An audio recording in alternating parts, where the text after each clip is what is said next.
Shit, I'm the best thing on her. Shit, I am the shit.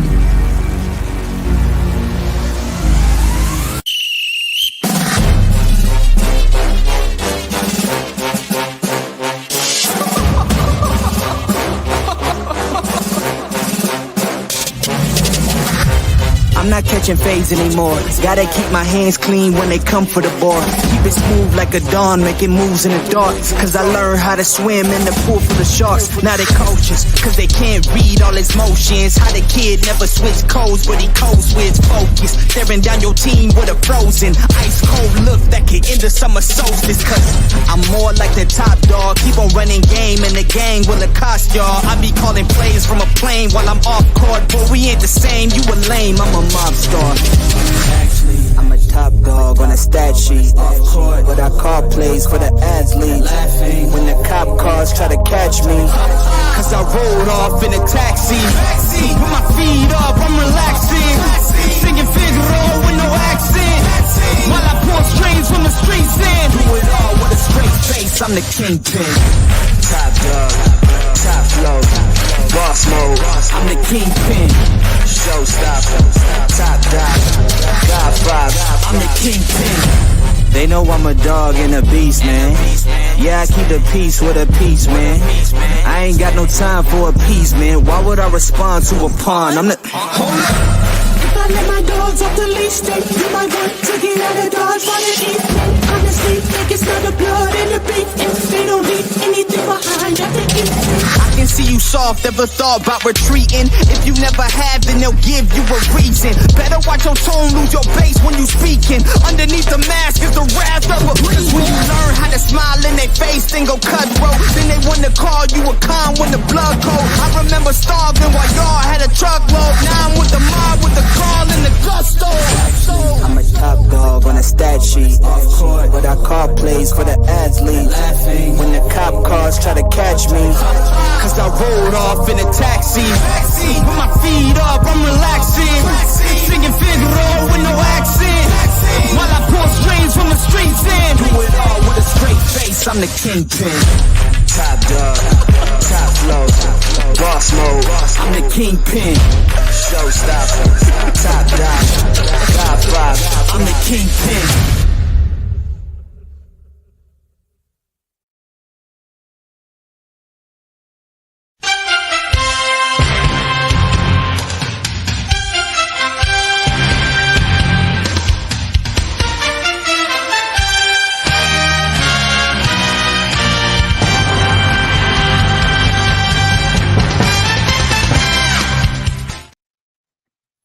Oh, good evening, guys. Again, I want to apologize for me being late. Not going to go into too much detail, but I'm here. I'm here. And I want to apologize to my special guest who is here with me, my man Chris Allen. Let me bring my brother up. Chris, I'll explain myself to you, brother. I apologize, man. I think it's like second time. Some type of mishaps have come up with you, man. I don't know. I know I'm not that much of a jinx. I promise you I'm not. Let me see. Last time I forgot to give my brother the link, so I was tripping. So I had to make sure you had the link early. You know, matter of fact, I think it was the day before. I think I emailed it to you the day before. Yep. But now I'm running late. I can't win. Let me say, the next time I have Mark for the fourth time, everything's gonna run way smooth. I promise you. So, Lord, just forgive me, brother. I pray, charge it to my mind and not my heart. So, there you go. Yeah, I hear you. I hear you. But hey, like you were just saying, that means that's more of a reason for us to come back. You know, for me to come back again, we can chop it up because you know that for the fourth time. I mean, everything's gonna be working as planned. So no, man, I just appreciate you bringing me back on, man. With the NFL season about to kick off in 24 hours or so. I mean, it's an exciting time, man. It's an exciting time to talk ball. We got live, real game to count type action coming on tomorrow. The Lions and the Kansas City Chiefs. And so it's interesting we're getting to talk about that because I'm assuming everybody's already drafted. My man Chris has a draft today, so he's not going to be able to hang out too long with us, guys. So, my little time with him, I got to take advantage of. But he's got a draft today himself. Mm-hmm. But in this draft, man, there's a significant injury to a prime player that a lot of guys will pick him in the first round. Now, I wouldn't do it. I wouldn't draft this player in the first round, but I do understand why they do, especially ones who may have the what they consider I don't know what do they call it, with the tight end gets extra bonus points. Oh, tight end premium. Yes, yes. So when you have that, he's number 1 overall pick for you. You got, I'm sure, more like he's in the top 3. He's probably in the top 3 if you got the tight end premium. Mm-hmm. So the player I'm speaking about is Travis Kelce. Now, the rumors coming out of the camp, his ACL's intact, no damage. Supposedly, I think it was Tuesday. I think he hyperextended his knee. Mm-hmm. So that's questionable. It hurts. That's a big time player you looking at right there. That's not going to be available. For those who are still drafting, such as yourself, mm-hmm. you're hesitant to draft probably in the first 2 or 3 rounds. Mm-hmm. You know what I'm saying? For sure. I know I had a draft yesterday, and he didn't go into the 4th round. Oh wow! Okay. So people was scared, and reasonably so, because all the news didn't come out. And it came out late yesterday talking about his ACL supposed to be good and all that, but still it's still kind of scary because you don't want to put a first round bid on a guy who may not play for you.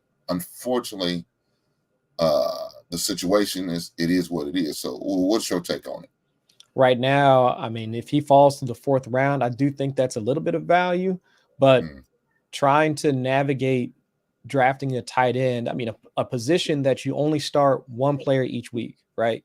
So you're not drafting multiple tight ends to be on your fantasy roster. It's not like running backs and wide receivers, right? Because you're drafting, 3, 4, 5 running backs. So if one of them gets injured, you can swap them out. You're drafting, 4, 5, 6 wide receivers. You can swap them in and out. Tight ends, you're only drafting maybe 1, maybe 2 if you draft a backup. Quarterbacks is in a similar boat. So if you're only drafting 1 tight end, maybe 2, and the guy that you drafted is now going to be hurt, typically your backup is going to be what? Guy that you drafted in the 13th, 14th, 15th round. Not a guy that you would consider starting, especially right there in week 1. So for folks that have drafted, I'm assuming they've already gone out to the waiver wire to find a backup. Guys like Gerald Everett, Sam Laporta, guys that, Luke Musgrave, if you're into the Packers rookie tight end. I mean, folks that are likely going to be out on your waiver wire. But for folks like myself that got a draft going on tonight, I am avoiding Travis Kelce in the 1st round. I don't want to have to tie my fantasy roster to an already injured player without any guarantee that he might aggravate that injury at some point later on this season. He might play tomorrow. He might. And then he might get through the game. He might be okay or whatever. But who's to say that same injury is not going to be a problem for him in week 5, week 6, week 7? I mean, this is a 34-year-old tight end.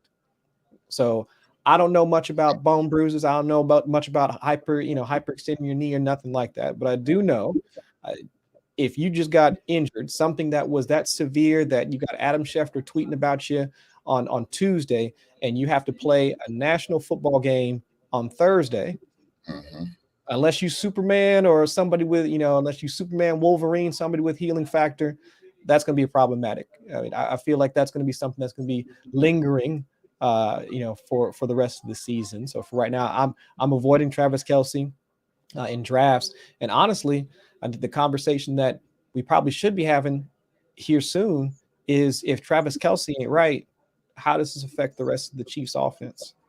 It's been Patrick Mahomes, Travis Kelce, and who else on the Chiefs offense that are really going to step up as a wide receiver, just a pass catcher in that offense? Because we've got rookies, we've got random free agents that they've signed. I mean, they don't have Tyreek no more. Even Juju, for all of the flack that he got for all this TikTok stuff, all this, that, and the third. I mean, he's now in New England. So if Travis Kelce isn't ready to go, or if Travis Kelce isn't at full strength, I know Patrick Mahomes is Superman, but Superman's going to be passing to who afterwards?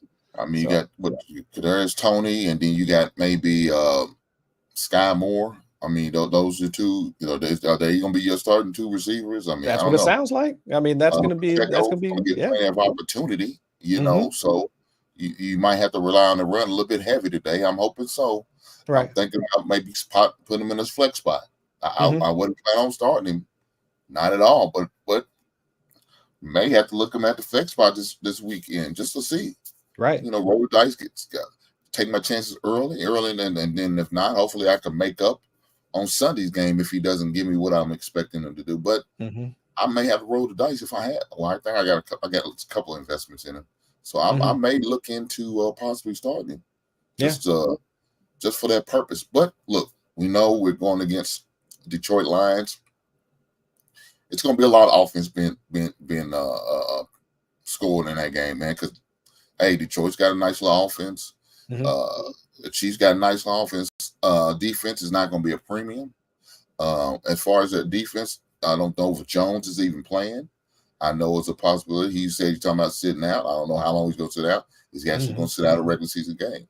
Is that possible? I don't know. Is he bold enough to take them type of chances? Who knows? He didn't play no preseason games, so is that a sign of things to come? We'll see. We'll see. But my man, okay. Well, I was gonna say there's another injury, and that's Cooper Kupp. Man, so he said I just lost Kupp, half point. Pick one wide receiver in a flex. Zay Jones, Osborne, Tyler Boyd, I assume, Laporta, Campbell, Warren. I see he's talking about Jaylen Warren as okay. Pick one in a flex position. At point, people look. I like Zay Jones. I like their offense. They're going to be offensive juggernaut too. As a possibility. Tyler Boyd, maybe. Laporta, I know he's a tight end, I believe, ain't he? Right, for the Lions. Yeah, I don't know who Campbell is. I don't know who he's talking about with Campbell either. Out of that group, I like Osborne, but I don't know. Is he the number 2 receiver though, or is it that red rookie they got? I don't know. He might be the number 4 wide receiver because, of course, you got Justin Jefferson at the top. It's either the number 2 pass catcher for the Vikings is likely going to be either TJ Hawkinson, who they just paid. He just got the bag a couple of days ago. Or it could be Jordan Addison, the rookie that they just drafted. So that's why pass catchers 1, 2, and 3 right there. KJ Osborne could be number 4. Out of that group, I like Zay Jones. Out of that group, Zay Jones, as of right now, like through the preseason, he was the wide receiver that was playing opposite Calvin Ridley in 2 wide receiver sets, not Christian Kirk. And going up against the Indianapolis Colts in week 1, like their defense was pretty bad last season. They didn't make any significant investments during this offseason in order to really improve anything. And of course, if I were to look at the other wide receiving options that are there, like we just mentioned, KJ Osborne, wide receiver 3 or 4 on his own team. Tyler Boyd, at the very least, wide receiver 3 on his own team. Zay Jones is probably the only other pass catcher that is at least behind just one other person, like on his offense. Laporta kind of fits into that category because outside of Amon-Ra St. Brown on the Lions, and maybe if you want to toss in Jahmyr Gibbs, the rookie running back that Detroit drafted in the draft this season, it's possible, that he could be like their pass catcher number 2. But if I'm looking for upside out of that group, I would say that I like Zay Jones the best. Probably Zay Jones and then maybe Laporta like shortly after that. Yeah, and like I said, looking at that list, that's who I'm more likely to go with. I don't know if you maybe want to go out and get your boy Van Jefferson if he's available in your league. I would use maybe him as a possibility for Cooper Cup. I don't know, it's a possibility. My man said, Jay Hud said, he got a draft at 8, his first league in 10 years. Damn, Go ahead, brother. man. Getting back into it, huh? What took so long to get back into it? Right. I mean, was you traumatized? Is that why? I mean, did you have one of them situations where you maybe finished last place and you had to do something real embarrassing that you said you would never do again? That might be it. They pulled you in. I don't know, man. I'm listening to your story. Guys, I dropped the link, so in case you guys want to come up, Chris not going to stay too long, but I'll be here for a little bit after Chris leaves. And we could definitely chop it up. Because I don't know if you was able to see, but I end up, like 2 of my drafts I had online, and I end up, recording them. And then I did a live recording, a live stream. I was just catching that a bit ago, or I was watching that earlier today. So, but yeah, it was real interesting. So I enjoyed doing it. The other one last minute was like I actually live stream. The man said, you want live stream? And I did one before early in the week for a guy doing like pretty much like a free league, playing for like a $50 gift card for his radio station. And so, sign up, and we did online. I said, man, I'm thinking about doing that next year. Didn't want to do it this year because was kind of nervous on that the group I was going to do it with, what they could possibly say. And I don't want them to say some stuff that's going to get my channel flagged. Definitely not. But I know these guys, they can be reckless with the mouth. Okay, yeah. So, I can't do it the day of and give them heads up that last minute because that ain't going to work. I got to kind of prep them. So next year I'm going to with my, what I consider the league I've been in the longest, probably about 15 years now. Oh, wow. I'm going to do a live draft for them and give them the option to come up if they want to. I'm going to definitely stream it for sure. Okay. But the one I recorded was fun. Pretty much the one I was by myself and I was just commentating in the meantime. But it was a lot of fun. I ain't gonna lie. I thought it was a great idea. And I said, man, hey, why not? Why not? So, just it gave some people opportunity to engage. A lot of our people, our black folks, we don't think about doing fantasy football. More and more start to get into it. It's kind of surprising. I end up doing one for this league, the basement fantasy football league. So we only end up with 8. I was hoping for 10, shooting for 10, but we didn't get it. So, but it was all good. But we still had fun. We drafted, and so that's the one I actually streamed live to do it. And probably went about how it goes, about an hour and 10 minutes. Didn't go long. Yeah. So we was done quick, but it was fun. Just go back and forth, do a little trash talking, and do what you need to do. So it was all good. Man, it wasn't the money, so nobody made for Pastor. Yeah. That's. I mean, if there ain't no money involved, people kind of lose interest pretty quick. Yeah, I get that. So you never know what you get when you get playing in free ones. But sometimes I encourage people playing the free ones just to get their feet wet. You know what I'm saying? Just to get an understanding on how to play and how to operate or even run a league, especially if you're a commissioner. I would try to run a paid league because, man, when it comes to money, man, you got some attitudes. Everybody's, serious, and everybody, they ready to fight all. They don't want to play. Yeah. You can have that situation. And so, and as a commissioner, you either got to, figure it out somehow, get the money, send them collections, whatever you got to do, or you got to make it right. I mean, that's my mindset, how a commissioner's supposed to run. Now, hopefully you in a league where you got some good guys and they are paying and getting the money's all pretty much up front, and have a deadline during a year and say, hey, this is the cutoff, guys. You don't pay, you automatically lose. I don't care what your results say. You automatically take that L and move forward. So, it is what it is. Checo looks like he's nice ad. Like who might get some more carries. What do you think? Yeah. I really think Pacheco's going to get a lot of good opportunities. Clyde Edwards, he seemed like he pretty much just fell off. Yeah. And so there's really no other competition. I know I think it's got a rookie there too. that they got on the team, but he's not really getting a lot of runs. So I think it's Pacheco's job to lose. And so I think he's going to get the opportunities. I can see him getting about 20, maybe 20 20 touches. Let me say it, either do catching the passes or running by. More like I think he'll probably carry the ball probably about 50 times a game, and maybe I see him getting 5 passes thrown his way. So yeah, I think that makes sense. Yeah, because I mean, between him and Jerick McKinnon, who's still on the squad, I mean those two should make up the bulk of the targets, at least out of the backfield. We'll see if like Clyde Edwards-Helaire, like if he gets involved, but I mean I doubt it at this point. It does. I kind of agree that he's been pushed to the back, and I mean, if Travis Kelce isn't completely right, maybe that does allow him to get a couple more targets thrown his way. But as of right now, I think it's those two. It's Pacheco and McKinnon, with Pacheco being the one that's going to get most of the carries once they get inside the red zone. Mm-hmm. Yeah, for sure. So I think those are the only 2 major injuries we have to be concerned about is Cooper Kupp and Travis Kelce. Cooper Kupp didn't go to like the 3rd round in my draft that I had yesterday. Oh, of course, okay. like yeah. In the in my other leagues, he went in the 2nd round. So I don't know. I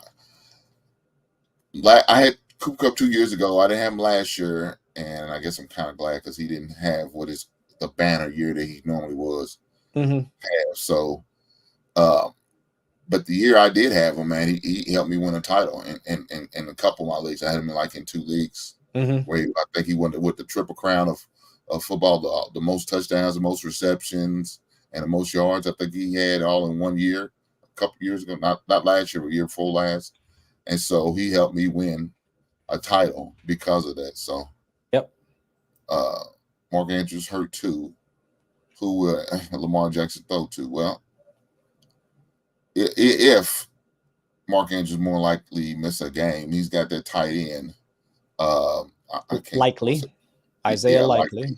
I think it's his 2nd year or is it his 3rd year? 2nd year for Likely. Okay. And didn't he play? I want to say he played like at Oregon.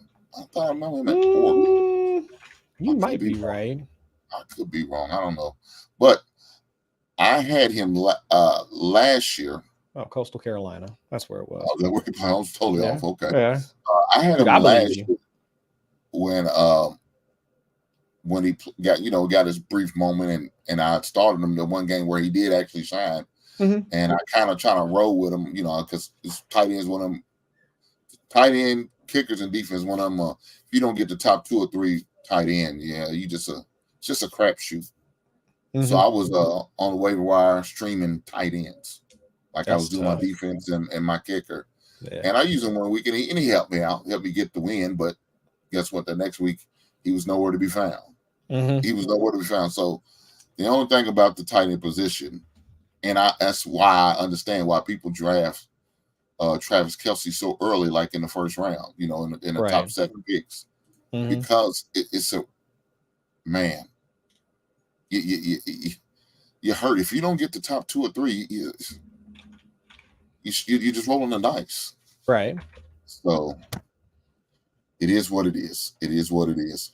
So, Chris, tell us a little bit about your draft, man. I know your buddy said you said a last minute add-on and decided to do this. What's some of the rules of your draft, man, that you like, okay, man, why are we doing this?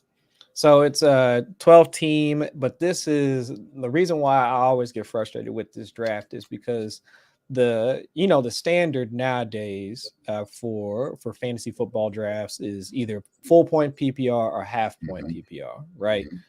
But these fools, they do standard. I mean, it is just just stand. So no points for receptions. I mean, it is just, you get your points for creating yards in the field, passing the ball, running the ball, catching the ball, like whatever, scoring touchdowns. That's it. So none of that extra stuff that you get like from most of the other leagues. So it's different because my mind is trained to look at, full PPR. And so you kind of value wide receivers and just pass catchers a bit more. You're valuing, teams that throw the ball more because you're getting more targets and more catches, some more points out to your wide receivers. I mean, my mind is just always trained to look at draft strategy from that standpoint. And so when you take all that stuff away, and now you're just focusing on just yards, that's it. Doesn't matter how you made them. Doesn't matter if you ran the ball 10 yards or you caught a pass and ran it for 10. Doesn't matter.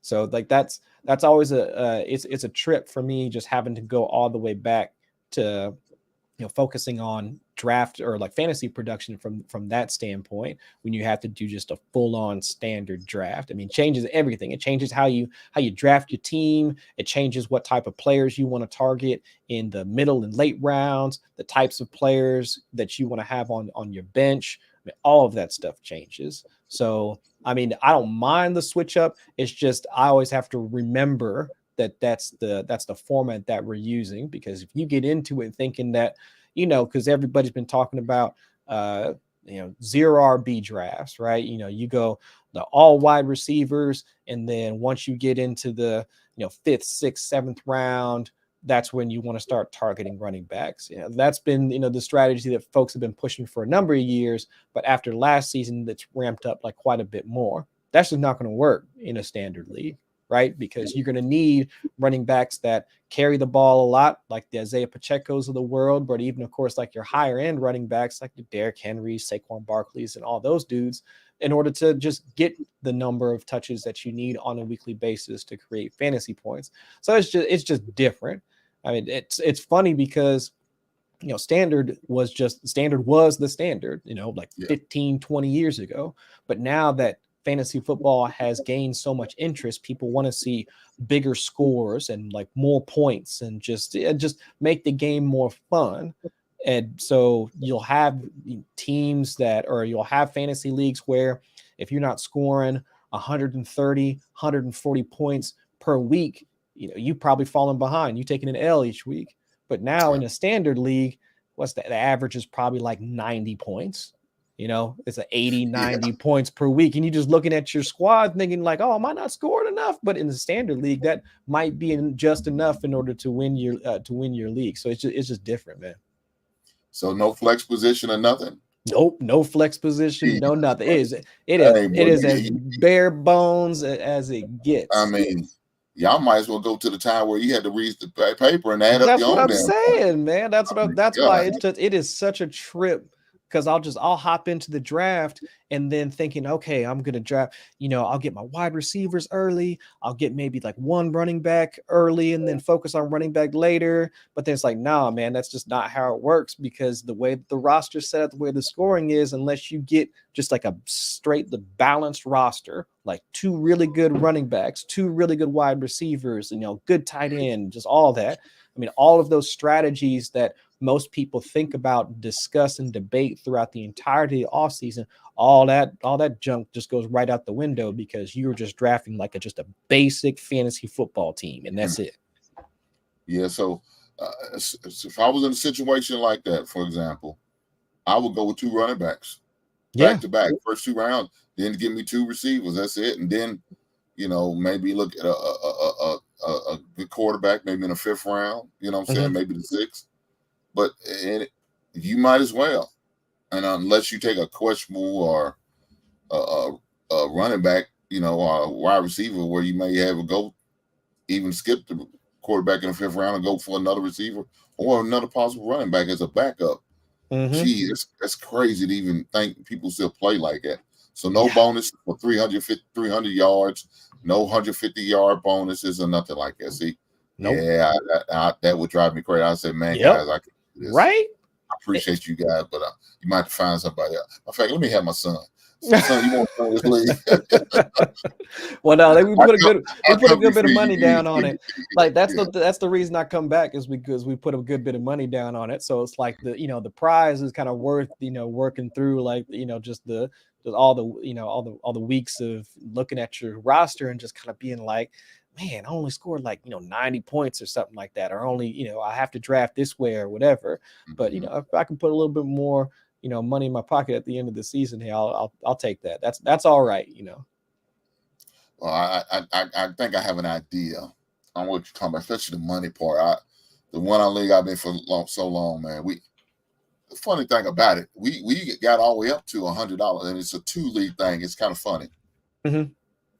It's at first you get drafted 1 draft, 2 leagues. That's how I first started when I first started. And one of the league is head-to-head, the other was total points, right? Mhm. So we used to run that, and that used to be about $100 per league. Yeah. Mhm. Then we end up changing it to 2 different leagues, but instead of going up on the price, we went down. So I'm like, man, what are we No. doing? How does this work? We Yeah. got 2 separate drafts. I would think the price is gonna go up. Make it to. And ever since then, we changed it down to that. I've been pushing. So now we're down to $50. Each Mhm. league is $50. Instead, I said, man, let's raise to 100. No. So I play the rule as a commissioner. As vote, we vote, and majority rule. So there's 10 of us. I need at least 6 of us to agree, Right. and I can't get 6 guys to agree with me. Every year, I'm pushing. Hey guys, what do y'all think about 10? Let's put it to a vote. Mhm. It's 6-4 the other way every time. Damn, man, I'm sick of this. And I keep saying I'm gonna drop. I'm in 8 leagues. Yeah. And I said I'm gonna drop one, and that's probably gonna be the first one I drop. But somehow, some way, I keep getting pulled back in with this little cheap ass $50 league. I said, okay, Right. it is what it is. But Well, maybe just ask and see if they'll do just like a $10, like $10 more. So maybe instead of $50, it'll be like $60 next year. And see, and then at the year after that, you do another $10 after that, and then nickel and dime them on the way up. Yeah, just like slowly work it back. So just like, oh man, what's this $60 this year? Like, let's just do 70 next year. Like, it's just $10 more. Mm-hmm. Yeah, I definitely agree, man. Ron, yes, it is. It is. Football's back. We here. We are here. We are here. We made my it. man, I need a little help. So, JL, right before you get on that draft and pick a team, if you're looking to do Cooper Kupp, you might need some type of replacement. Zay Flowers is a good look. It's a good look. So I think he's with the Ravens as a possibility for Mark Andrews. Get more opportunity with him out. I just hope Rashad Bateman step up. They've been talking about it for a couple years. I got one team with him on it, and he was pretty much my Mr. Relevant. So I hope he steps up this year and gets some opportunity. Unfortunately, it's every year he seems like he gets hurt. Yes. His came in hurt. He's been playing hurt his first 2 out of his 3 years. So I don't know. I don't think he's played a full season yet, right? I think he's been injured every year. Between the 2 seasons he played, I bet he ain't played a full season. Oh, I think you're right. You're probably right. I don't know. I may be exaggerating a little bit, but that's what it seemed like to me. It definitely feels that way. Yeah. And I think he's a hell of a receiver, man. He's a hell of a receiver. So again, guys, I did drop the link for people to come up, want to ask questions and have the discussion. But I'm also cool with you with engagement in the chat. So got this brother up here. First time up here. J Hub, how you doing, big brother? You good? What's going on? What's going on, man? Big brother, well, it's your first time. I got to ask the question for all the people who's first time coming. That is, what's your guilty pleasure song, brother? What is the song you like to listen to? Yeah, guilty pleasure song. Don't take it wrong now. Guilty pleasure song. I said song. Don't tell us about your Taylor Swift. You and your lady have Taylor Swift or something like that, man. Yeah. You don't know about that other stuff. Man, you just want to know what songs you like to listen to. You in your car, but you be embarrassed if your boys know. Honestly, like my man said, Taylor Swift. Honestly, I be listening to. My wife kind of put me on it. I used to listen to whatever, but she be listening like that K-Love radio. Okay. It's like the white Christian radio. Yeah. And I mean, I don't even know.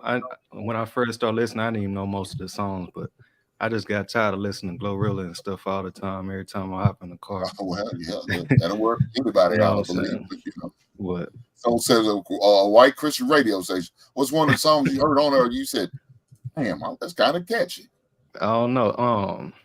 You just listed the whole channel, like whatever. Whatever. Yeah, I just be in there jamming. Nothing wrong with that. All right, man. Man, trying to get but right. At the same, hey, I know that's right. No. You know that Sexy Red or something come on and get my head bobbing too. But Oh shit! Okay. I see now you went back to the heathen side. So you done went back to the heathen side. Ah, hey damn. man, nah. I got you, man. So I know you had some question in the chat, brother. You got anything else you want to probably bring up to Yeah, me? man. Chris, man? That's why I hopped on here so I can Okay. see what I need to do. I know I've been just kind of listening to what people say. I know some people say draft 2 quarterbacks first, or wide receivers. Superflex? I don't even know. Let me look up. You better learn the rules of your league before you start drafting, brother. Yeah. You better look it up right now up. while you got the opportunity. Because let me look it up. It could be one of those situations where Superflex and y'all can start 2 quarterbacks. That makes sense. Yeah, if that's the case, then yes. If not, no. Let me tell a story real fast. So what's the normal? What people normally draft first? Either in the first round, running back or a wide receiver. And it really depends on your position. To me, and my fan. No, So do you know your position yet? Oh, I got 6 pick. Okay.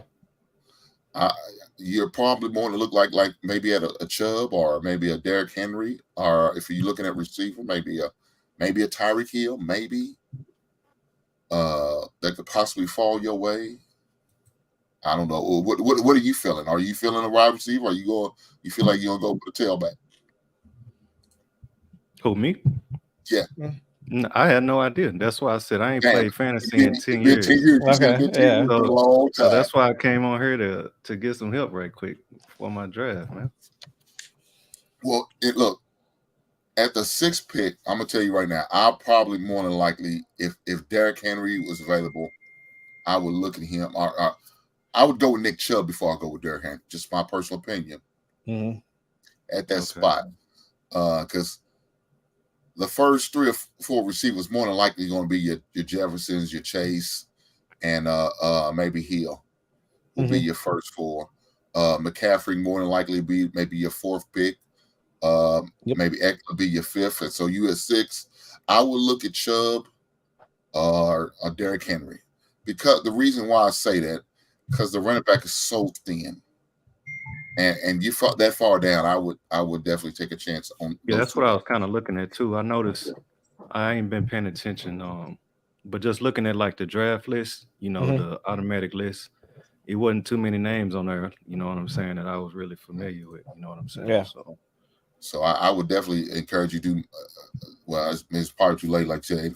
I would definitely encourage you to do mock drafts. Those are pretty good. Those will really help guys, especially guys who are first timers. Are new in leagues, or like in your case, ain't been in the league in a while, to trying to gauge on what other people are taking. Now, of course, in mock drafts, is people about draft 2 or 3 rounds, and then they done. They pretty much all are picking the rest.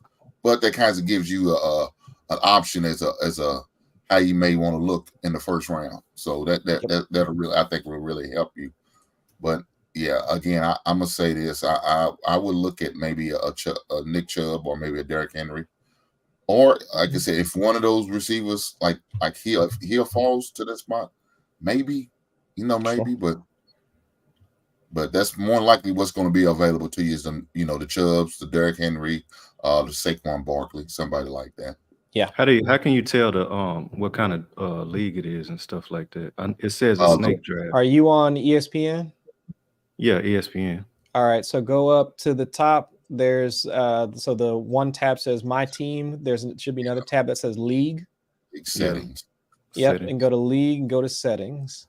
And then once you get to the settings portion, there should be another tab down there that says Scorings, like Summary, Basic Settings, Draft, Rosters, and then Scoring. Right. And then right then and there, that'll tell you pretty much. That'll tell you. So I know, like some people in some leagues, their passing touchdowns are 4 points. I can't stand that bullshit. But hopefully your commissioner adjusts that and puts it up to 6. But it also lets you know. This one says 5 for touchdowns, 40 yards 6, 50 yards 6. Okay. Rushing TD is 6. Okay. So What And about what for about under receiving? Does it tell you like if you do you get a point every time a player like a point per A reception? catch. Yeah. Okay. 1 point. Yeah. All right. 6 Yeah. points for a touchdown. All right. So then, yeah, you in a PPR league. Okay. so does it say 0.5 or is it actually 1? Receiving yards is 0.6 per yard, and then it says every reception is 1 point. Oh, okay. Yeah, then a 4-point Okay, PPR. okay, it's 4 points. But hold on, you only get half a point per yard? That's a lot, actually. Half a point per yard. 6.6 points per yard. 0.6 points per yard. Normally, it's just like 0.1 points per yard. Okay. Huh. It That's says really- yards receiving yards. It says Yeah. 0.6. Wow. Then you should So probably that- hold on. Then, so then, what does it say for rushing yards? Does it also say 0.6 for rushing yards? 0.3. Whoa. Okay. So that means receiving Y'all yards. have scoring. Yeah, that means receiving yards are worth more than rushing yards. Is this all stuff like the commissioner can change and stuff, or is it not like a standard? That's a custom league right there. Oh, yeah, it's definitely changed. Yeah. Normally, the default is not a PPR. Default is not are usually like for it's passing touchdowns is like I said, it's 4. I've seen most times it's 4, and you have to make adjustments. I'm not a big fan of ESPN. I'm gonna be honest. I think ESPN sucks to me. I prefer Yahoo. Yahoo updates fast. They keep up with everything. You don't see a lot of point adjustments, and when they do, it's done within the same day. You don't have to wait. I've been in the ESPN league where I had to wait 2 days. I'm winning by 2 points, and all of a sudden I'm losing by half a point. I couldn't stand it, and I said, "The hell with ESPN from there on out." But it is what it is. But look here, that's going to change my mind about who you should draft now. As far as what you said, I would look at Saquon Barkley now if I'm going to go with tailback. So skip over Derrick Henry, skip over Chubb, and look at Saquon Barkley as a possibility, especially with them yards per reception. And he does catch his ball out of the backfield, and I expect him to catch a lot because they don't have a lot of receiving targets other than Darren Waller. So I would look at maybe Saquon Barkley as a good possibility of being around that 6th pick, unless somehow Tyreek Hill falls to that spot. I don't see it happening. No, because it looked like you said. It looked like the receivers is going to be king. In Oh yeah, for sure. Especially with what you got 0.6. You said. Yeah, 0.6. Yeah. Yeah, for the receiver. Yeah, for sure. Yeah. So I would look at wide receivers. Yeah, I would definitely look at wide receivers there too. Like the passing yards, it says 0.6 on the passing yards too. Like 0.6 or 0.06 for passing yards. 0.6. 0.6 for passing yards. See, mine's 0.4, so I understand what you're saying. Yeah, that's a lot of points for passing yards too. Do you get points per attempt? Some people do that. No, it's just 5 points a touchdown, 6 points 40 yards, 6 points 50 yards, -2 interceptions. Yeah. Okay. But still, that's 0.6 yards, 0.6 points per passing yard. That's also you're jacking up some of the pocket passers, the value of pocket passers there too. So even you might not that good. It's going to get a lot of love. Let me give you another one. Jared Goff. I would look at him as a possible, not even your starting quarterback, but as a backup quarterback. Right. I'm thinking you think I should get like a quarterback. That's another thing. I know he changed it to snake draft. I knew that was it seemed like that's kind of off. Is that normal? No, it's normal. Draft? Yeah, snake draft is normal. Yeah, what's that normal is reversal. Yeah. A third round reversals. A lot of people don't normally do that. So I'm not a fan of that, but I heard a lot more and more people doing it, but yeah. Yeah. So what round you think I should get a quarterback? Like 3rd round, 2nd round? Depends. Because like you said, it's a lot. With this setup, it's going to be a lot of people to get a lot of yards. You know what I'm saying? Right. So you could get because most folks might get Patrick Mahomes in like the 1st or 2nd round, But if passing yards are that important, shoot, you could draft Geno Smith 8 rounds after Patrick Mahomes and get similar fantasy production from Geno Smith. Right. And like I said, I gave you Jared Goff, and I set him as a possible backup, but you could damn near run with him as a good starter because his offense is going to be potent this year. He's got the receivers. You know, I like him. What about mind running and scoring himself? So What about I know they got a lot of receiving options. Minnesota. Kirk Cousins. I'm just thinking about. I know they drafted another receiver. Yep, Jordan Addison. How many players are y'all drafting? That's going to determine too where you want. Roster size 18. Oh yeah, well shit, you could probably pick him about 18. I'm dead serious. I mean, he, in a lot of leagues he doesn't get drafted. Kirk Cousins doesn't get drafted. Now that 11 starters, but he and I think he got drafted in 2 of my leagues, and my roster size is about the same. You said 11 starters? Yeah, 11 starters. Yeah. Damn, so you got 2 flex positions. I'd say walk it. Yeah, so tell us one quarterback, 2 running backs, 2 wide receivers, 1 receiver, tight end, 1 tight end, 1 flex. So you got 3 flex spots. Dang. Okay. All right. Look, I'm gonna give you a solid strategy that I use. All right. I usually go, and I hate I'm saying this now, but they might try to use it against me next year. Who knows? I usually go running back, wide receiver, running back, wide receiver, running back, wide receiver. And I go all the way damn to the 8th round and do that. There's times most of the times I didn't pick my quarterback to the 8th round, and I got somebody like Trevor Lawrence. But honestly, like with my point system, like I said, is it you really still think I should get a running back first round, or if it's a Tyreek Hill, Justin Jefferson?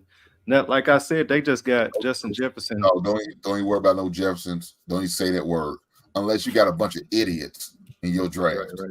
There's no way he's coming to you. Yeah, he's not gonna be there. Hill is a possibility. It's a slim possibility, but it's a possibility. Mm-hmm. I would take him at that 6th spot if he's there. But if he's not, I would go with that. Like I said, Saquon. I would go with a good pass catching running back because you're getting really good bonuses from that pass catching that the running back will do, and you feeling the running back position. You look to me in your first 2 rounds, you need at least 1 running back because the position is so thin. There's not a lot of bell cows, so I would definitely take a look at that position early as probably possible. Now I know some people like the no run. What I forgot what they call it. No running back. Zero running back. Zero running back. I could never buy. Well, before I could, because there was every team had a bell cow running back. I could buy into that. 2023, I couldn't buy into that because there's so little bell cow running backs. There is. So yeah, I would look at Saquon Barkley, man. I would definitely look at him, especially with his pass catching abilities and the bonus points you can get from him. You don't think he'll be there like 2nd round still? Ooh. How many teams in the league? Is it 12? Number of teams, 10 teams. 10 teams? Maybe. But you got to be pick number 10, and you got to catch him at number 11 or number 12. For him to come back to you at 6, I don't think you'll have a chance. Now again, I don't know the intelligence of your guys. If I was in a league, he wouldn't. I know, because that's why I said what I said. I heard them always say, talking about quarterbacks, like Patrick Mahomes always gonna be number 1 pick for them, just because. Are you sure it's not a super flex, my man? So you better make sure of that, because I don't know what you mean by if it's any way to look at it. There's a possibility I could start 2 quarterbacks. No, it says 1 quarterback. Okay. 1 starter quarterback. All right. Yeah, I don't know why they look. Maybe he might draft that way. It could be possible. You rolling the dice? No, he just like kind of from the city where we was from. Oh, okay. Where we was born, so everybody he always go, but they'll get Also, he's a Lamar hometown Jackson, guy. they're gonna Okay, get okay. yeah, but they'll still get Lamar Jackson, Jalen Hurts, just to have a name as their quarterback. But from what y'all saying, I need to be focusing on wide receivers. If it's a good receiver that falls to me first round, like Justin Stephon Jefferson. Diggs, I throw Diggs in there too, but like Jamar Chase, Tyreek Hill for sure. I mean, all of those Jamar dudes. Chase, Tyreek Hill, Justin Jefferson. If I'm at 6 and any of those fall to me, I should take that pick. 100%, you should take it. Again, Yeah, you should take that. You got a bunch of fools in your league. If you get a chance at Jefferson and Chase, I can see it. Yeah. You should go ahead and get that. Even if they went running back heavy, I don't see how you would get those two guys. To the ladies, they could go as 3 and 4, and they should snipe them right in front of you. I mean, you reaching your hand out, you could touch them, but you're not. But again, they say the draft room is open. Does that mean we can make picks or something already or something? Nah, that just means people can hop in. I mean, you're not making picks though, unless it said it's time for it to start. It'll give you a clock and tell you what time the draft is supposed to start. I would definitely go in there and be in there and getting ready. Just make sure. I'm a fan of using my queue of putting guys up there so you'll know where they are, because when you're doing them online, sometimes the names get hidden, they run together. Well, maybe for old man like me, they run together. My eyes will get bad, I guess, after a while. But I'll definitely use my queue and put them in my queue, and so I know where they are and utilize that way. Now, unfortunately, I couldn't put them in my queue when I was, drafting online or streaming it, because everybody else could see it if they was up on there too with me. So I didn't do it then. But using that queue I think is a definitely great idea to take advantage of that. Mm-hmm. That's where you can put your late sleepers in your draft. The guys, is going to be way down the bottom where you have to go and find them again, and using that queue is a good opportunity to bring them up top so you can see them and so you don't forget about them unless you wrote it down somewhere. So I'm putting people in my queue now: Justin Jefferson, Lamar Chase. Yeah, you waste your time, but that's okay. I'm looking at them. You're gonna hear that little bell real soon. As soon as the draft starts, oh god damn, they go. They took them all. But that's what it's used for. That's definitely what. But I it's easy for those top names, top 3 or 4 rounds. They're gonna be right there up on your screen. But I like to use the queue for them late, like the 6th, the 7th, the 8th round guys who are projected to go in the 13th round. Nobody's really looking at. I'm looking at, and utilize the queue as much as possible, brother. Mm-hmm. Unfortunately, I put a lot of stock in early in Jonathan Taylor in my first 2 rounds, and so before he got put on the PUP list, and I end up getting him in the 3rd round because they still worry about his holdout. Mm-hmm. And unfortunately, I could be stuck with him because he could possibly even not play at all. That would be a detriment to my team because he'd be my second running back as a starter. Right. And so I had to go and make sure I looked at some other guys, and that's how I got Isaiah Pacheco's. That's how I got him, because I'm worried about the Jonathan Taylors. Mm-hmm. How long is Kelsey supposed to be out for? Just like a week or something? We don't know if he's going to be out today. Yeah, okay. He might still play. Yeah, he might still play tomorrow. Yep. He ranked 5, so if he fall to 6, I should definitely grab him. Right. First round. I can't do it. Mm-mm. I can't do it. You don't think so? Okay. Mm-mm.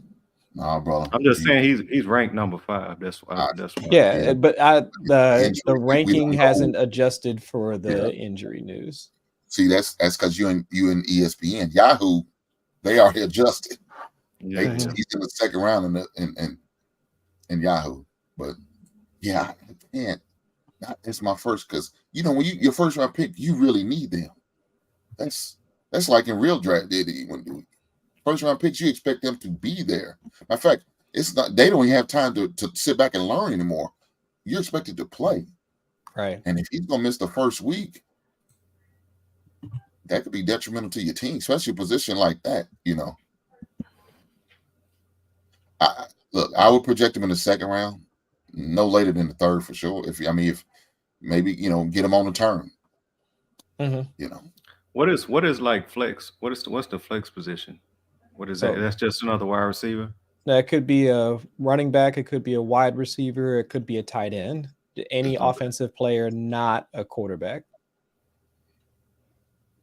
Because And we got two receivers and then a wide receiver, tight end, and a flex. So basically 4 wide receivers Right. yeah, and 2 that, running that, backs. that wide receiver tight end. So it means you can't put a running back in that position. Right. Mhm. So look like the max you can draft is sound like maybe 3 running backs. Mhm. Yeah. So, but you could definitely draft 4 receivers. And the good thing about the NFL, I mean the league this year, there's a plethora of good receivers to draft out there. Mhm. You can make guys like Courtland Sutton your 4th receiver. Yeah. Guys like who else? Some other good receivers I've seen out there, but they pretty much can go late. Let me kind of Good look receivers going later. Mike Williams or Gabe Davis. Those are a possibility of good receivers you can catch late. Yep. Make them your 3rd, 4th receivers. You know what I'm saying? So the receivers position is really deep this season. So that's why I kind of push for running back in that 1st round spot for you, because the receivers are pretty much deep. If you're not gonna get the top 3, the Hills, the Chase, and the Jeffersons, there's really not that much of a gap between the 2. So yeah, I mean, you're rolling the dice with any position you pretty much gonna pick, right? You are. Just my suggestion, man. I would definitely look at that 6th spot. I would definitely look at a Saquon Barkley. But All right. he'll do what you do. Good luck to you, brother. I wish you nothing but the best. I hope you blow everybody, your opponent out. You know what I'm saying? Yep. Yeah. What time's your draft start? Is it already started? Are we drafting with you right now? It's at 8 o'clock. It's 8 o'clock. Oh, so are you on Central Time then? Yeah. Oh, okay. So you got some time then. Okay. All right. I'm looking at my clock now, like, brother, you're I'm about to say, man, you late. Yeah. I just say you tardy. Yeah. No, but man, I got Saquon at 9. So yeah, I probably got to get him 1st round. Like he's saying, he healthy this year. He was hurt last year, right? He was hurt a lot of the year. Well, he still played. That's the thing. He still played hurt, and towards the end of the year, he started really coming on, man. So yeah, hey, it's the part of the league. I think my man Big G says, does his league draft 1 to 10 and then reverse? Yes, yeah, that's what the snake draft is. It goes from 1 to 10 and 10 to 1. So the 10th pick will have back-to-back picks, and the 1 pick will on the reverse. On the snake will have his back-to-back pick. So yes, that's how it goes. Most leagues do that. Like I said, they don't do that 3rd round reversal. I can't stand the 3rd round reversal. It's confusing to me, but that's just how it is. Salute to you, OG. I appreciate you coming by. Matter of fact, I appreciate everybody coming by. Everybody in the chat, everybody watching now.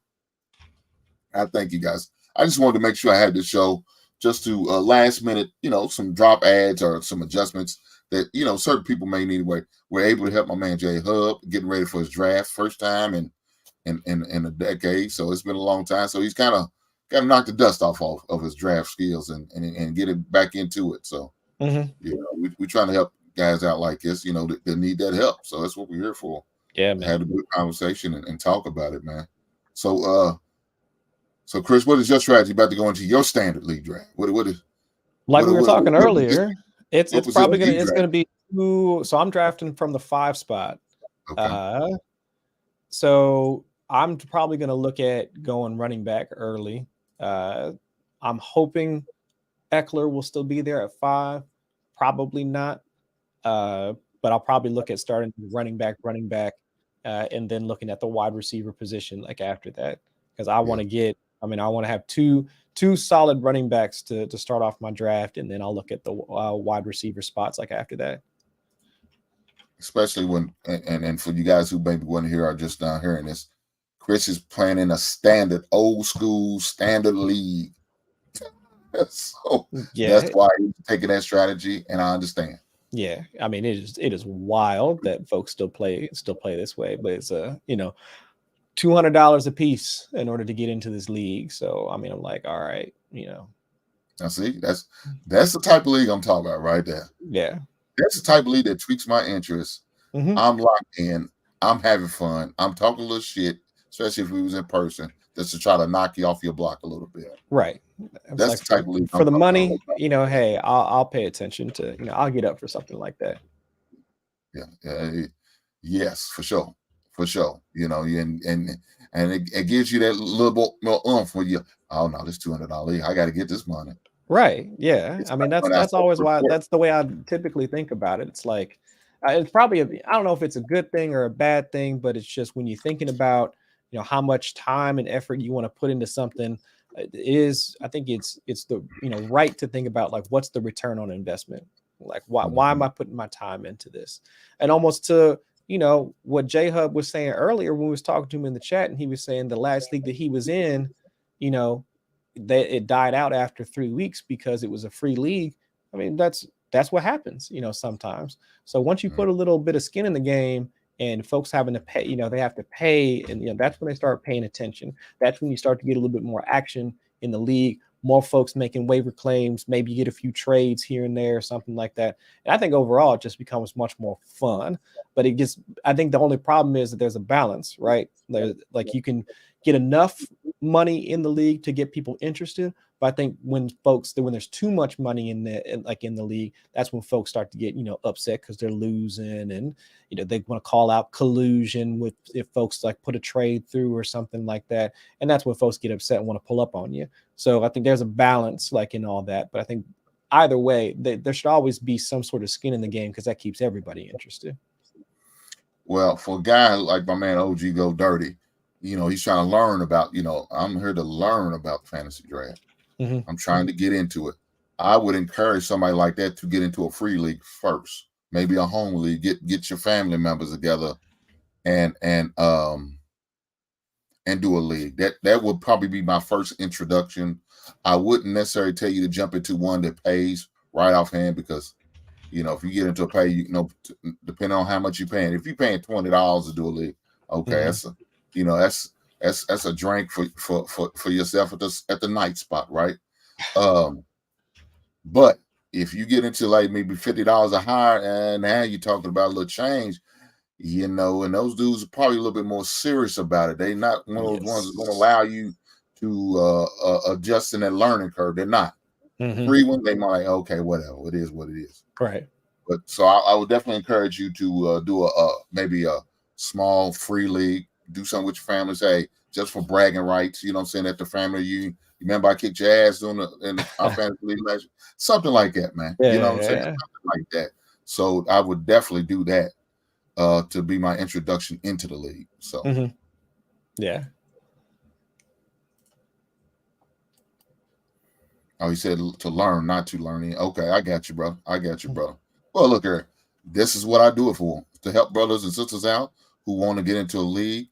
And Chris, you remember the lady that was trying to get the league started with a the restaurant or something like that.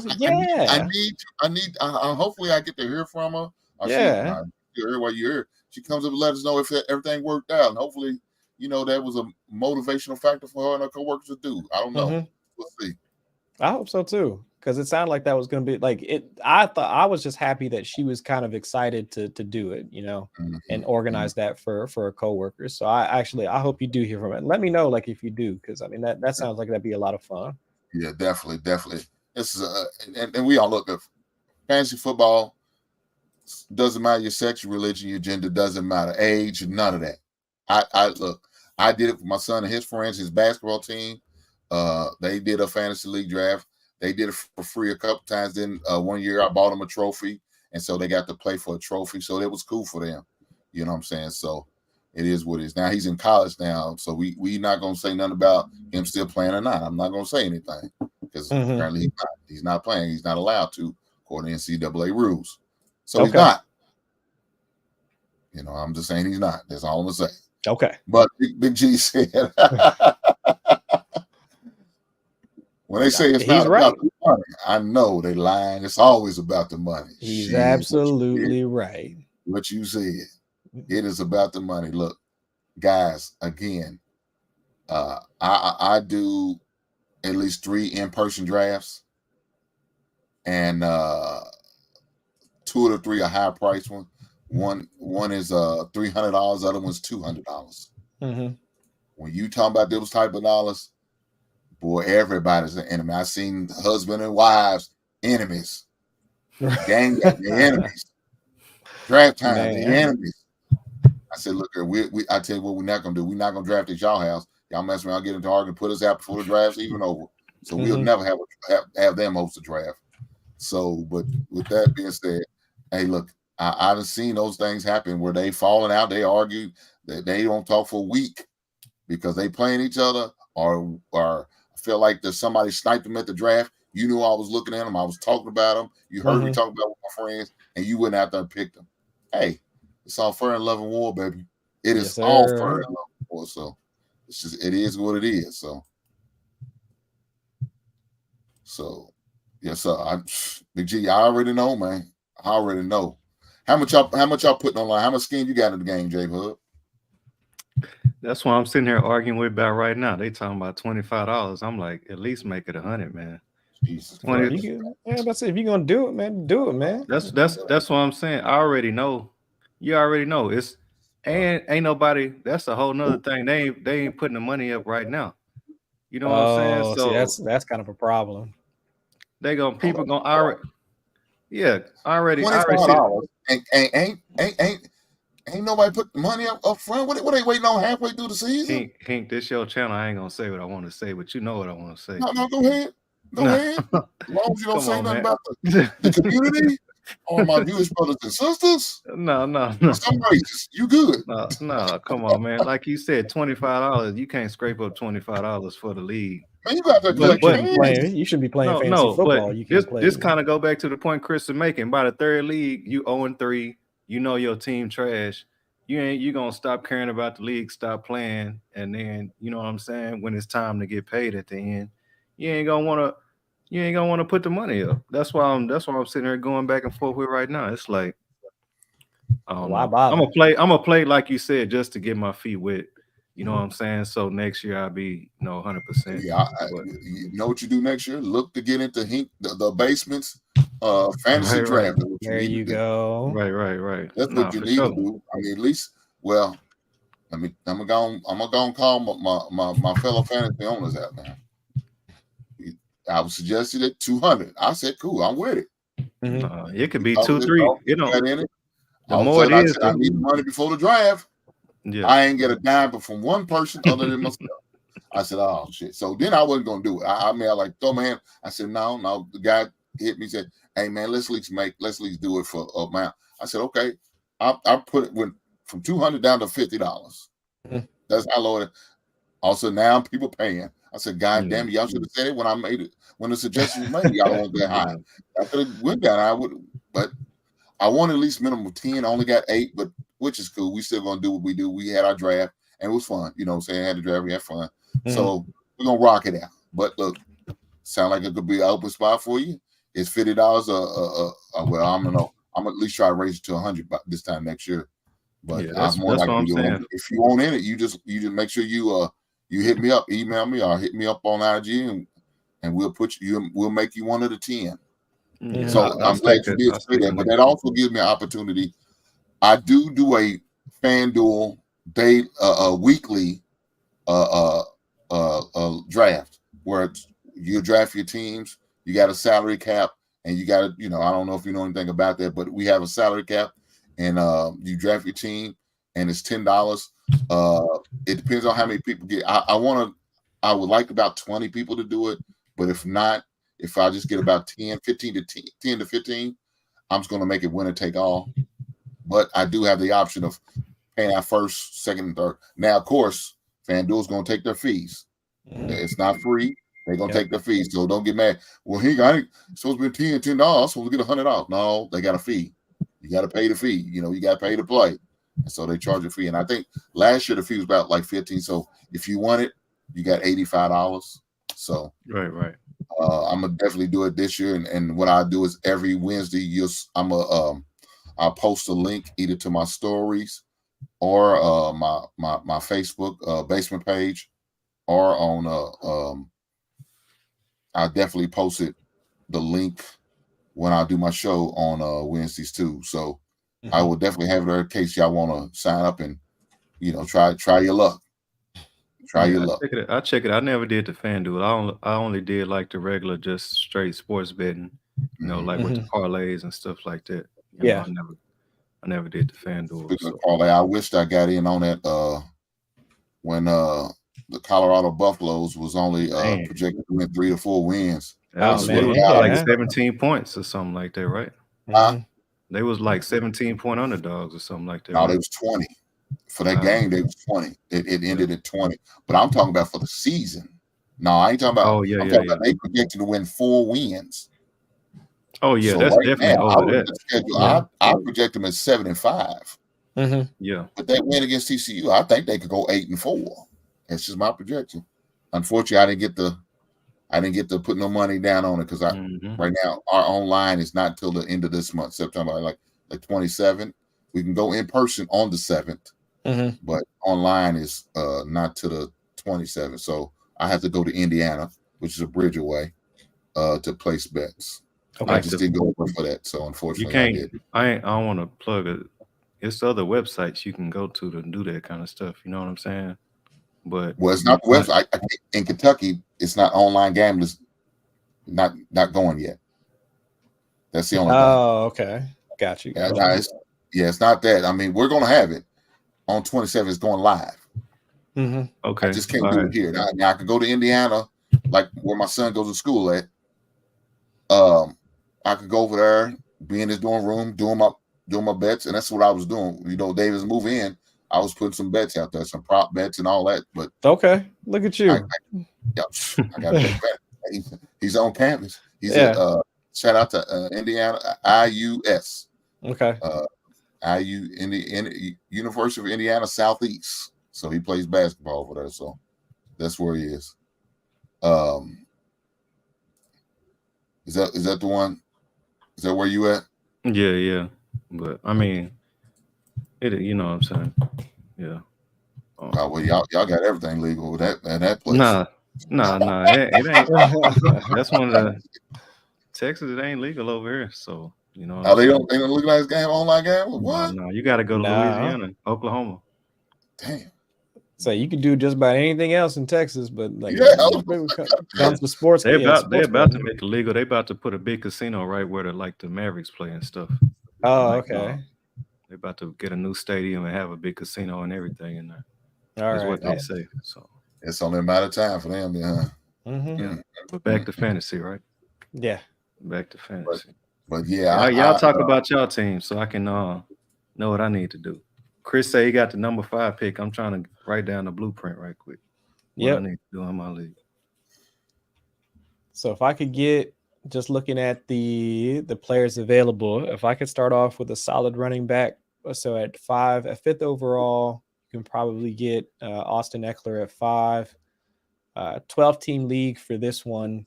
So I'm thinking at best running backs that are typically available in the back end of the second round. Not the best options. You're going to wind up missing out on a lot of the guys that Hink was already mentioning. I mean, like Nick Chubb, gone. Saquon, gone. Tony Pollard, going to be gone. I mean, I wouldn't mind reaching on a guy like Travis Etienne, Ramondre Stevenson, like those guys. I mean, they're at back end of those tiers. Najee Harris is another solid running back. Not the best in terms of efficiency, but if you're just looking for like raw touches, since this is a standard league, it's not a PPR league. It's a standard league. I'm just looking for raw volume, so it's not that bad. You might want to look at Aaron Jones maybe as a possible stick around. Yep, Aaron Jones in that spot. Yeah. But then afterwards, if I got 2 solid running backs, I'll be looking at wide receivers like after that. So in the 3rd round of a standard league. For wide receivers at that point, maybe Calvin Ridley falls into the 3rd round. I definitely want to try and get him as much as possible.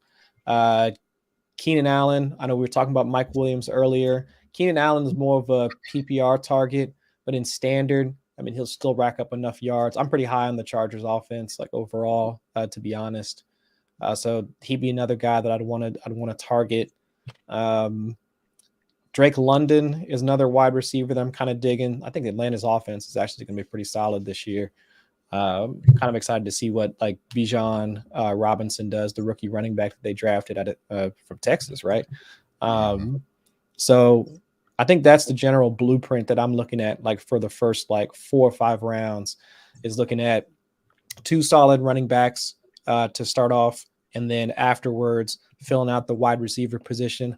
I typically don't look at quarterbacks that early, just because I know even if a lot of the quarterbacks, the early ones, like they go off the board fairly quickly, I can look at some of the guys that are going in like the middle round. So like, you know, Deshaun Watson, like Geno Smith, Kirk Cousins. I mean, all those dudes that are going later that on a week-to-week basis, you could probably, you know, sneak them into top 12-ish, you know, those sort of guys. I mean, those are the quarterbacks that I typically like. I like to draft as much as possible. Yeah, that's my man said, what about us? Hey, we've been really talking up Pacheco, talked brother. about him. Like a lot of people like him. I mean, it's like the 3rd time somebody mentioned him in the chat, ain't it, Chris? Yeah. I mean, look, I like Pacheco. I like the opportunity he's going to get, especially if Trevor Kelce is not going to play, especially tomorrow. I don't think he's going to play tomorrow. I find it hard to believe. The man just had an injury on Tuesday. All of a sudden, he's going to be ready to play on Thursday. I mean, they could put the needle in his knee a couple times, and he'd be ready to go out there and do what he do. But I definitely wouldn't take a chance. Yeah. I definitely would take a chance. I say, brother, sit down. We'll need you in the conference play, and later on we'll do what we do against Detroit, and hopefully we could come out with a win. Like I was saying earlier, games, right? No. Yeah, that's what I'm saying. So like, even if he does play tomorrow, it's like he probably had to get some sort of pain meds in order for the swelling and stuff to come down. So how are you going to know for certain? Like, he plays week 1. How do you know he's going to be straight for week 2 or week 4, week 5? He gets popped in the knee at some point, or even re-aggravates it during practice or something like that. Yeah, I mean, that's the only part, man. It's scary, and I would definitely let him sit tomorrow and just to rest and see what we need to go from there. Definitely. So I see Pacheco really benefiting from that. Maybe he's going to get, maybe instead of 5 catches or 5 pass attempts, maybe he bumps up to about 8. And a guy like that who's going to get that type volume, I think he's going to bust one. I really do. Yeah, it's just, for me, I'd stay away from it. I mean, at best, I mean, kind of like what Dion is talking about there. Like, if Travis Kelce's out there on the field, I mean, they might bring him on and like 3rd downs, or if they get into the red zone, that sort of thing. Like, I can't see him playing at, you know, his typical number of snaps that it will play on a regular game. So you're banking on a touchdown, which for a guy that typically goes in the 1st round, you can't have that. I mean, those are the types of players, especially at the tight end position, banking on a touchdown. That's like Gerald Everett stuff. I mean, that's Tyler Higbee stuff. I mean, that's any tight end that you would draft in the double-digit rounds. That's the expectation you should have for those guys. For Travis Kelce, you're expecting him, because he gets drafted ahead of guys like Stephon Diggs, A.J. Brown, Devonta Smith, T. Higgins. I mean, you're expecting him to outscore those wide receivers that are going to have 80 yards and a touchdown, like on a weekly basis, or at least that's in their range of outcomes. So unless you're like, if we're already talking, limited touches for Kelce for tomorrow, then I don't want nothing to do with him in the 1st round. My man said Laporta's Okonkwo. I go Laporta. Yeah, I like Laporta. Yeah, I thought they was talking about possibly cutting. Denver was talking about cutting my man. I don't know. I didn't know he made a roster. I thought there was a possibility he was talking about cutting him. I don't know. Maybe I could be. I read something wrong. That's the tight end from the Denver Broncos. Yeah, Laporta. I think he's a rookie though, ain't he? And he one of the rookies. But like you were saying, I mean, you like Jared Goff, like from the Lions, and I mean, Goff is going to be looking his way quite often, because if it's not I mean, it's Amon-Ra St. Brown is going to be their top wide receiver, right? Jameson Williams suspended. They don't really have any other pass catchers outside of, I mean, Josh Reynolds, who came over. Like Jared Goff has played with him beforehand. Khalif Raymond, who plays on the outside and does a little bit of work in the slot. But they're all like, they're just speedsters. They're role players. They're gadget dudes. So if you're looking for down in, down out, like almost like the same role like we're talking about for Travis Kelce, you want somebody that's going to be on the field, running routes, and the quarterback's going to be looking his way on a consistent basis. I mean, that's Laporta. But he's a rookie tight end, so that's why we're not drafting him in the same way that we're drafting Travis Kelce, because we've seen Travis Kelce do it for the past, 4, 5, 6 years. Laporta just now stepping onto the NFL field for the first time tomorrow. So I think out of that group, Laporta's in a better offense with arguably a better quarterback. I mean, you can argue whether or not you think Jared Goff is a better quarterback than Ryan Tannehill. Jared Goff played in the Super Bowl before, even though the Patriots waxed his behind like when he played against him. But still, I mean, the man actually took a team to the Super Bowl. So better offensive line than what the Tennessee Titans have. So yeah, between those two, I would go Laporta. I got a question. Alvin Kamara, it says he's suspended. What's the status on 3 game suspension? Okay. Mm-hmm. Yeah, I would look at him like maybe as a 3rd or 4th running back, man. Yep. Like 8th-ish round, somewhere in there. He didn't have a good season last year.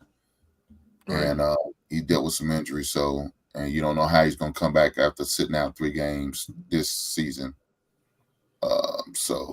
But look, I drafted him in a couple of leagues, and so he's my 4th running back, which means he'll play maybe 1 week because I have a bye. Other than that, he won't see the field unless I have injuries. Let me knock on wood. That right? Yeah. But yeah, I don't know. As far as production, I wouldn't look for him to be producing a lot. Like I said, and I'm not sold on Derek Carr at all. But I'll give you this. I like Michael Thomas as a possible bounce back type of season. He's not going to have the season he had before, right? But I do see him bouncing back just a little bit. I can see him maybe catching about 80 balls. So we'll see. Of course, he's not going to have what that. I think at 1 year he had like 110. He had the most receptions in New Orleans history, but I don't see that happen. I can see him catch about 80 balls, and that's a comeback player of the year type stats for him. Mm-hmm. I can see that happen. He'll be a good 4th wide receiver for you. I like Courtland Sutton as a possible good 3rd or 4th wide receiver.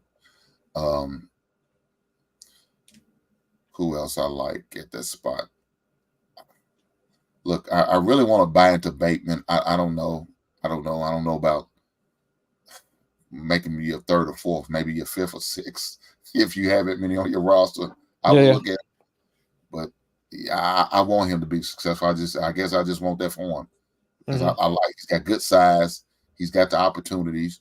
Odell Beckham's an old head. I don't know what they expect out of this guy. He's only got 1 year contract, so he more likely won't be there next year. And they got this rookie in Flowers. He's a speedster. He's more of an outside guy. Bateman can work the under, especially in the PPR. He could be very beneficial. So I hope he has a good year. We'll see. Mm-hmm. But my man Big Tone said, who's going to win? Fields, Bijan, Pollard, Higgins, D-Hop. I can't remember. Okay. Pierce, Eagles D, Geno, Chubb, Mixon, Tyreek, Goodwin, Andrew, Connors, and Baltimore's D. Oh, so these are 2 separate teams, I assume. I was gonna say, you got that on your one team, you must got a bunch of dummies in your league. God damn. But shit. Man. I don't know. I like the Geno team better than the Fields team, just in my opinion. That's where I'm at. I have a problem with Pollard because his neck injury scares me. D Hop is an OG, and I don't know. I don't have no faith in Tannehill. I don't. I like T. Higgins, I like Fields, and I like Bijan. And I assume that's Damian Pierce is the other running back. Yep. I don't know. I like the Geno team better, just my opinion, because of Hill and Andrews and Chubb. I think Geno's going to have a good year. I don't think he's going to be as successful as he was last year. That Pro Bowl type year, I don't see, but I think he's going to have a productive year. I don't like the Baltimore defense at all. I think that their defense is trash. I assume that's James Conner from Arizona. I don't know. More likely they're gonna stack the box on him because their quarterback is out for probably at least the first 5 weeks of the season, the first 4 to 5 weeks with Kyler Murray. I don't know when he's gonna come back, and even when he does come back, they may be in shutdown mode because they may be looking to try to play for Caleb, USC's quarterback. That'll be crazy. Another first round pick for them, and they're gonna have 3 quarterbacks as their number 1 picks again. I don't understand what they're trying to do down there in Arizona, but that's what it looks like it's going to happen. Just my opinion. What do you think, Chris? Yeah, so just looking at the quarterbacks, like starting from the top, Fields versus Geno Smith. So Fields has to go play against the Packers defense.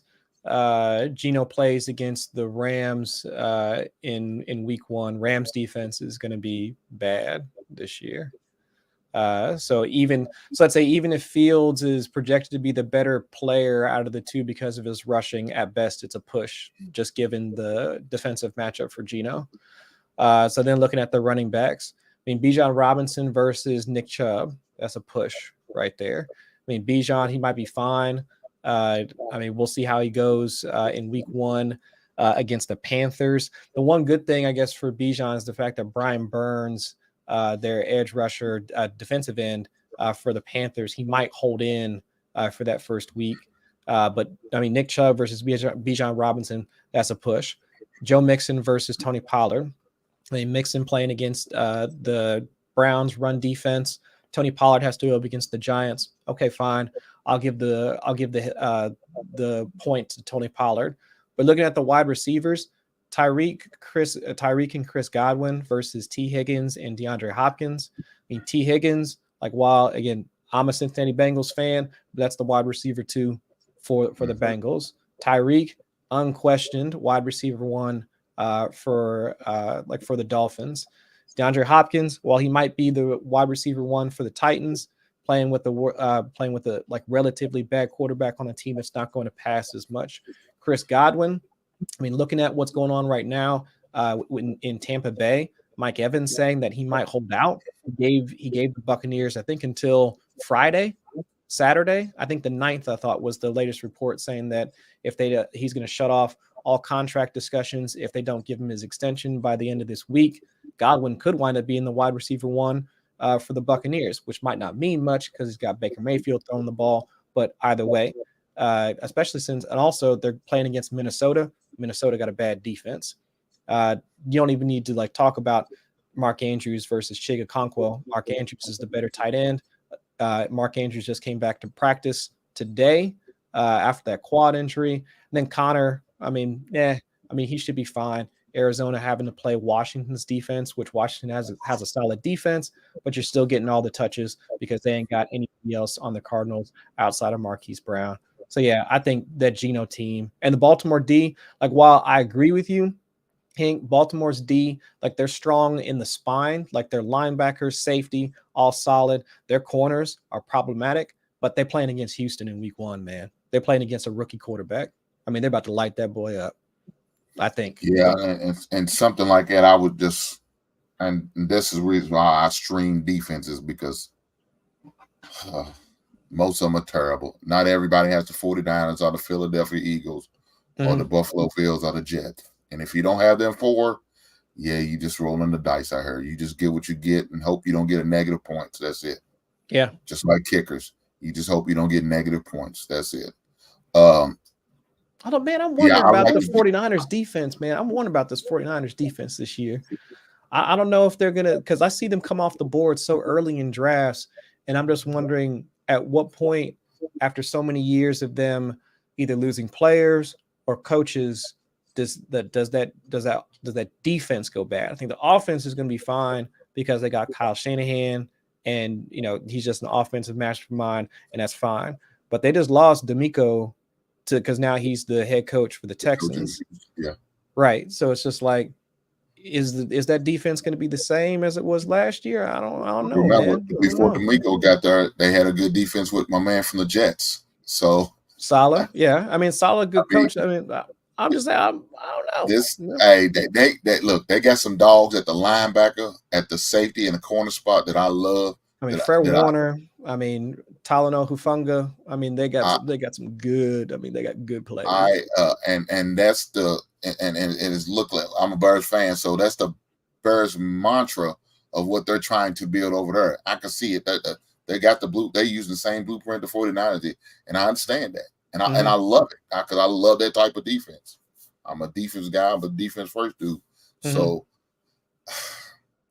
I don't know. I wouldn't pick a defense now. Again, that's me. I look, more than likely I don't pick a D unless it's got to be something real tempting me, and that means it's got to be the 10th round before I even look at the 49ers defense. Yeah, 10th round alone. But again, in my league I had yesterday, they got picked in the 8th round. Didn't understand it. I can't do it. I can't. I mean, either. There's too many skill players out there for me. Yeah. Especially when we start, we start up to 4 receivers in this league and 4 running backs, whichever way you want to go. I can't do it. There's no way. Yeah. There's no way. But no, some people do it. I mean, to each their own. I mean, that's how you want to build your squad. That's how you want to build your squad. But it ain't gonna be me. What's I guess I got to go back to the points and stuff to look at the defense in my particular league. But what's the normal stuff that you look at in the defense? Is it because, like, for me, I like Baltimore defense, but they pass defense is horrible, and their best cornerback is hurt. And that's what's going to give a negative. Because to me, what I look for in the defense is sacks and interceptions. Those are obvious point getter, of course, besides scoring touchdowns or great special teams. Well, they don't have a good special teams. They got the ability to get sacks, but not interceptions, because the cornerbacks are trash. Yeah. So somebody like Baltimore, I wouldn't draft them. You could. Do you get to draft a kicker? Huh? You still get to draft a kicker? Do you draft a kicker? Yeah, just with your last pick. Yeah. Yeah, last pick. Yeah, and depends on your league, because in the league I run, you don't have to draft a running back and a kicker, but of course you got to have it before the season starts. So I was always picking up even wide receivers and running backs or whatever positions all the way at the end, just to have my roster. And I will wait the last minute to make like today and tomorrow. I'll start looking to make adjustment on what good defense is left and what good kickers left. And if hopefully, I'll look at the guys who's possibly not got a good matchup, and I end up dropping those wide receivers or running back, whatever the case might be, just to pick up a kicker and a defense. But yeah, those are the things that I look for: sacks and interceptions.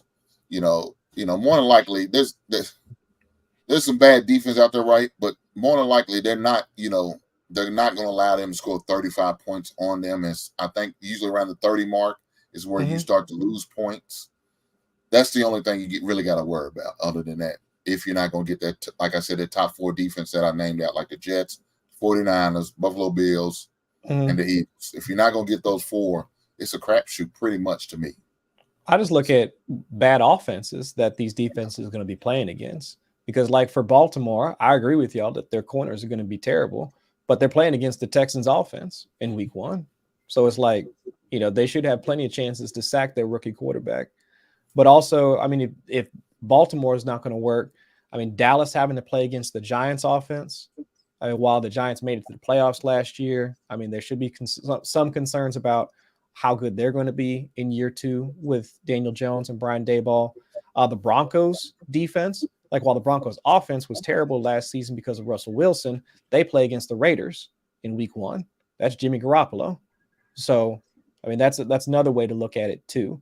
Like, if you don't really get into like the stats portion, like sacks and all that, just look at the opposing offense and get as an easy gauge on whether or not that's a defense that you would want to, or that's an offense you would want to have your defense playing against. So like for instance, would it be smart to have like maybe 2 or 3 defenses on my team? Hell No. no. No, Just only one? just Only one. one? Hell yeah. Yeah, just No, one. shit. Because you only One. start one. Because you only start Right. one. Right. So if you have one in your starting roster and you've got 2 extra sitting on your bench, what good are those other 2 defenses? Yeah, they gonna don't do they for don't you? add any value. I get Right. you. So Right. Look, I'm Jake, thinking, could it even be better to get a okay defense that might be okay league wide, but they're in a league, I mean not a league, a division that doesn't have a lot of high power quarterbacks and stuff like that. That's not going to get the same numbers. You kind of get what I'm saying? Like week to week, they won't play the same people. Yeah. They get- won't play. They're not playing. Aaron Rodgers and fucking the Buffalo Bills every week. You get what I'm saying? I give you an example. If you look at the stream of defense, I would take somebody out the NFC South. The Team Saints, full of weak teams, more likely they not gonna win more than 7 to 8 games. South. All right, yeah, the Saints. The first Those are 4 the teams I would games, no, that's actually the first 6 games. So here are the quarterbacks that the Saints play for the first 6 weeks of the season. They play against Ryan Tannehill, Bryce Young, rookie, Jordan Love, hasn't started a full season before, Shit. Baker Mayfield, Mac Jones, and then CJ Stroud, another rookie. That's the first 6 games for the Saints. That's And the that's Saints before they even defense. play any conference games, because their conferences don't have no. You have Renner, you have Derek Carr, but that's the Saints quarterback. You have And what's Bryce my Young, name? like I Bryce said, yeah, Young, they play them in week 2. and then you have Baker Mayfield. Those are your quarterbacks. Again, pick a team from the NFC. I'm gonna stop giving y'all these gems, but if they're smart, and guess what? He gets smart, and he got New Orleans teams on 80% of his teams is the New Orleans defense is who I got. Yeah. I have no faith in them other quarterbacks. They're trash, and they're going to get plenty. And there are going to be plenty of turnovers made by all of them. Right. That's the So kind I of would gems look I at, came. I would look at That's them, why I came. and like I said, you don't even have to draft them. You can pick them up, but see, you got you season next tomorrow, so you might as well go and make that your Mr. Irrelevant pick, the New Orleans Saints. Just my suggestion. So my man, Ronaldo Hyper G and Son. Okay, right on. Sound like a company. 16 team PPR. Wide receiver Garrett Wilson, Christian Watson, Judy Hopkins. Running backs Saquon, Dobbins, and I assume Brian Robinson Jr. I assume that's who he's talking about. Bijan. Yeah. Brian Robinson. Brian Robinson. He's the running back for the Commanders. Yep. Washington. And he has Dak and Higbee. It's not a bad What do squad we for a think of this 16 team. 16 team. I mean, That's a good not squad. that's not a bad squad. I don't like J.K. Dobbins. He won't be my starting runner, but I start Brian Robinson over him. Unless you got to start 3 running backs. But yeah, I mean, for 16 teams, that's not bad. I mean, the only problem is Christian Watson just popped up on the injury report with a hamstring injury today, missed practice. So you might have to look at the waiver wire for potential replacement. But 16 team, there's nothing you could do. Jerry Jeudy might miss time. He might miss week 1. Yeah, that's why I like Court Sutton over him anyway. And plus, your boy Russell Wilson been having better chemistry with Sutton. I don't know if Dobson is available. He's the same receiver on the Green Bay Packers as a possibility to replace Christian Watson while he's out, if he's out. Possibility, I don't know. Look, I had Dak in my quarterback in one league, man, and I'm so disgusted. I really hate it. I felt dirty when I drafted him, but all of a sudden, this thing, Fields right in front of me. I thought it was head. I said, oh, I got him. But then I looked, this guy ain't got a quarterback. I ain't got a quarterback. I said, watch his ass drive Fields. And his ass sniped me big time. I said, man. So, unfortunately, I had to draft Dak because he was only a decent quarterback to me that was left. Other than if I want to go with maybe Kirk Cousins. And I didn't want to go with Kirk Cousins. I just went with Dak. And so he's my starting quarterback for one of my leagues. But again, I feel dirty about it. But later on down the draft, I did get your boy Jared Goff. So I feel a little bit okay. I may have to ride with Jared Goff for 16 plus games. So who knows? Who knows? What y'all think about the Chargers quarterback? Justin his, Herbert. You think Yeah, what round you think he'll go in? Maybe 4th, 5th round? If in the league that you're talking about, like if Patrick Mahomes is going in the 1st round, somebody else is probably going to start taking a quarterback in like the 2nd round. That means Justin Herbert's probably going to go in like the 4th round at the latest. Not saying that's right, but I'm thinking how the rest of your league is going to go. If you're saying Mahomes is going to go in the 1st, Justin Herbert will go by like the 4th round. And I would probably take him there. I'm really high on the Chargers offense for this season. I think they might be, for fantasy purposes, I think they're going to be a really good squad. I got a lot of stock in Mike Williams. Hopefully he can stay healthy. He's a hell of a target for Justin Herbert if he stay healthy. Keenan Allen's got a little age on him, got a little season on him, but I still think he's going to be productive. And I think Eckler's definitely going to continue to do what Eckler does out of the backfield. So Justin Herbert, to me, is a good 8th round pick as a quarterback. I don't know if he'll drop that low, but in my other league he did, and so I got some stock in him. I think I got him on one team, but I also comboed him with Mike Williams. So when is this draft? I'm about to let me double check, make sure I ain't late for this draft. I got 5 minutes. I got 5. All right, I got 5 minutes. All right. So I look like my man asked the question, Calvo, want to know which one, McCaffrey or Jamar, and Chris, you let him know. Hey, Chase is the guy. I agree. That's my dude, man. You talk about a player who I got the most stock in. The one player I got more stock in than anybody. Saquon, Jamar Chase. Jamar Chase. I got over half my teams. It's got Jamar Chase. That's my man right there. So, and I didn't have the first 2 picks in a couple of them. Somehow I got him. I had a 4th overall pick. I got Jamar Chase. Man, that's 3rd a good pick, draft. I got Jamar Chase. Yeah. So that's a good draft. That's I feel successful with drafting him at the 3rd or 4th pick. If I get him down to 34, I feel like I accomplished something. Yep, that's a good draft right there. So definitely that, man. But look, the season's here, guys. It's here. I mean, it's upon us, and I'm here for it, man. So, I know you guys gotta get ready to get up out of here and do your thing. Chris, again, I appreciate you coming by, man, hanging out with this hour and 45 minutes. I apologize for my tardiness. They could at least got at least 10, 15 more minutes of a good, intelligent talk from you, but I was late. Please, guys, my base dwellers, I apologize for my tardiness. It won't happen again. At least I'm going to try to make it happen again, but you never know. So I definitely appreciate that, Chris, you coming by and rocking with me, and looking forward to getting you on the show again, man, and maybe like a mid-season show. Yes, sir. Something like that. We'll get mid-season, see how's everybody going. Maybe we'll look at something maybe right before the trade deadline. I know a lot of leagues don't like to trade. I can't stand those type of leagues. You scary motherfuckers who don't like to trade and shit, or don't like to trade with guys who have a good team. You don't want to see them get better. I'm not saying it for no reason and not pointing any particular people, but they out there watching. Mm-hmm. I had a guy who didn't want to trade me because he seemed good, but it is what it is. Yeah. Maybe going right before the trade deadline, we'll hook back up again and we'll have some more good conversations on maybe possibly what type of trades maybe I need to do in case I maybe need a quarterback or running back or wide receiver, or just what's out there on the free agent market and maybe I need to be looking at, right? So I definitely want to get you back up to do that, sir. I appreciate you coming, brother. And of course, man. Good luck in your draft, man. Of course. I appreciate y'all. Yeah, I mean, you ever want to chop it up again, man, you know how to get in contact with me. I'll be back. For sure. All right, man. Y'all be safe. Y'all have a good evening. Be easy, right, bro. Be easy. All right. So, Hey, my man, Jay Hood, you ready? I mean, the draft is. That's what I'm saying. minutes I got a minute 42 seconds, man.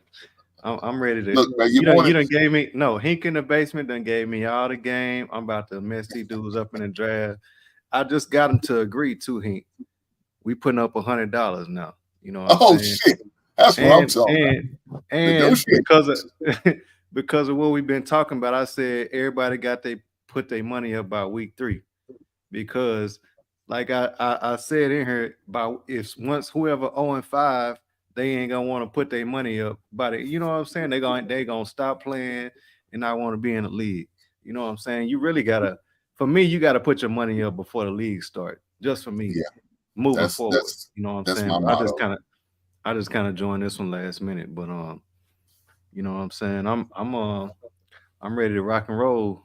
Thanks to Hink in the basement, I got out of the game. I'm about to crush these dudes in the draft. You know Well, what I'm look, man, saying? you're more than if you can, and your possibility, you're more than working to have your draft while we still on. It's up to you, brother. No, I'm on right now. I'm looking at. I got 35 seconds. You know what I'm The saying? pick. Yeah. No, Uh, for Oh, the for the draft draft to to start, start. I was gonna say if you It you start at want 8 to draft o'clock. while you're here, you need some assistance. Now I'm not even. I'm gonna give you free in Free person. game. Yeah, Free I'm gonna game. give that conscious on your shoulder game. Yeah, These guys ain't free getting that, game. man. Only in the basement, man, can you have a guy on the stream helping another brother out drafting a championship team. I just want a portion. I ain't Yeah. asking for much. Give me 10% of the winners. That's all I want. 10%. You got it. 10%. You got it. Hey, you They tied said to the good Lord? they He said won't they, 10% too. I can't get 10%. Nah, this bullshit. Hey, look, buy me a no, bottle, they said baby. Buy me a bottle. That's all you got to do. and, I don't they even drink, said but you can buy me a bottle. they said winner takes all. They said winner takes all too. Oh, And damn. That's even better. and second place don't have to pay. That's what they're saying. Winner Look, takes all. Second place don't have to pay. you talk about for next year. For this year that we talking about right now. Also, so pretty much second place get their money back. Because if Yeah, you don't have to pay, I thought y'all was gonna make them yeah, pay by a little later in week yeah, 3. So yeah, everybody yeah, gonna pay. So yeah. pretty much they get their money back. Okay. Okay, hold Okay. on. Shit, they already picking. Hold on. Oh shit, Don't get nervous, brother. You can do it. they already at pick 5. Ooh, all the good people gone. Let me see. Jamar Chase, Justin Jefferson already gone. Patrick Mahomes gone. Damn. I still got Kelsey, Tyreek Hill available, and I got the next pick.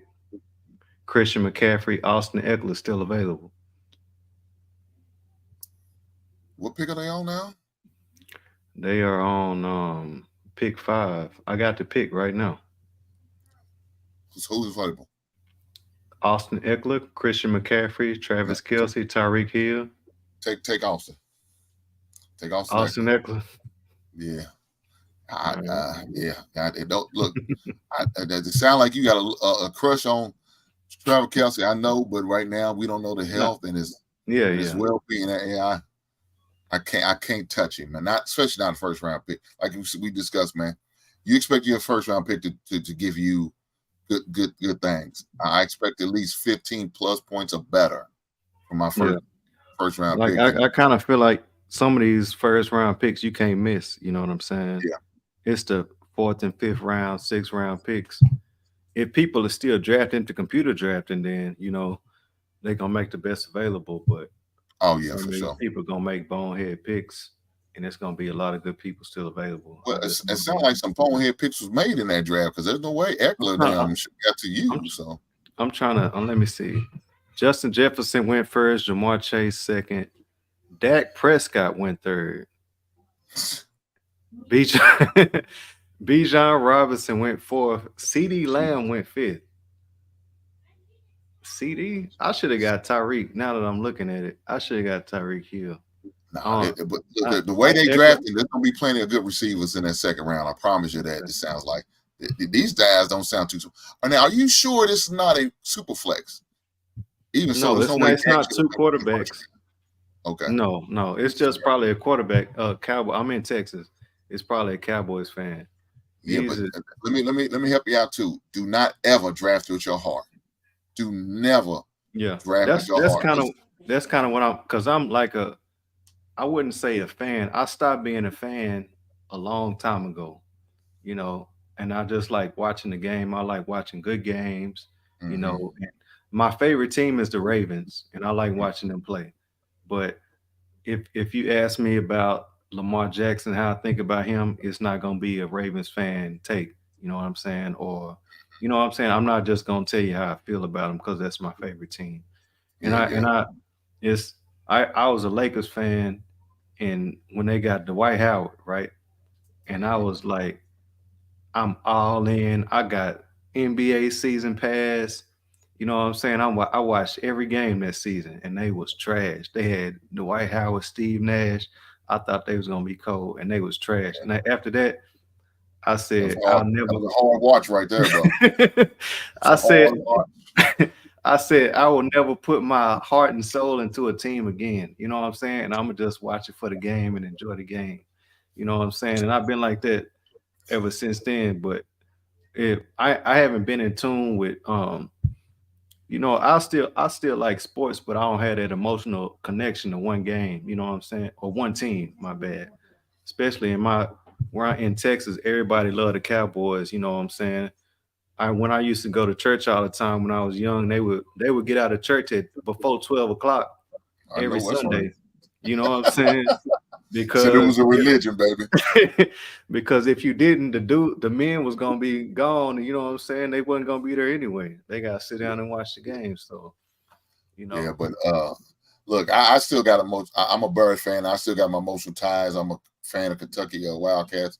I still got my emotional ties, but I just know when it comes to fantasy, you can't. And I did that my first year. You know, I had about 5 Birds on my team because I thought they was gonna be good. Man, I got my ass handed to me. Yeah. And I learned after that 1 year, okay, I can't think with my heart. And the OG told me in the fantasy game, yeah, you don't want to do that. But I'm on the clock. Oh shit, I'm on the clock. I still got hold on. I got 10 seconds. I got Saquon, Derrick Henry, Cooper Kupp. Should I get another running back or what? Go with Saquon. Saquon. All right. So now you got 2 pass catching running backs right there, bud. God damn, how did they make it to the second round like that? Yeah. That's what I'm saying. List off what if you can't see them, list off what them dudes picked. After Tyreek Hill, you got Christian McCaffrey, Patrick Mahomes, Josh Allen, Devontae Adams, Stephon Diggs, Travis Kelce, Garrett Wilson. These are good picks, but I got Saquon Barkley. It's a lot of running backs right here. Derrick Henry, Tony Pollard, Nick Chubb, Josh Jacobs. They still all available. You know what I'm saying? They starting to snipe. I wouldn't worry about no more running backs. Look for your next 4 picks. I'm looking at receivers. Right. I'm going at a receiver next. If I can get a what's the Chargers quarterback? If I can get him 4th round. No, you ain't got no. Don't get him in the 4th round. You can probably look at him or maybe about the 6th round, maybe 7th round. Because so? Okay, it said it got him. You already have 4 quarterbacks go off the board already, right? Yeah, it's got him ranked as 55 in the draft. So he's probably gonna go around 12-man league. You on a 12-man league? 10-man league. Oh yeah, so that's a fifth pick, 5th rounder. More long, maybe about pick 52, 53. Yeah, I would. My next 3 picks will probably be receiver, bro. Next 3 picks will probably be receivers. So, again, guys, I dropped the link. So if y'all guys want to, come up and have this fantasy football talk, we could talk about it. What y'all looking at? What y'all thinking? Who possibly starts, sit, and maybe who on the waiver wire you may be looking at because Travis Kelce is could be possibly out tomorrow, guys. So definitely look into that. Man, Urban say, "What's up, Hank? What's going on, big brother? What's happening?" Hey, Hank, I'm gonna have to drop down, man. I'm gonna still be drafting, but my wife and kids just got here, so I gotta act like I ain't drafting. Baby. That's more important than me. I promise you that. No, I'm gonna still be drafting, but I gotta act like I ain't drafting. You know what I'm saying? Oh, okay. You gotta do that. I got you. All right, don't get yourself in trouble, man. Hey, be easy, big brother. Oh man, good stuff. Jamal Chase for Tyreek Hill and James Conner. No.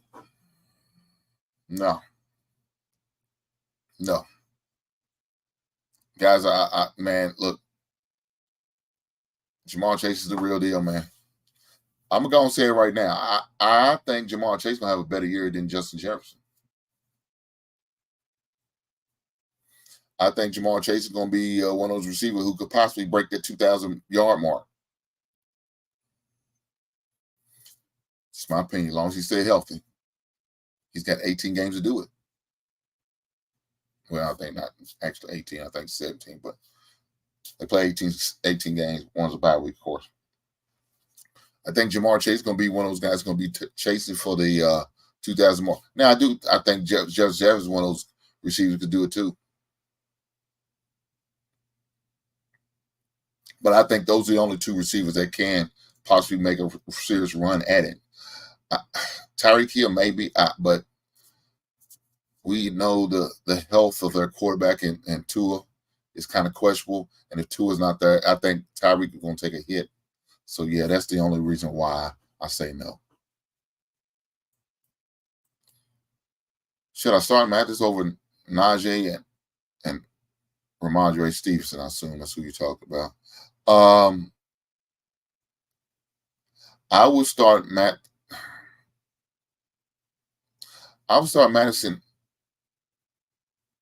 over Najee, but not Ramondre Stevenson. I like Stevenson. So I would start Madison and Ramondre. Now, if you can play all three of them, I don't know if you got a flex spot that you could play that third one, unless you got three good receivers you can put in them. A third good receiver you can put in that flex spot. I don't know, but I would start all three of them if I can, as a possibility as a flex spot for Najee. But just my opinion. But if you want to just start two running backs, Madison and Ramondre Stevenson will be the two I would start out of the options you give me.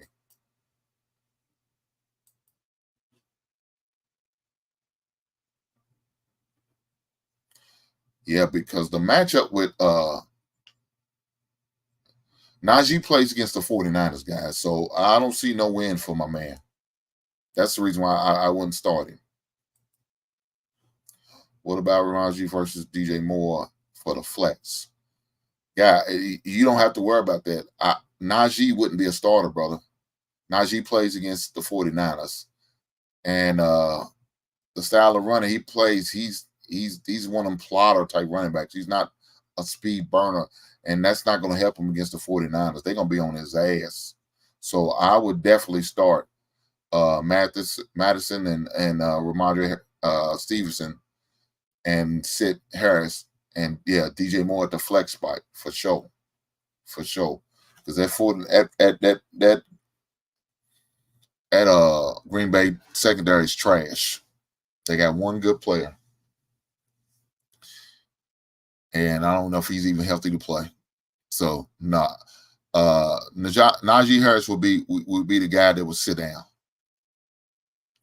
All right, brother. Don't get yourself in trouble. Oh, your baby back there. Your baby back there. I don't know if you want to put it on camera. Hold on. All right, my bad. All right, so I got all right. I'm on fourth round. Let's see who I still got T. Higgins available. Travis Etienne. I don't need no more running backs. T. Higgins. It's Deebo Samuel, Calvin Ridley, Mark Andrews, Lamar Jackson. Still available. You got some good options there. I like T. Higgins, but it's a close second between him and Calvin Ridley. If T. Higgins comes available, Calvin Ridley coming off injury, right? Or something. No, he's coming off being suspended for a year. Okay. But his preseason, he looked good in the preseason. Go. I would, like I said, I would go with T. Higgins first, unless he gets drafted before you get to him. And if he does, then go with Ridley. Who was your third round pick? Third round, I got this.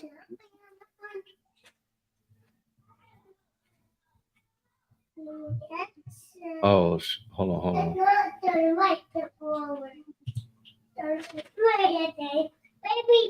They put me on auto pick. I didn't pick in enough time. I got T. Higgins. Okay, that's cool.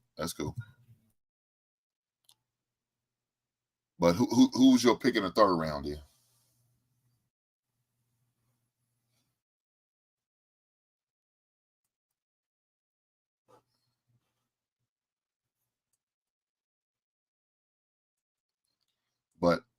Yeah, guys. I mean, I look, guys, y'all keep interacting, keep sending me questions and things y'all want to talk. Cool. I appreciate the question. So Raheel, I appreciate that, brother.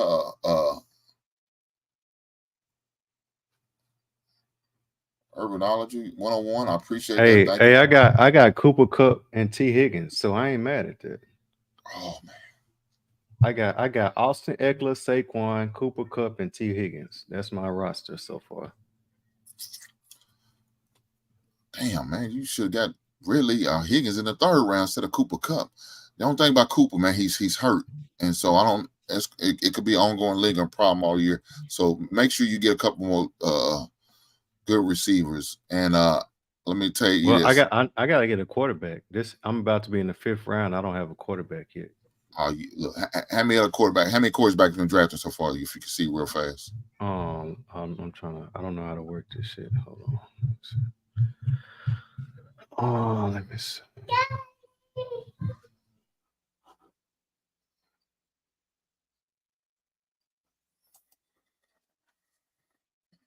All right, thoughts on my starting lineup this week: Burrow, Saquon, Madison Hill, T. Higgins, Darren Waller, DJ Moore.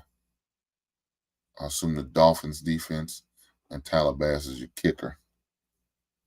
I can't argue with that. I think it's a nice little lineup. I like Burrows. I like that. But you got that Burrows and T. Higgins combination that could be very beneficial to you. I don't know if it's a PPR or not, but I think it's a good lineup. I assume this is the one you send me about.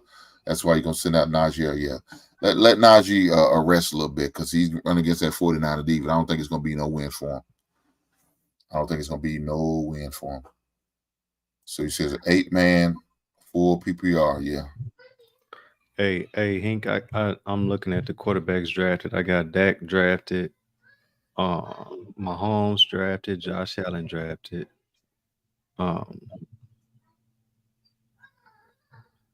Tua Tagovailoa drafted, Joe Burrow drafted, Lamar Jackson drafted. You know what I'm saying? They picking So what how they many feel. people in your league? 12? 10. That's only That's quarterbacks. that's over half the league already drafted quarterbacks. No, you fine, brother. Go another round, get you another receiver, and then look at a quarterback. All right. All right. Yeah, shit. No, half your league already got quarterbacks, and they got shitty quarterbacks. Tua in the first 5 rounds. That's crazy. Damn, he's a free agent in my leagues. Jesus Christ. My goodness, he must be a damn Dolphin fan. Would it not be worth getting on Justin Herbert, or should I wait?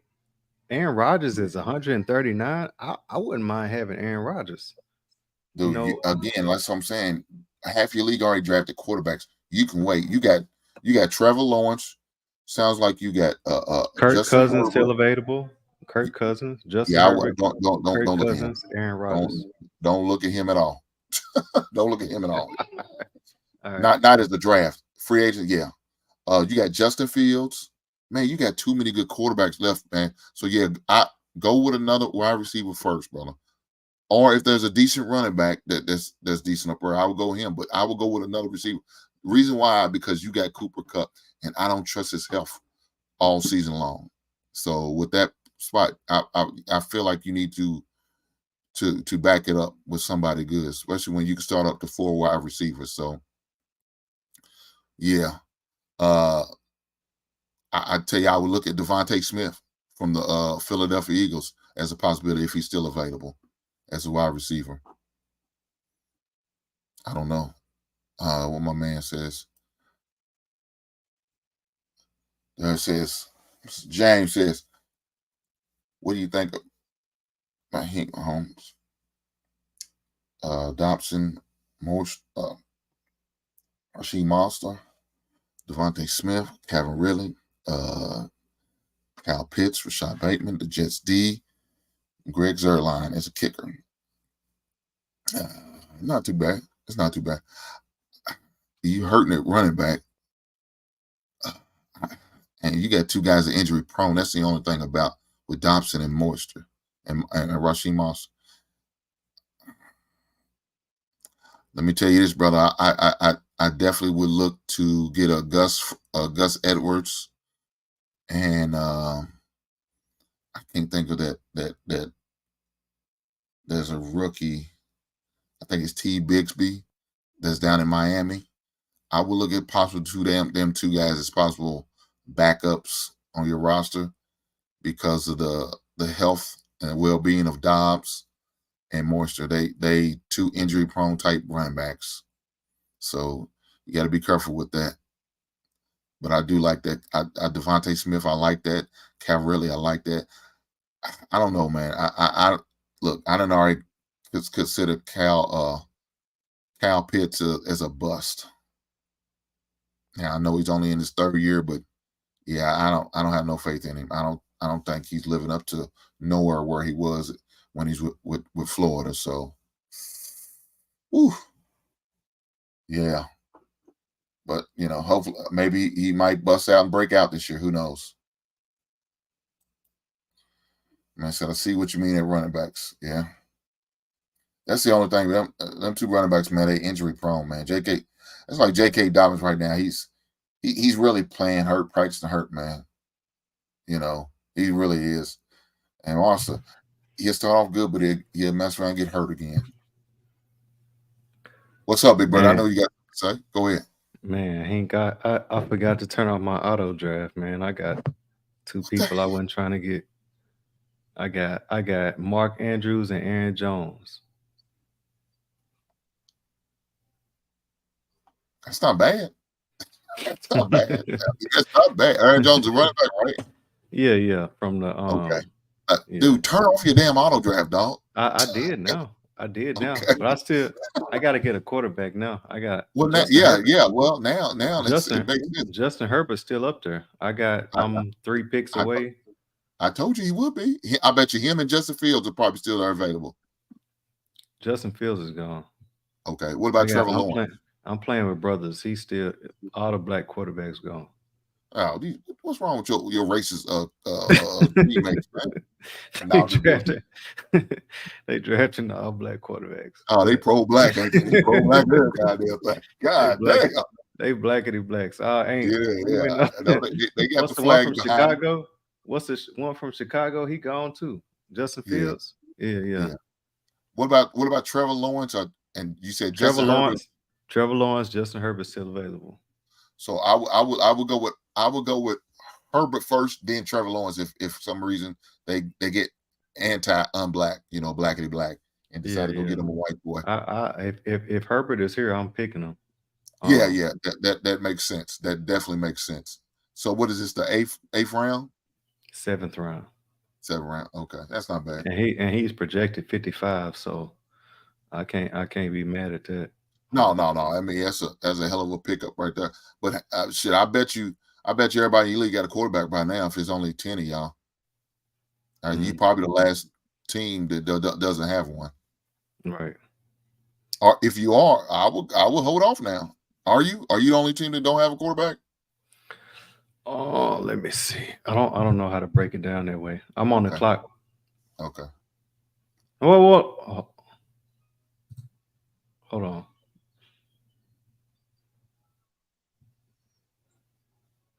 So man. No. Oh my God. What happened? Please don't tell me you still on auto pick, dog. Bro, I literally hit the button. Man. Who'd you get, man? I clicked Christian Watson. Is that who you got? Yeah. I don't have any quarterback. I don't have a quarterback at all. Put them quarterbacks in your queue. So if it does go auto pick again, they'll pick from your queue. Yeah. Okay. I got Justin Herbert and Aaron Rodgers in my queue. Them the only two people I'm putting in there. I still got Kirk Cousins. Kirk Cousins just went. I mean, he just went to Herbert. Herbert went to pick after me. You know what I'm saying? That's who I wanted to pick. Yeah. So look to get Trevor Lawrence. over Aaron Rodgers? You don't think Yeah, Aaron Rodgers is gonna have a good year? he's gonna Aaron have a good Rodgers, year. they got Garrett Wilson. He got his boy from Green Bay, and they got Yeah, a but tight end too, don't they? What's their tight yeah, end? no, they don't have a tight end. Not the Jets. They got Randall Cobb. They got Randall Cobb, they got your boy. Was it Lazard? Alan Lazard. Lazard, and they Yeah, got the rookie of the year, and they no, got Brees Hall. Brees Hall don't catch passes, or he just a running back. but he hurt. He hurt, man. He hurt. And then they also got Cook too. Look, get Trevor Lawrence. I like Trevor Lawrence weapons over Aaron Rodgers. He got Calvin Ridley. He got Christian Kirk.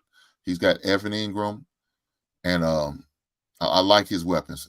Travis Etienne comes out of the backfield, catches balls. I like their weapons. If he's available, I'll get him. Yeah, I got the next pick too. Okay, put him in the queue and take your shit off auto pick, dog. Come on, brother. God damn. Trevor Lawrence. You like him over Aaron Rodgers? Hell yeah.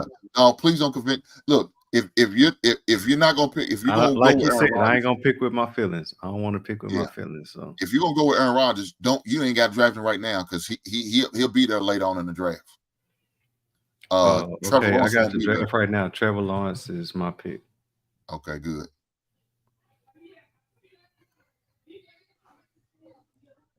So what are y'all doing? 30 seconds to pick? It's a minute.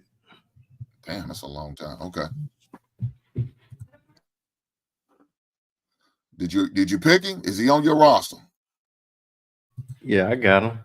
Okay. Trevor Lawrence. Yeah, he on my roster. Trevor Lawrence, Austin Eckler, Saquon, Cooper Kupp, T. Higgins, Watson, from the Green Bay, Mark Andrews, and Alex Jones from Green Bay.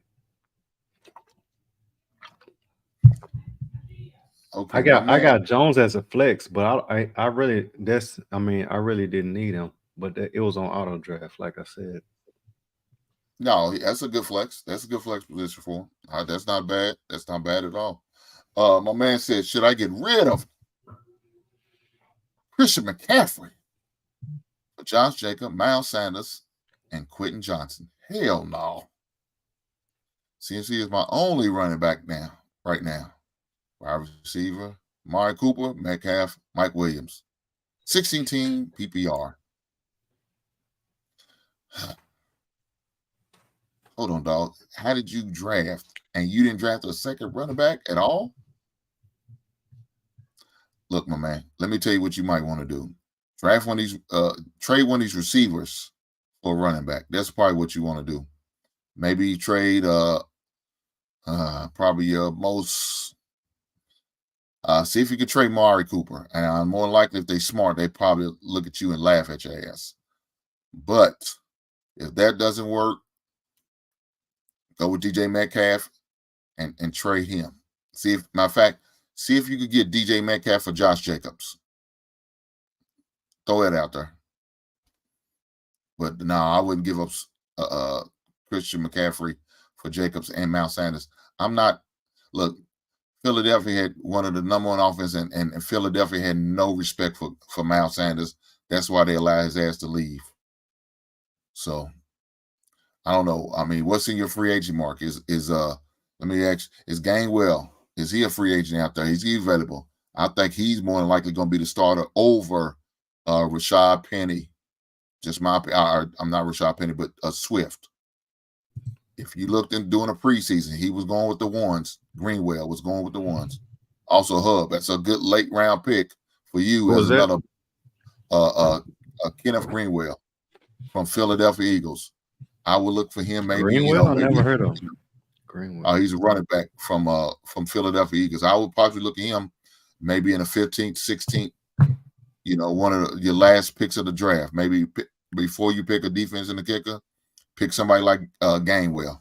I'm on the clock right now. I'm on the clock. Who you got available? Oh, Kirk Cousins. It's a bunch of quarterbacks. Aaron Rodgers. Don't worry about quarterbacks now. You good.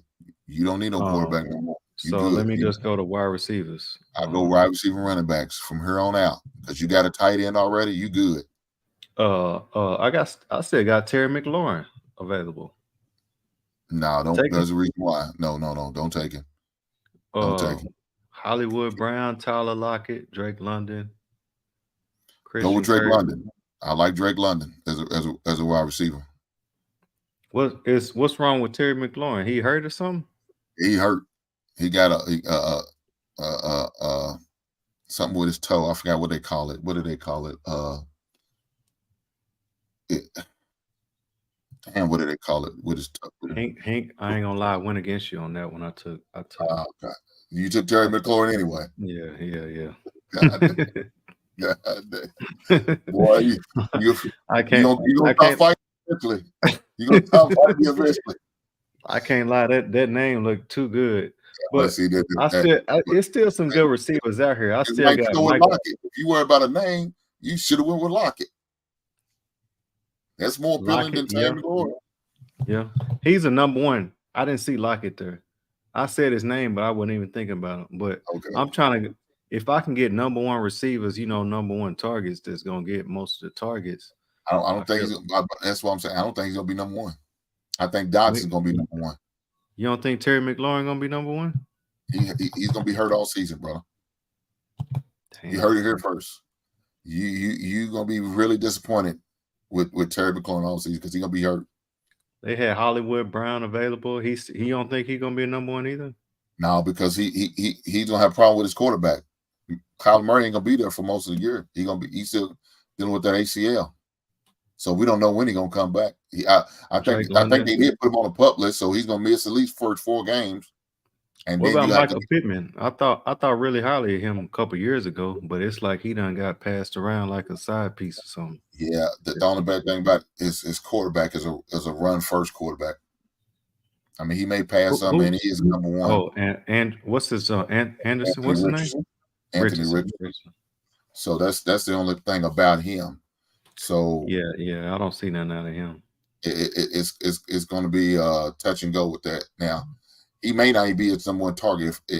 His number one target could be his tight end. What's the status on Michael Thomas? Is still available at 105 pick. What's the status on him? He didn't play all last year. He should be the number one. He got suspended part of last year. What's it? He was suspended. Oh, he didn't play. He got suspended for drug substance or something. No, I think it's just some shit with the team. Okay, but he should be the number. He always hurt though. He don't never play. Chris Olave is probably more likely the number one, but he's not a bad number 2. And this late in the draft, he wouldn't be a bad pickup. Michael Thomas is a number 2 now. Man, like I said, I watch football, but I know I'm watching the Ravens or the Cowboys for the most part, just because the Cowboys is the local team. Well, think about fantasy, man. It forces you to watch other teams. Be realistic. Yeah, you got to be realistic. You got to take your feelings out of it. That's what I said. They might sit Kyler Murray down the whole season, so you're gonna get some trash ass quarterback. And matter of fact, I think it's your boy that used to play for Texas. What's his name? Apple? No, I mean Eli Apple. I don't know. No, I don't know if it's Apple. I just said his name. I don't know why I said his name. I can't think of the backup quarterback they had at Arizona, but more likely might him. Look, Arizona may be tanking for Caleb Williams from USC. They're going to have another number 1 overall pick more between them or Carolina, and Carolina's not going to pick Carolina don't even have their first pick. We're going to have Carolina's pick. So more likely we're not going to pick a quarterback. So Josh Dobson is a starting quarterback. Yeah, that's even worse. He's trash. So he couldn't get it going at Cleveland. And God damn. When he had 11 game cushion over Deshaun Watson, he couldn't get it going. Trash. So if that's the case, but I still got Caleb Williams. So, and that means Hollywood was gonna have trouble with these types. I'm on the clock. Hold on. What you got? I don't need no more running backs. I don't think. I definitely don't need no more running backs. Oh, it ain't gonna hurt. It ain't gonna hurt. The more you get, you use it for trade bait if need be. It doesn't matter. You look, you got every other position filled that you need to fill. Yeah, I mean, you gonna right now. You just picking the best available players, and whoever you think the best is. So I don't know what your availability is and what they got available. That's how you need to be moving right now, though. And like I said, the last like they got me on some kind of auto pick because I'm looking at the league and then it just picked for me for some reason. Oh, how they? No, you can take it off auto pick, brother. I've tried to. I did that a while ago. What? Let me say, hey, come out, come back in. Maybe you need to do that on the come league. Yeah, you come back out. Yeah, let me refresh it because I drafted another running back. I got 4 running backs. I didn't need another running back. Who they give you? Breece Hall. Who? Breece Hall. Breece Hall for the Jets. Yeah, he's a good running back, but I mean that's not who he's trying to compete at the spot with your boy Cook. That's the only thing. But like Dalvin Cook is there too. So, but he's supposed to be projected starter, but you never know. I already got Austin Eckler, Saquon, and Aaron Jones. I didn't need another running back. But you start up to 3 running backs, right? You got 2 flex spots. I got a flex. Yeah. Okay. Yeah, I can. So you start up to 3. So I mean, look, and you got. I don't know what your bye weeks are looking like. You also got. But it seemed like the way the points were set up, wide receiver is the most, important position. They king. They king. So did you refresh it? Did it take you off auto pick? It says I'm off auto pick now, but like I said, it last time it showed me on like I was ready to draft and then it just picked by itself. I don't know. Or you make sure you pick it before the minute's up. No, I got a minute, and it was I don't know. It was like 5-10 seconds, and then it just picked by itself. Well, maybe it gets down to a certain amount of seconds. That's why it goes to auto pick. I don't know. I'll be waiting on it the next time.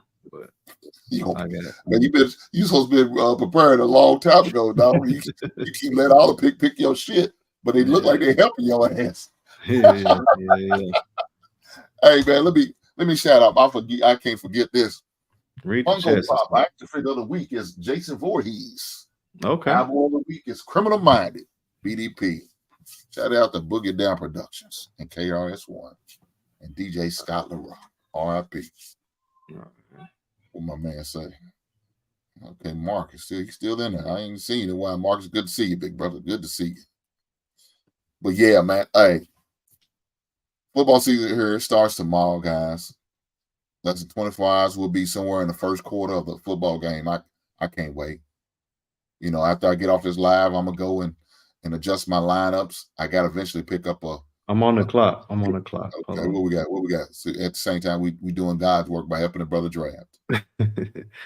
I got let me see. I got I don't need no running backs. They got a linebacker up here. Why they got a linebacker? Tyler Lockett still available. Should I get him? Tyler Lockett, Drake London still available. Get Tyler Lockett before you get Michael Thomas. Okay.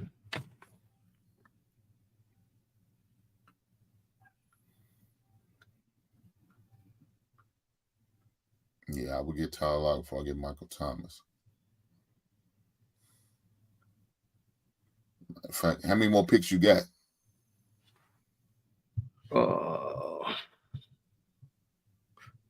Is it going by the positions I got left? 1, 2, 3, 4, 5, 7. 7 picks left? Yeah. I would definitely look to like I said, the drafting picking a core and a defense, like I said, the last 2 picks. Maybe look at a backup running back. I mean, a backup quarterback. What bye week is Trevor Lawrence is on?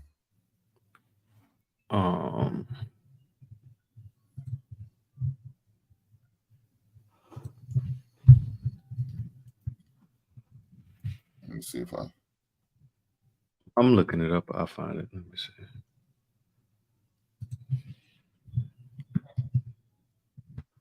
Yeah, I would find out what if his bye week is, and then See who got the easiest game that week, right? If they still available. If I like I said, it's still a Kirk Cousins available. It's still Aaron Rodgers is still available. I knew that. I got I told you that, man. Remember, I told you he'll be available. I think people So sleep their on bye Aaron week Rodgers. is week 9. Week 9 is Jacksonville's bye week. Okay. So if I was you, I would look and see when the bye week is for Aaron Rodgers or any other quarterback left that's decent. Okay, week 9 NFL.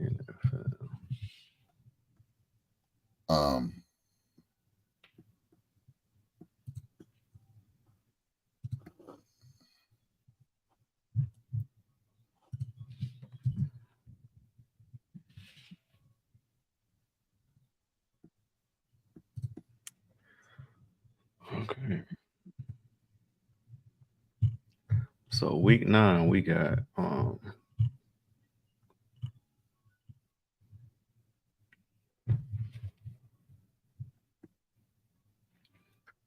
Kirk Cousins plays the Falcons week 9. I'm trying to look at the teams that I might still have a quarterback chance at. Now look at Who the Jared Goff. Jets play? Look at Jared Goff. The Jets off week 9 too. It looked like.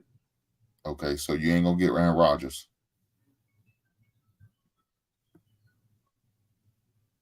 Jared Goff is the coach.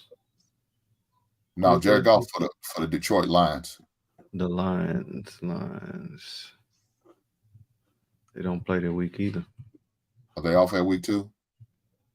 Mm-hmm. So I need to get Kirk Cousins. I mean, yeah. Well, you don't have to draft that guy. I'm telling you. Yeah.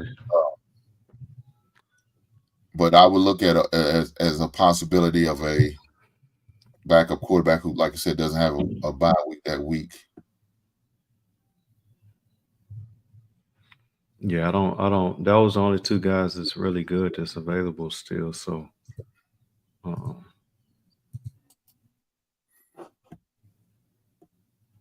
yeah, I would definitely look at that as a possibility.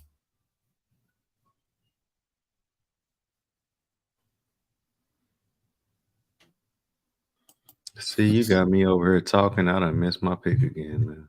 How do you do You this? got You me don't looking shit. you don't hear the ding ding ding going. I wasn't even on auto pick. I was just talking for a minute. I picked Roquan Smith. What the? Oh man, That's a linebacker. Are y'all doing IDP? I'm about to. I don't know, but it had him up here on the auto pick type stuff. Yeah, that's y'all must be doing an IDP, an individual defensive player then. Okay, I'm looking at defense.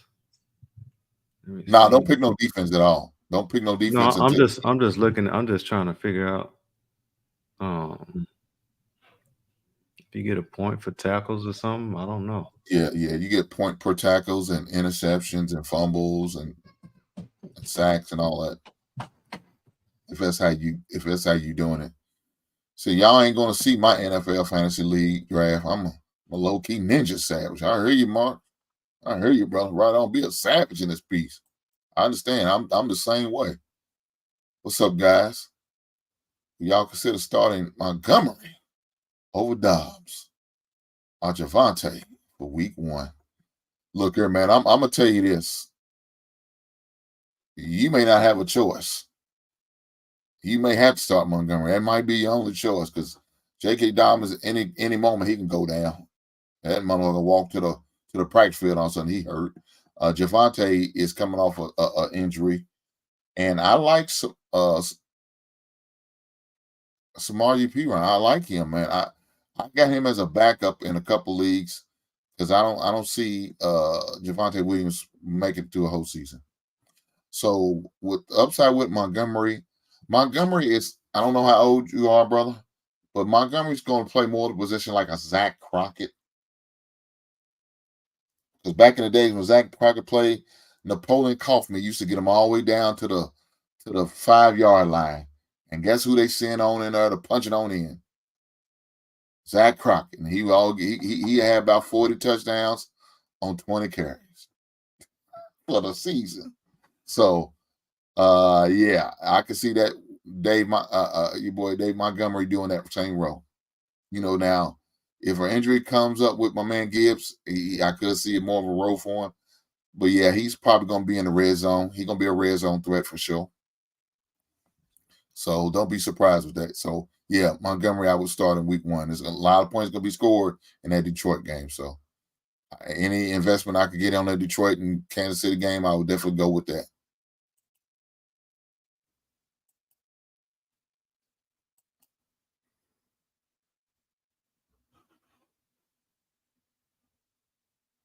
Yeah. I mean, I like Samaje. I like Samaje more of an option than Williams. I mean, just my opinion. All in one show. Shout out, salute. Thank you, Marcus. I appreciate it, brother. Even though you don't want to share with your ragged ass team, your team probably ain't shit. That's why you don't want to share your team. I'm just bullshitting, brother. It's all good. Let's see my man. So this is, I guess, my man's roster, all in one. Diggs, Higgins, Goodwin as his wide receiver 1, wide receiver 2, and flex. I have Keenan Allen and Lazard on my bench. I would sit down Goodwin, and I would go with Keenan Allen. That's what I would do as far as option as a flex. Unless you got a good running back, you possibly put as a flex. I would go with Keenan Allen over Goodwin as a flex. Would you consider either of those two to plug in your lineup? Yes, I would. I would plug in. Hey, I got. I'm in the 13th round.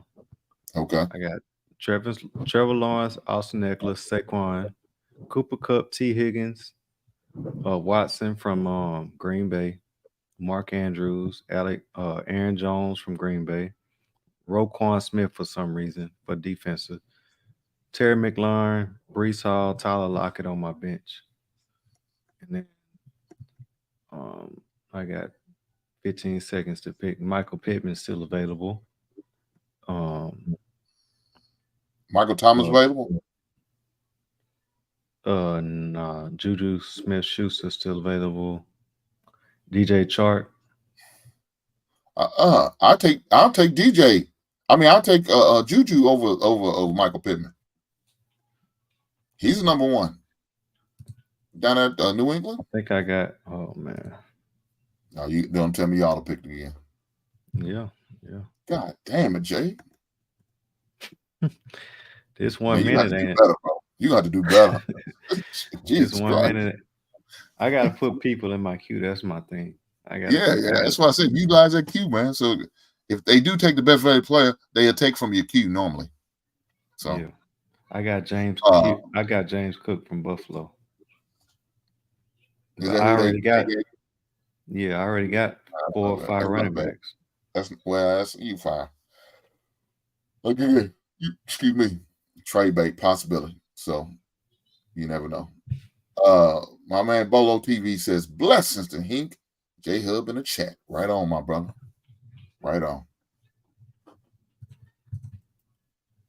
Dorian says, if you're here watching my favorite content creator, please hit the like, share, and subscribe. Guys, if you ain't already subscribed, man, I'm trying to finally figure out what you're doing. What are we doing here? Please like and subscribe. Share it with your friends, family, and loved ones. Please. I don't ask for much more. I'm not out here shaking you down for super chats and money and nothing like that. But man, because you at least hit the like button. Share and subscribe. Share. Tell your daddy, your father-in-law, your cousin, your uncles, your aunties. It don't matter. Let it all be know. Come to the basement. It's a good place over here. It says good night, everyone. Right on. Right on. There's no sleep for the weary. I sleep when I die. I ain't gonna lie. I'm bullshitting like an asshole. I had to take a damn old man nap before I got on the show today.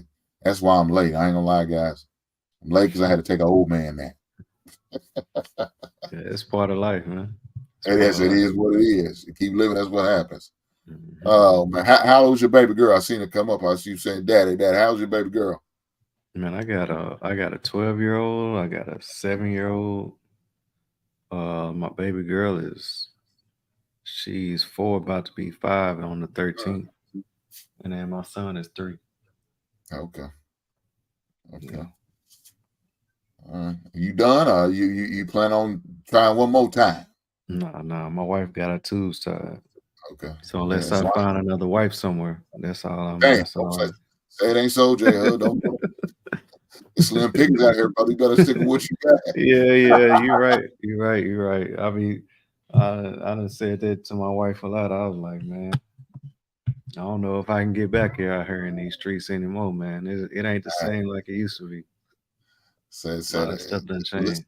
Listen, folks on YouTube, all these women going to hell in a handbasket, baby. They're all for the streets. Everybody for the streets. Yeah. Ain't nobody no good, yo. Yeah, I got what I got. I'm good. I ain't going nowhere.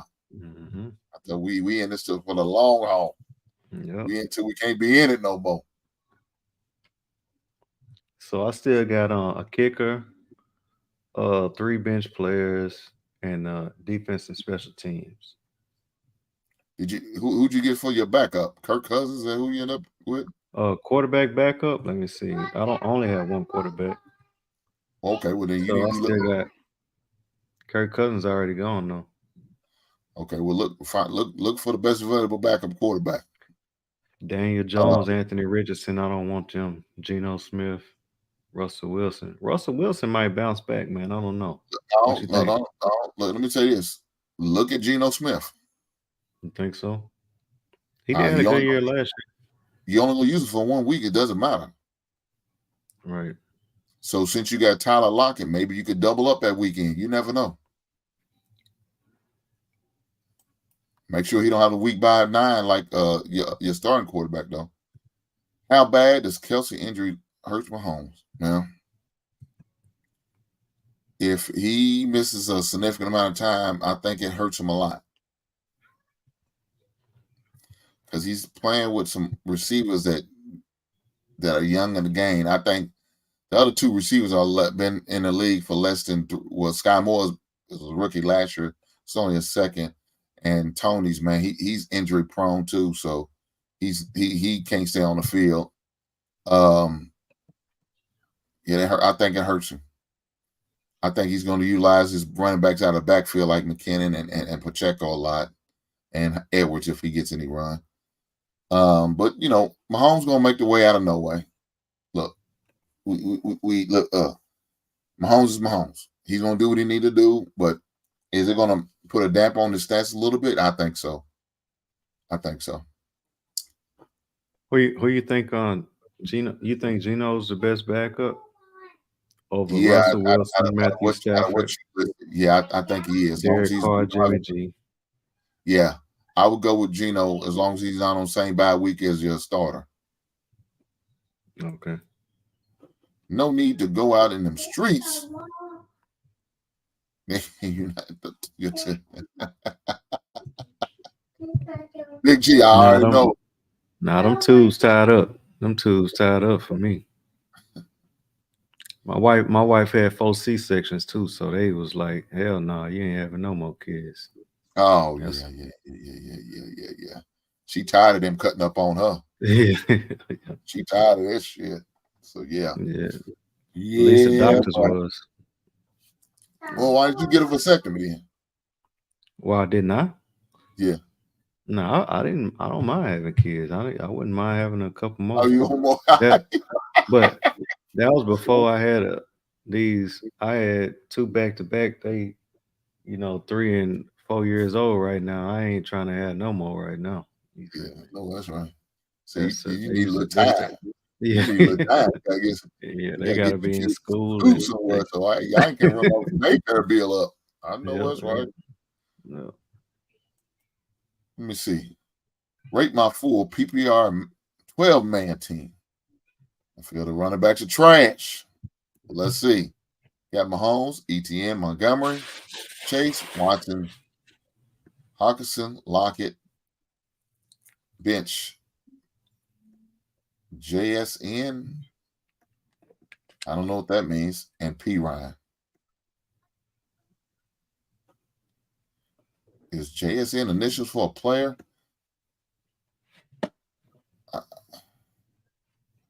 Viles the GOAT.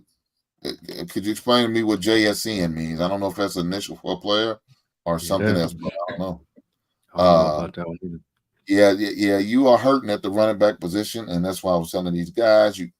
Jackson Smith, okay, I got you. Yeah, your running backs are trash. You are correct when you made that assessment. I can agree with you. You got beautiful wide receivers. I like the wide receivers. I like your tight end, especially for a 12-man team. Yeah, it hurts, brother. Look, I suggest you put Bigsby on as your backup for ETN, because you're going to definitely need it with that guy. That guy health is even in college his health was questionable. So yeah, definitely back that guy with Bigsby. He plays with the Jacksonville. He's a backup running back for ETN. So definitely look into that. I like smart. Go ahead, bro. No, I said, would you be mad at me if I'm in round 15 right now? If I went ahead and got me a kicker or something, because I feel like these last few picks is kind of irrelevant. You know what I'm saying? They might. If you got total 18 players to pick, make them 2 last players, defense and kicker. Don't look. Find your best available player. I don't care what position it is. If it's a quarterback, that doesn't matter. And if you have to drop him later, I still got to get a quarterback. So you don't have to sit on the backup quarterback. No, they drafted. And you talk about back, and you talk about getting the damn kick already. I'm literally talking to you, and they just auto pick for me again. Literally, who'd you get? Auto. Josie Jewell. I don't know who that is. A linebacker. God, why they drafting me linebackers, man? I don't know, man. So it sounds like you got an IDP. You got an individual defensive player on your roster. That's what it sounds like. So yeah, you might want to check that out. But it sounds like you're gonna be dropping his ass and picking up a backup quarterback. Sounds like. If you don't get a chance to do it already. Yeah, definitely make sure you draft a backup quarterback before you get a defensive kicker. And even if that means you don't draft a kicker or defense, on one of the two. How are you on Bryce Young? What you think about Bryce Young? Yeah, I wouldn't touch no rookie. None. Okay. Let me take it back. If you're gonna take a chance on a rookie, I take a chance on Anthony Richardson. That'd be the only rookie I take a chance on. The one from Houston is already gone. What's his name? CJ Stroud. Yeah, he's already gone in my draft. Is your boy Nico Collison available? That's a good. He's a wide receiver for Houston. That'd be a good late round pick. You said Collison. Yeah. No, all right.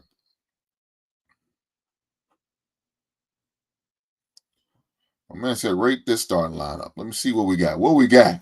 I like this. Guys sitting in the lineups want me to rate it now. Ain't gonna be honest with you guys. If you got trash, you got trash. You got good, I'm gonna give you credit. Damn, Big G didn't give a man a chance. He said this running backs are trash. God damn, Big G, you hard, ain't you? I thought I was hard on the brothers. Let's see. Burroughs, Pollard, Rocket. Well, you're right, Big G. I can see you right. Pollard, Javonte, Diggs, Brown, Keenan Allen, Komet, that other tight end from Denver. God damn it. And Lockett. Guys, well, I mean, I assume you talk about AJ Brown, right? Ryan 23. I assume that's what you put, buddy. And if it's the Ryan, I think who it is. Yeah, your team ain't shit. I'm surprised you got more goddamn Dolphins on here. I could be wrong about the Ryan. It could be the other Ryan. But if it's one I'm thinking about, he's a Dolphins fan. Yeah, them running backs are trash, man. God damn. Woo. Hey, I'm back on the clock. I got one more bench position, defense and kicker. So I need to get another wide receiver, right? What you think? Quentin Johnson, is he good? Yeah, he's Rondale Moore, DJ Chark, Daryl Moody, Nico Collins, so Elijah did you Moore. get your backup? Did you get your backup quarterback? I didn't get nobody. No, it was 10 seconds. So. I mean, I'm sorry. I mean, you like for the kids. Man, hold on. Auto draft is trash, man. I got 1, 2, 3. I got 5 running backs on my team. That's fine. That's fine. Look, you're gonna be on the waiver wire trying to get a backup quarterback. Sound like so. Look for the best available defense and the best available kicker for my next 2 picks, right? Okay. Yeah. But as soon as the draft's over and you're eligible to go out there and get in the market, you go and find you a backup quarterback, man. Let me go ahead and pick my my defenses and my special team. Yeah. What's the team that you said? Hold on, it was a team that you said. I wrote it Saints defense. New Orleans Saints, yeah. I need the Saints defense. They're already gone. It looked like somebody got some sense.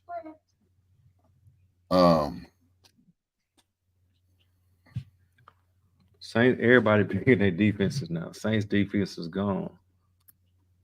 Okay, what defense available then? What other defenses is in that conference? You got Atlanta, you got Tampa, and you got Carolina. Atlanta, Tampa, and Carolina's already gone. That's crazy. I don't see their defense like that. I might have to just. Oh man, I hate to have a trash defense. I might have to go with a kicker first. Yeah, we'll go with the kicker first, and then see about the defense after that. Should I trade away Negotiate? I don't even see no kickers that are good. That's why I should have picked at the last round to get Hickerson for PPR. TJ Hockenson.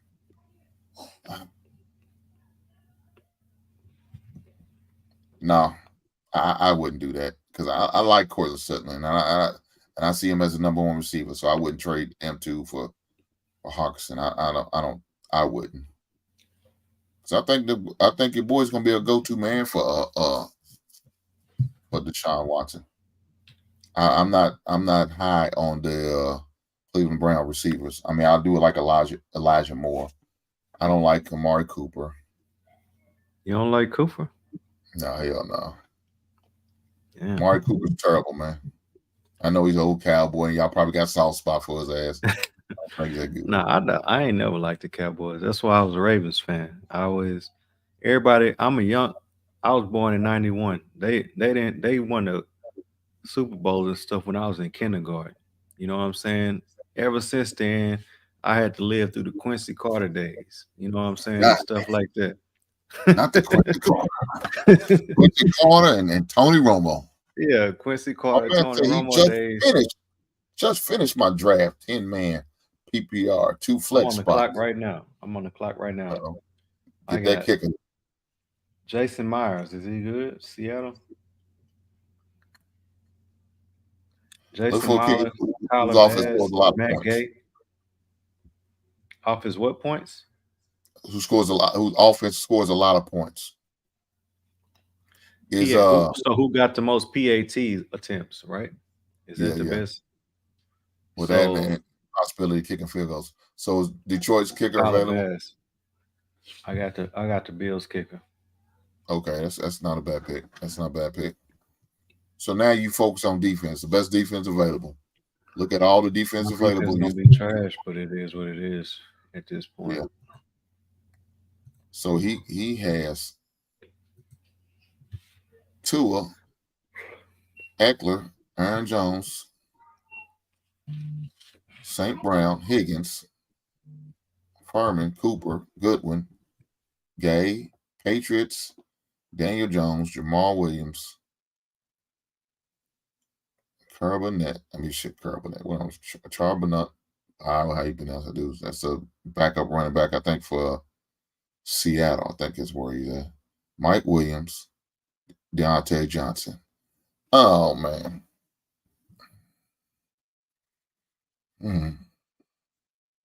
It's not bad. It's not bad. Guys, I don't like Tua. I don't like Tua as a quarterback, period. How can you not like Tua? How can you not like Tua? I'm gonna be straight up. How can you not like Tua when he got two of the best fantasy wide receivers that are available? That's all fine and dandy, but Tua's availability is always in question. Dude, that dude's a concussion away from have to retire, brother. I'm telling you that right now. He's a concussion away from retirement. He had 4 concussions last year, 3 documented.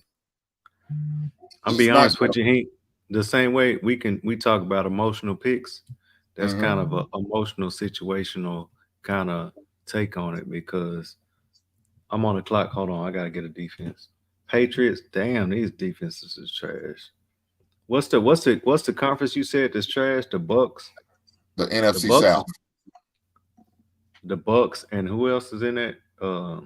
Atlanta, Bucks, Carolina, and Saints. Carolina is gone. Bucks.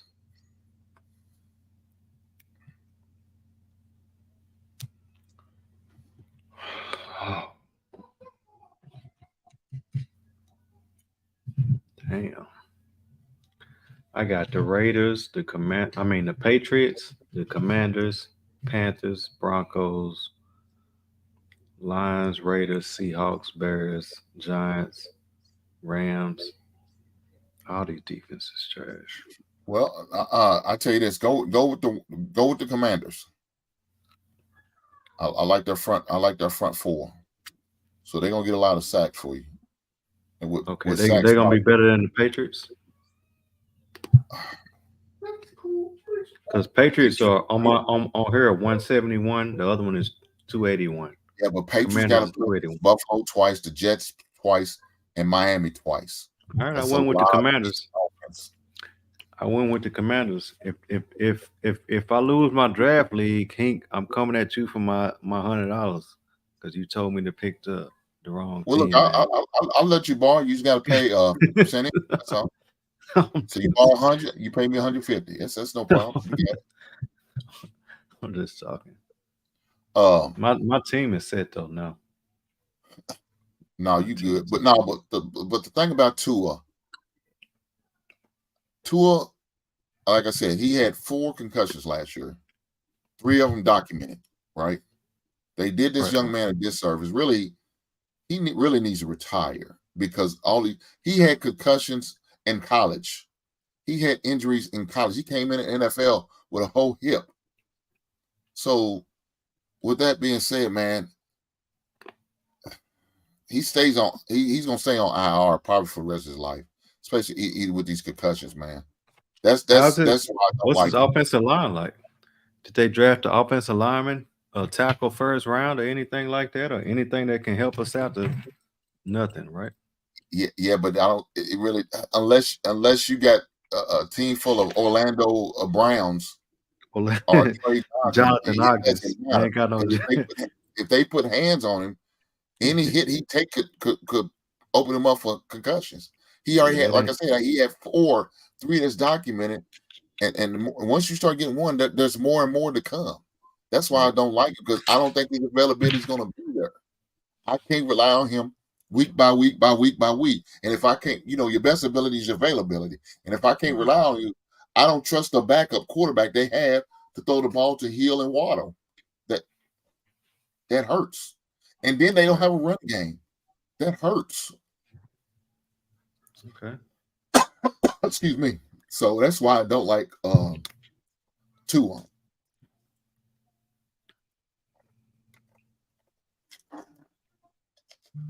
Oh, I needed that.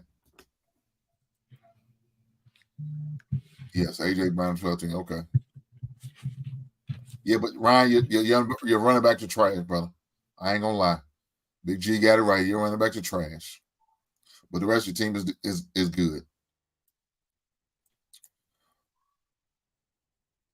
I drafted Kupp at 7 2 days ago before the setback, and after it was traded him for AJ. Well, that's a good trade. That was a good trade. And for the guy who you traded to, you's a damn fool. You's a goddamn fool. Just my opinion. Judy went undrafted in a 10. I understand. Okay, so the draft is over.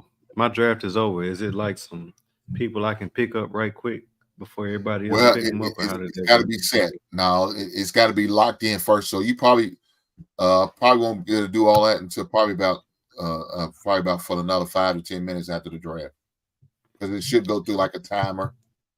Okay, so that's what I'm saying. Should I keep putting people in my queue that I want while this? No, hell no. Once the draft's over, the queue don't mean anything no more. You just gonna have to go out there and pick them. Now, it could affect your waiver wire. Now, some people don't have a waiver wire. Some people do, so it could affect your waiver wire. So, if you're gonna make a pick, make it a legit pick. Don't be just picking. Just be picking. Sound like you need to drop that second defensive individual player. So that'd be the first player I would drop. I don't know why they gave. Well, you can say auto pick the pick. So yeah, make that the one who that. Yeah, I the got guy Jason Jewell or something like that. Backup quarterback. Josie Jewell. Yeah, Josie Jewell. It's a linebacker. Yeah, I'm sure he's projected to get a lot of tackles. It's not. That's the thing I know about fantasy drafts and auto pick. They don't just pick anybody for any reason. So it's a reason why they got this guy. You know what I'm saying? But yeah, I would ain't drop the reason him that I need it. Yeah, I drop him to get my backup quarterback though, because I don't have one at this point. I don't think. So my man said, Judy went undrafted in my 10-man team league. Should I drop Brandon Cook for him? His hammy's injured. Just throwing me off. No, I would. Look, it's between those two players you just named, Brandon Cook and Jerry Judy. It's really a wash. I mean, if you do it, you just be doing it just to do it. Again, I don't know if I would do it because, again, like you said, they got waiver wire. And with the waiver wire, if you do make a do like it, they move you down on the waiver wire. So if there is a good up and come player, you're gonna be at the bottom of the waiver wire. So you got to wait for 9 other people decide not to want to play for you to get them. Yeah, I wouldn't do it. It's not worth losing your waiver wire spot for Jerry Judy. Not to me, for Brandon Cook, because they're about the same. I expect them to do about the same. So. My man said Pollard is not trash though. Okay. I didn't say I don't think he's trash when he's healthy. But with him being in question, yeah, he's I don't know. He's coming off a neck injury, guys. He had surgery. I need for y'all guys to understand that. The man had surgery too. That's never good. It was a minor thing, but so he's coming off a neck injury, guys. I need for y'all to realize that he's a running back. He's going to get hit every position he's in the game. Either he's going to get tackled or he's got a block for the quarterback. Guys, please keep that shit in mind. So if I was a person who owned Pollard, and I don't, not in no drafts, I did not draft him at all. But if I was, I would draft Deuce Vaughn. I'm just saying. I've drafted Deuce Vaughn and don't even have Pollard as a backup. Just saying. Keep that in mind, guys. More like he's probably out there as a free agent pickup because some of you guys just not smart enough to draft him. Maybe it's your last overall pick and Mr. Irrelevant because it'd be a good investment. I'm just telling you right now. If you didn't draft him as your last pick of the draft, Deuce Vaughn is who I need to get. Right now? I would look at him. I would definitely look at him. He's a Cowboy too. I'm sure your homeboys appreciate that.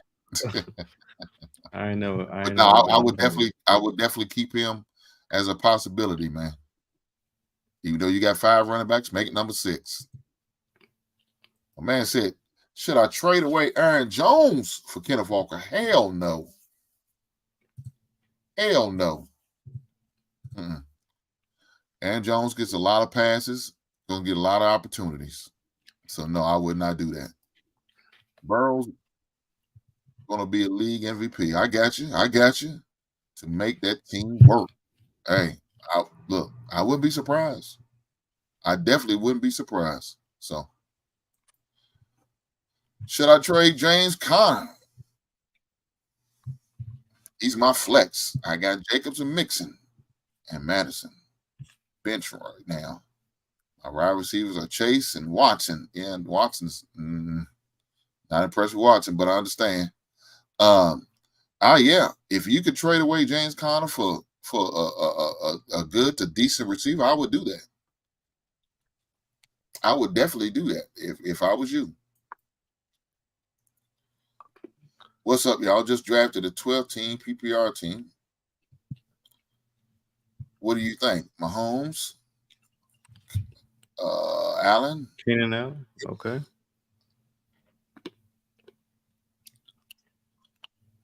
I assume that's Michael Thomas, McCaffrey, Akers, Higbee, Jay Wills, Jay Taylor. Okay, he got a team. Yeah, that's not a bad team. Especially if you can mess around and get Taylor in there somehow, some way to play some games. That's a good flex spot. Because more than likely you're gonna have to start McCaffrey and I think who's his other running back he had?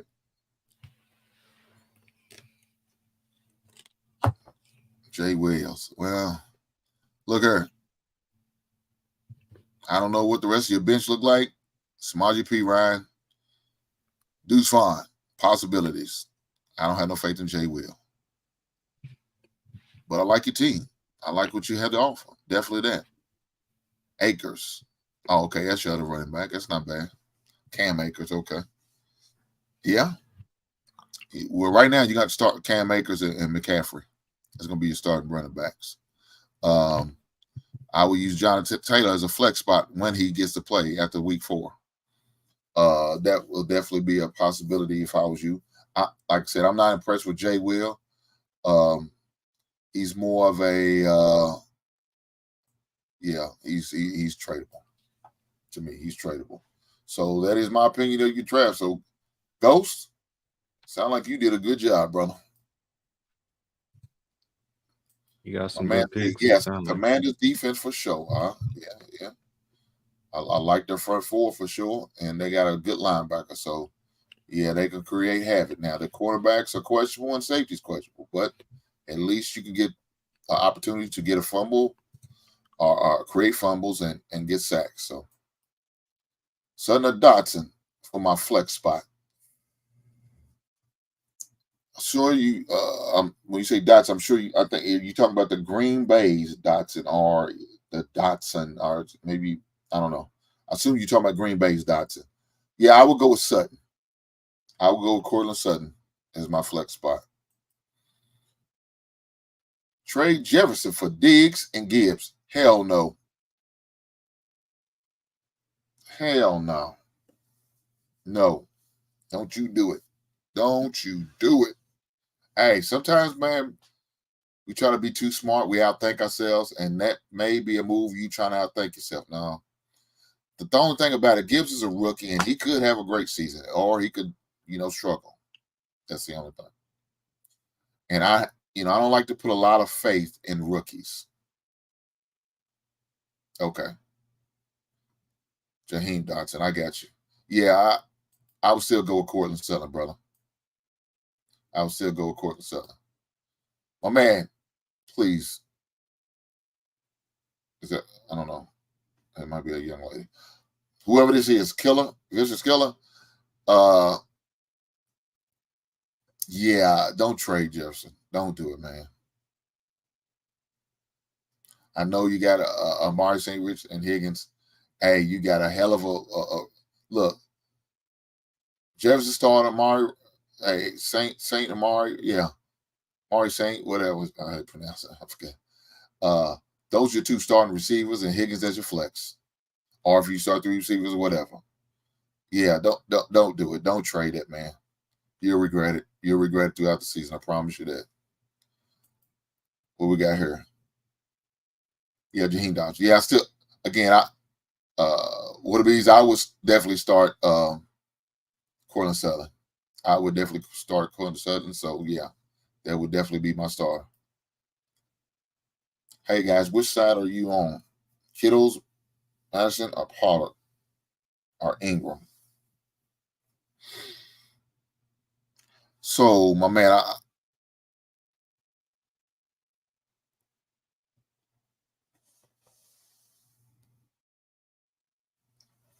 I assume you're talking about maybe as a flex position because you got 2 tight ends in here and 2 running backs. Or are you just looking for one tight end to start between the 2? Okay, so if that's the case, I would start off with Kittles and Madison. If you need just one spot between the 2 running backs and the 2 tight ends, I like Kittle and Madison over Pollard and Ingram. Now, as the year goes on, I'm going to start to lean with Ingram because I like the offense that he's in with Trevor Lawrence, Christian Kirk, and Calvin Ridley. Because there's not going to be no double teams going on here. It's going to be all straight up man-to-man. They're going to have to play that on them because you ain't going to be able to double team them. They got too many good weapons. So, yeah, I like Kittles in that first game, our first couple games of the season. And then if he's rolling like George Kittle's playing like he normally plays, then I'll ride him through the year. But if he starts to slack off just a little bit, yeah, Evan Ingram's going to get that nod, brother, for sure. Definitely going to get that nod. So, yeah, I would look at again, Pollard, I would be kind of leery that first game. I would need to see how he plays before I would start really going out on him full time. So Alexander Madison would definitely get the nod over between those 2. Just my opinion. That's it. Just my opinion. Appreciate y'all a ton for answering questions. Right on, brother. I'm here for you guys. No problem. It's what it's about. I like to put faith in rookie running backs. Rookie receivers and quarterbacks are huge gambles. My guy, I understand what you're saying, but they require rookies to block. And you're asking a lot for rookies to try to block these pro defensive linemen and linebackers as a rookie. So that's where my problem comes in at, man, with the rookies. And with them not really doing a lot of blocking, a lot of coaches don't like to play these rookies because if you got a franchise type quarterback and I'm putting a rookie back there to block for a franchise type quarterback, yeah, you're going to limit your playing time. You're going to do it automatically because you can't block because you're not going to be a 3-down back. So that's my only issue with rookies. Just my opinion. That's it. Trade question. I got you. Is that what that was? A trade question?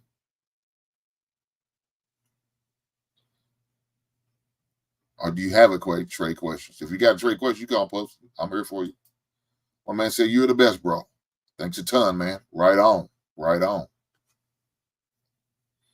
Here to help you out. We didn't plan on going 3 hours and 8 minutes, but I was late. So it's only fair to give back. So since I'm late, I'm really go a little late with y'all guys, right? Let's see what we got. What up? I don't know. Who'll start between Goodwin and Mike? Assuming that's Mike Williams. Half point PPR. Well, that's going to be an easy question for me. I'm starting Mike Williams. Why? I have no faith in Baker Mayfield because he sucks as a quarterback.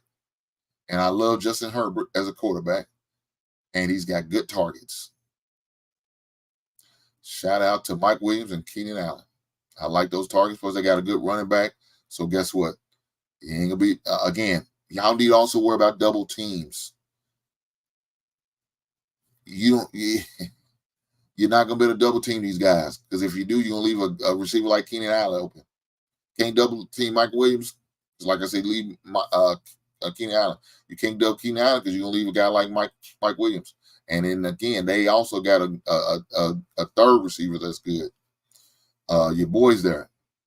The guy you was asked about J Hub, Quentin Johnson, he's with the Chargers, the Los Angeles Chargers. We can't call San Diego Chargers anymore. He's with the Los Angeles Chargers. Los Angeles Chargers. So, right on. Have y'all heard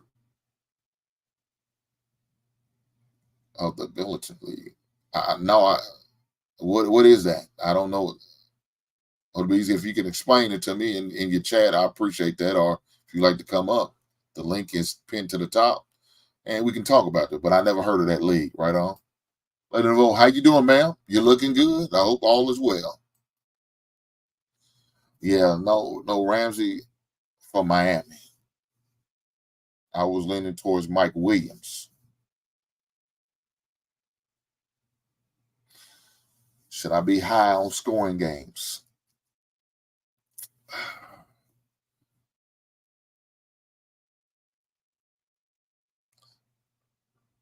Look, go with Mike Williams. Over, I think your question was over Goodwin. Yeah, that's not even a question. He has Baker Mayfield as a quarterback, and I have no faith. Now, I do know, Chris Evans was talking about sitting out, gave him a deadline by Friday to do all that. I understand that. But I like Mike Williams. I like I like him in the red zone. He's a big target. He's going to get a lot of red zone looks. And Justin Herbert's going to throw that ball around. Boy, he's going to pass that peel. So, yeah, I would definitely go with Mike Williams over Chris Godwin. 12-man lead. Got Garrett Wilson, A.J. Brown, and Calvin Ridley as my wide receiver core. That's a good core. I like to know what your running backs are. If you got them three monsters right there. Plus you got Evans. Right on. Not a good bag man for as a fill-in or as a sub or as a fourth receiver. You can start 2 flex spots. That's not a bad spot right there. It's not a bad receiving core. I like it.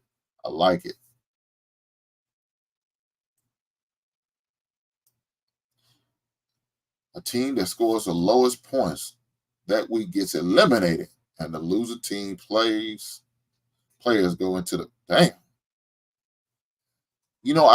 I think I did hear somebody talk about that. I never played in one, but I think I did hear somebody talk about that. That's quite interesting. I don't think I would do something like that. I don't think I would play in a league like that. Now, in a league I used to play in, where, the highest, everybody who wasn't the number one team has to pay, $1. So if you didn't have the highest scoring team, you had to pay $1 a week. So there was 10 of us, so there was $9 a week put into the kitty at the end of the year. And so whoever was the team that had the highest score at the end of the year won that extra amount of money. Also play in one league where we do a dollar transaction. So if there's an ad, $1. If there's a drop, it's $1. If you trade, it's $1. So, yeah, it's $1 transaction. Any transaction you make is $1. Whether you pick up a player or you drop a player, is $1. And we break that down to first place gets 80% of the pot, second place gets 20% of the pot, and there's no third place. So, again, I never heard of that type of a league, brother. It sounds like a throat cutting type league. I wouldn't want to play in. I would have to tap out of that league, brother. What we got? Have you done an auction draft? No, never been interested in auction draft. Never been interested in the salary cap draft. None of that. Now, let me take that back.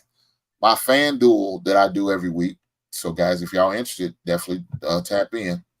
A FanDuel that I do every week, it is a salary cap league because you got so much money to spend on your starting lineup. So that I did a salary cap league, but it was a weekly type league going with FanDuel. But as far as anything else, no, I've never done an auction league. Anybody been in a dynasty league before? Drafted in my first one today. Never played in a dynasty league. We talked about doing we talked about doing a dynasty league, but it never got voted in. So people suggested, never got voted in. So no, I have yet to participate in a dynasty league. Doug Will, let me know how it goes, brother. I'll be definitely interested. Like I said earlier, it's about the money. Hey, Big G, it's always about the money, ain't it? It's always about the money. Man, look here, guys. That's what I'm saying. I got everybody. It seemed like they agreed in the message, but until I start seeing somebody start getting some Cash Apps and Apple Pays and stuff like that, you know what I'm saying? That's when we know it ain't just Negroes talking on the internet. You know what I'm saying? So do y'all vote on it, or is it just how do y'all do it? I mean, it was say whatever I say from the beginning. They was like $25, but I was like, man, let's make it $100. And a bunch of people replied to it and said, yeah, let's do that. But like I said, until it hits an account, then that's when we know that it ain't just Negroes replying to a message. You know what I'm saying? It's a little easier to just be like, yeah, that's what we're gonna do in a message, and then send that Cash App or that Zelle or whatever it is. You know what I'm saying? So yeah. I mean, I'm sure you've been around these leagues a lot of times. That's why a lot of people come here is to talk crap about football. That's part of why I wanted to get into fantasy, is because I hadn't been keeping up with football like I used to. I used to be, a super diehard football fan. I can name you almost everybody's 53-man roster almost, you know what I'm saying, and college football rosters, but I don't keep up with it like that anymore because it's nothing that draws me to it. That's why I said if I was in a league that I had to put $200 up, you know what I'm saying, I'd be looking at the waiver wires and knowing who all these people are and all of that kind of stuff that would keep me interested. But just, I ain't gonna lie, $25, I'm gonna be interested because I want to be interested. But the problem is if everybody else ain't interested and they might drop out of the league, then the league is you know what I'm saying, it only take 3 or 4 people to not be playing and not be active in the league to just throw the whole league off. You know what I'm saying? And they draft trash teams, and the commissioner might want to kick them out the league. Nobody want to pick up their team because they trash. Who would want to pick up their team? You know what I mean? So you muted, Hank. You muted. Let me go with my man Big G first. I'm sorry. Bragging rights is a close second. Yeah. Look, man, I'm telling you, I like the draft part about it. That's what really intrigues me the most. Not even about the money. I'm gonna get money wherever I go because I'm gonna work hard, do what I got to do, get my money. Right. And that's all cool, fine, and dandy because the money always fluctuates. You got, like you said, you had to start off with a $25 league, or $50 league, $100, whatever the case may be. But the draft and talking that shit, man, that's the most fun and great part about it. And that's the only part I miss about doing in person. Is when you do it in person, you get to talk to her. But when you do it online, you can't. You got to pretty much type shit in, unless, like I said, what I'm gonna start doing, start streaming minds, and so maybe we can get that trash talking back going again. But we'll see. But I love that part about it. Giving each other shit. Man, look at that pick. You could have got him in the free agency market. Man, you didn't have to draft him. He was gonna be there week 12 of the draft. He'll still be a free agent. Just back and forth giving people shit. And I like to talk a little trash just to try to get people off their mental game. Now they focus on what I said instead of focus on the draft. Now they fucking up. You know what I'm saying? Yeah, So that's how you win. another thing about doing an in-person draft is you got to know what you need to know. Because if you don't know what you need to know, you be in there lost looking at your damn book, looking at your papers, have no idea. Your papers probably have been updated since the month of April. Your books ain't been updated since the month of April. You know what I'm saying? But I'm doing it online. It's automatically updated for you. So you're gonna go with the best available player. That's easy for you. You can get away with that shit. Then you could halfway draft a decent team that way. Yeah. Unless you're a complete idiot. Now you got something out there, but it is what it is. Like what I'm saying right now. Somebody trying to offer trades and stuff in the chat right now. They went and drafted Lamar Jackson. I'm gonna be straight up. They went and drafted Lamar Jackson for trade bait. You know what I'm saying? Just because, you know what I'm saying, people want to say I got Lamar Jackson as my quarterback. You know what I'm saying? And they just drafted him already. They ready to get rid of him. You know what I'm saying? I got a lot of running backs. If they not, I might offer them a trade, but it ain't gonna be for my best players. You know what I'm saying? I wouldn't mind having Lamar. I don't know. I'm even speaking about it because I'm a Ravens fan. You know what I'm saying? And if anybody know me, I ain't the biggest Lamar Jackson fan, but I wouldn't mind having Lamar over the quarterback that I got on my roster right now. Well, if I was you, I would wait. I'll go back to that. I'll go back to the well with him. I'll give back 2 weeks to see how Lamar's doing in 2 weeks. Yeah, like right now he's working with a new offensive coordinator. How that's gonna pan out with Odell Beckham and Rashad Bateman and Andrew and Zay Flowers. Right. Need to see how that's gonna work out first. So I will wait a couple weeks and see how the chemistry works with them. If it looks like it's going good, I'll throw a bone out there to the guy. I would throw a bone out there to him, see what happens. But no, you got Trevor Lawrence, so you really don't need him. You get him just because you're greedy and you're a fan. That's the only reason why you be getting him. And that's why I'm glad I'm talking to you, because like you said, I really don't need him. Because I would. The Jaguars, I ain't watched it. The last time I saw the Jaguars, Lamar Jackson scored 5 touchdowns on them, and I ain't really watched them since then. You know what I'm saying? So I don't watch them week to week of what they was doing the last 3 weeks. I ain't keeping up with them like that. You know what I'm saying? That's why, you know, I already know fantasy is going to keep me tapped into the league and what's going on in every game. You know, it's going to force you. If you don't, you won't be winning no games, brother. Right. You got to know what every team's doing. You got look. I'm gonna even go back to the NFL draft. You're gonna be watching it intently then. Who they drafting? Who they picking up? Are they getting offensive linemen? Are they getting defensive linemen? Is the defense gonna be better? Okay, what weapons they gonna get for such and such quarterback? Are they gonna draft a quarterback? Are they gonna get a good decent running back? And you know, all of this you got to pay attention to. My fantasy season starts in the month of April, and when the NFL draft, that's when I start looking at things and paying attention to stuff and see how things move. And then from there, I go to training camp and watching who's going to get cut. Oh, these veterans, who are they going to be a salary cap cut?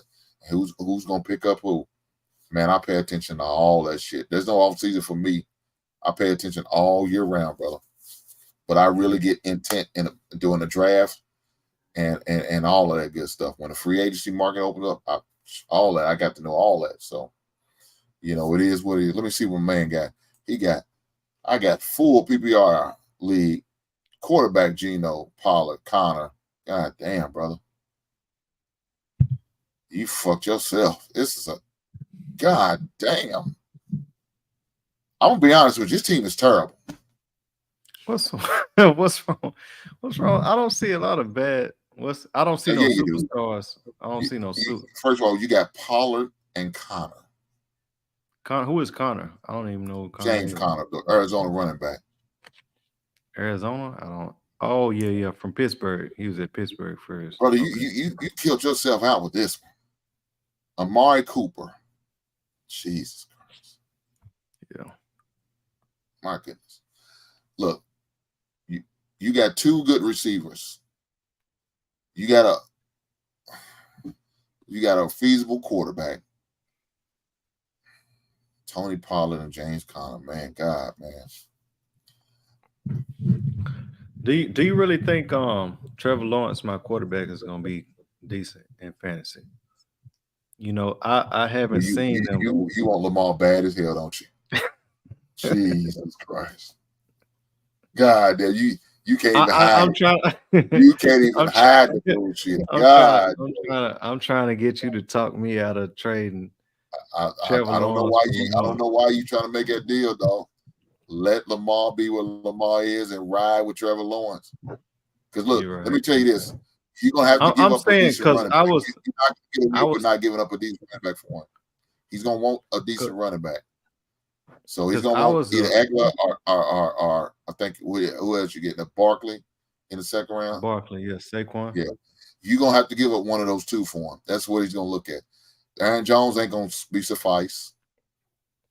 It's not gonna work. He's gonna want either Eckler or Barkley, and he's not worth either one of those guys. So does Lamar Jackson rushing touchdowns still add to his fantasy points, right? Yeah. Okay. I don't see Lamar having the MVP season type like he did before.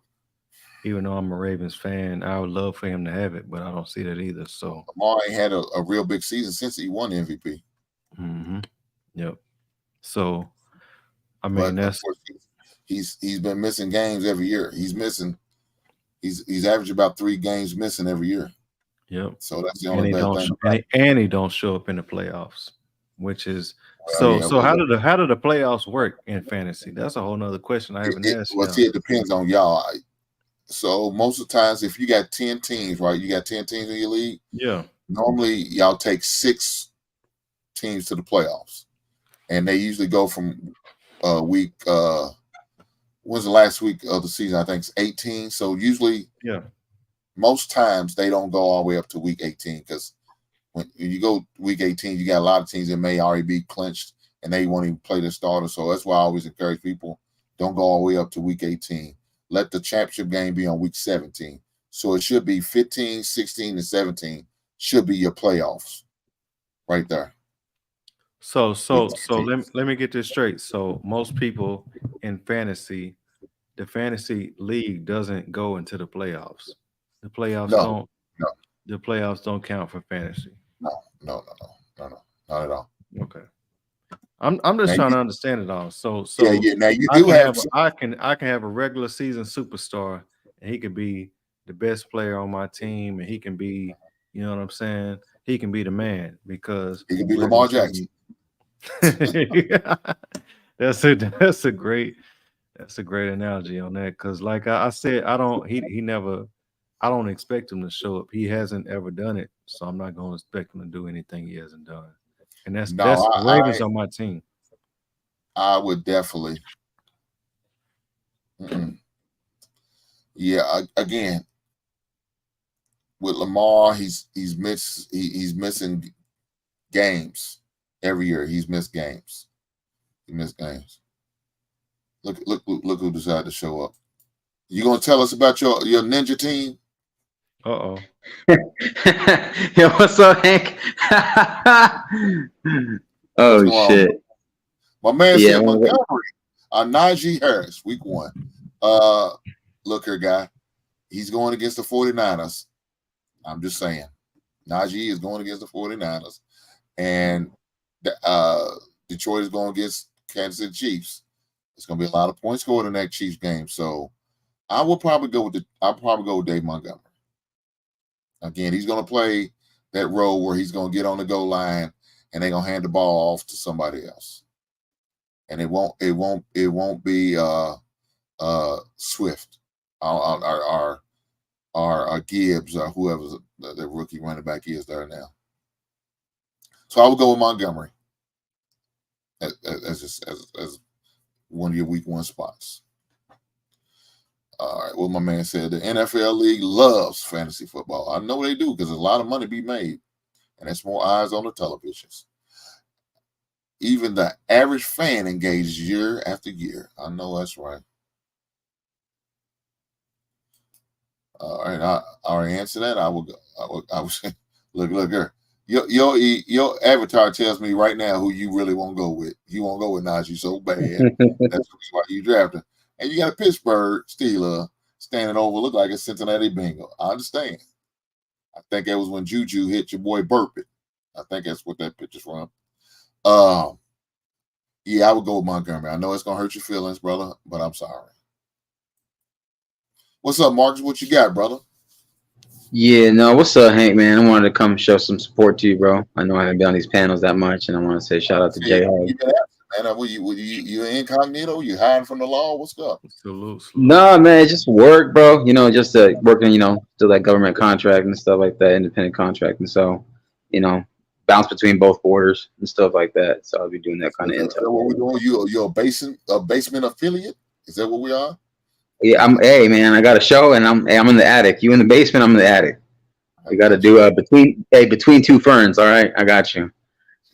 So the hell with the main floor. I'm going to the attic. I got you. Yeah, man. Hey, I was gonna pick the roof, but then I was like, I don't like that many heights, so I'm good. Yeah. So how many leagues you in, Marcus? I'm in 2 right now. I think I'm about to join a 3rd league right before Friday. I was thinking of it because I haven't been in NFL fantasy for a few years. I was out of it for a bit, but a couple of my coworkers like, you know, come on, you know, and then they're going to do an NFL pool for all the scores and stuff like that week after week too. Do like $10, $15, whatever. I say, you know what, man, forget it. If you're at $15, let's go up $50. Let's make it worth it from time to time. You know, I'm not saying every week, but I told them, put your money where your mouth is. Let's have fun with it. You know what I'm saying? You win big or you lose big. It is what it is. You know. But I also get it too. Money can be tight sometimes. People got responsibilities and bills and stuff like that.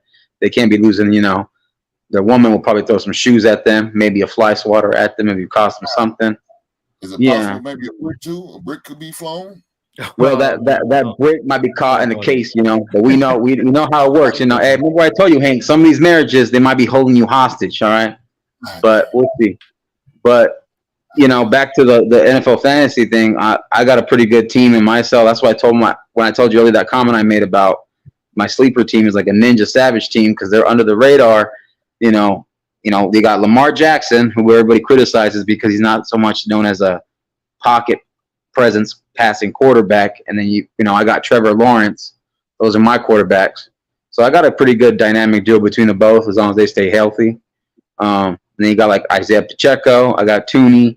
You know, I got Kelsey and I got Kittle. So they felt, you know, I got the tight ends of my part. If you know anything about NFL history, a lot of great quarterbacks, what do they always have as a stronghold receiver, as a tight end? Usually, right? Like the great ones, they usually have like a top dependable tight end. And I got Knox too. So I got OBJ too, but hopefully OBJ, he's done with that BS because I know he held out on the Rams his last year. He didn't, you know, and then he got picked up later with the Ravens. So we'll see how that goes. And then I got CeeDee Lamb, and then I got like one other top receiver. But we'll see how it goes. I got a few running backs too that are good. So you know. Hey, Hank. I'm trying to, like you said, I want Lamar Jackson. I ain't gonna lie to you. It's obvious. So listen, hear this out. Trevor Lawrence and either Tyler Eckler or Saquon for Lamar Jackson and either Tyreek or Rachaad White. Oh, do you hear what you just said? You said Tyler Eckler? You mean Austin Eckler? Austin Eckler, yeah. Dude, you about to get ripped the fuck off. No, let's say Saquon. Let's say Saquon. I got no. Hell no. No, you saying you giving up. No, Hank, hold on. Let me tell you my roster, because like I said, I got 5 running. I got like 6 running backs. I don't care how many run. Dog, do you realize how running backs are not a dime a dozen out here, dog? They're not. Fact. It's a rare commodity. Keep what you got. You don't need Lamar. Lamar's nothing but a glorified running back anyway. Damn, you're good. Hank. So you thanks, Hank. I appreciate that. For the culture. I thought you was for the culture. I know hurt your feelings, Mark. I apologize. All right. I was about to send you a cash app, but not help the hell with that cash app now. Dang, God damn. Let me get a Funko Pop. Ain't going. I thought Hink was for the culture, man. He talking down on Lamar, Fuck the man. culture. I'm about money. If I was for the culture, Marcus' ass wouldn't be up here. Damn. That's true. Sure. No. Damn. Hey, look here. I'm in the negative now with Marcus. I ain't gonna never get a cash app. No. You about to get positive 25 cents back. No, but on the serious note, listen. man, No. Hold on. Ain't nothing you can tell me. You gonna tell me that he got Tyreek too. You said you had Saquon Barkley? He got Yes. Tyreek too. Hey, look here. I pretty much drafted this goddamn team without auto drafting kicking in. He got and Austin Eckler, and I got him Trevor Lawrence. And his ass is ready to trade him for Well, Trevor Lawrence is a dime. Pause, right? But he's a dime quarterback.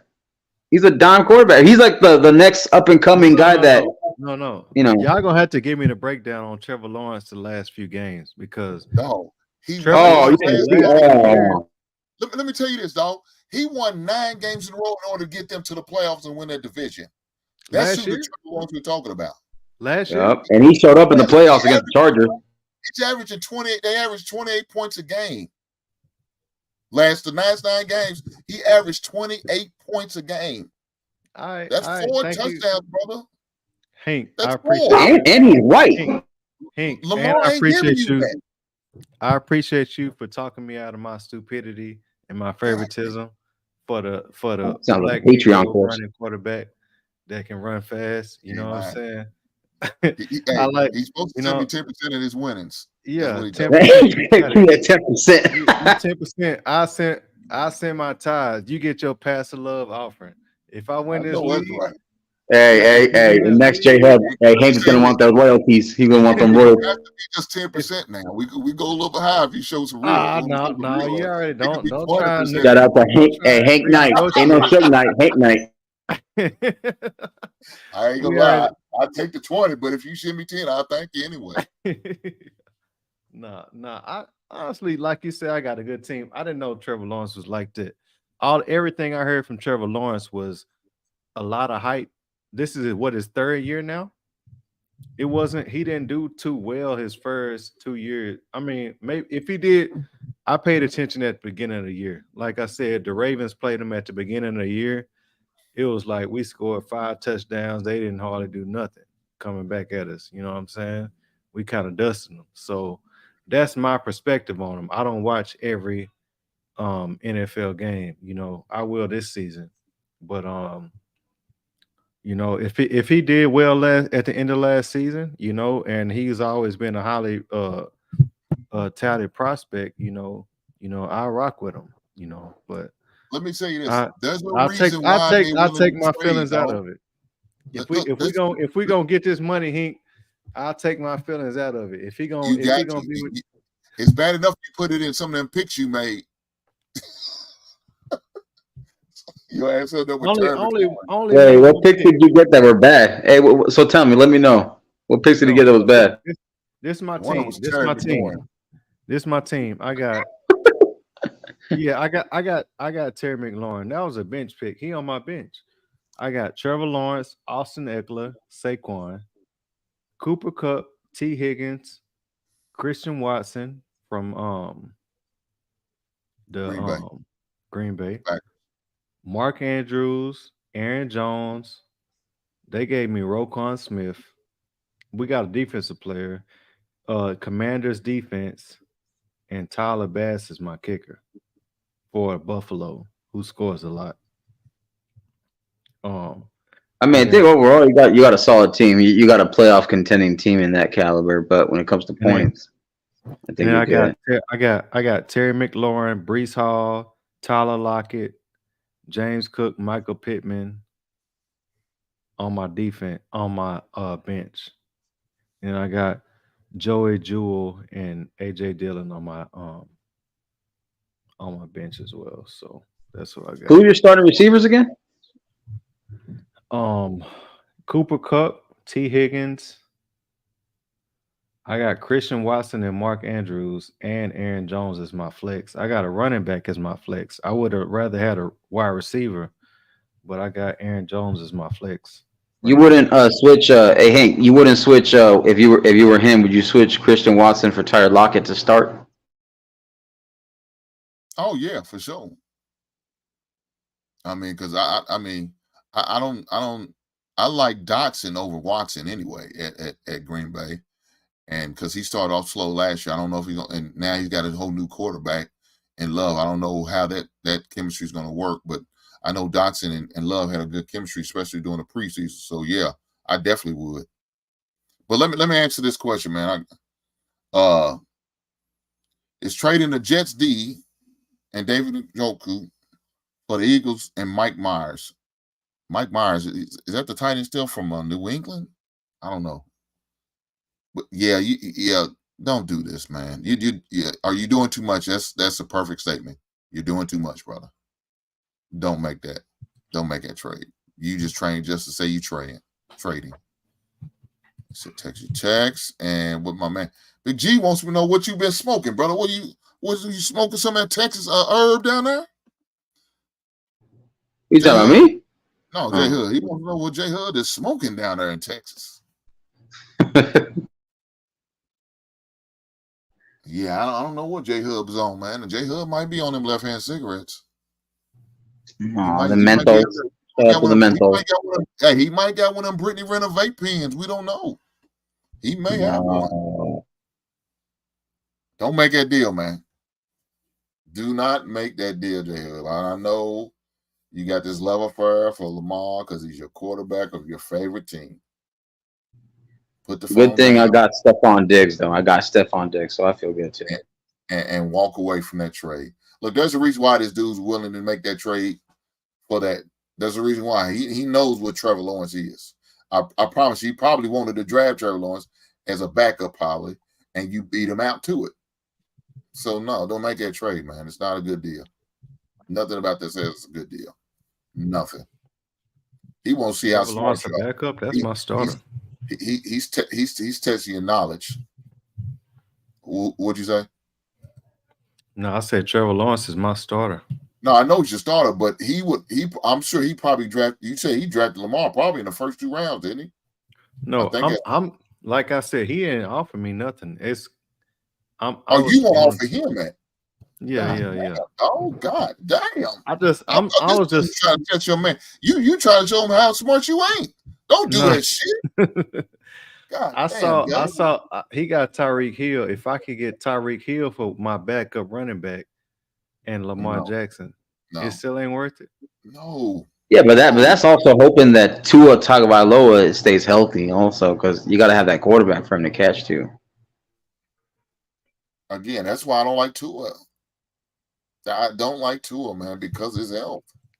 Look, I got Tyreek in one league, and because it was too hard to pass up. I got to put my kids to bed. I'll holler at y'all guys, man. Hey, go and do what you got to do. I'm about to meet you, bro.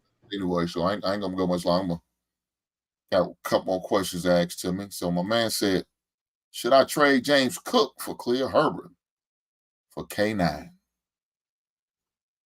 I don't know who K9 is. I don't know what that is. My running backs ones is Bijan, and my bench is none. Look, Zach Charbonnet, Penny, and Akane.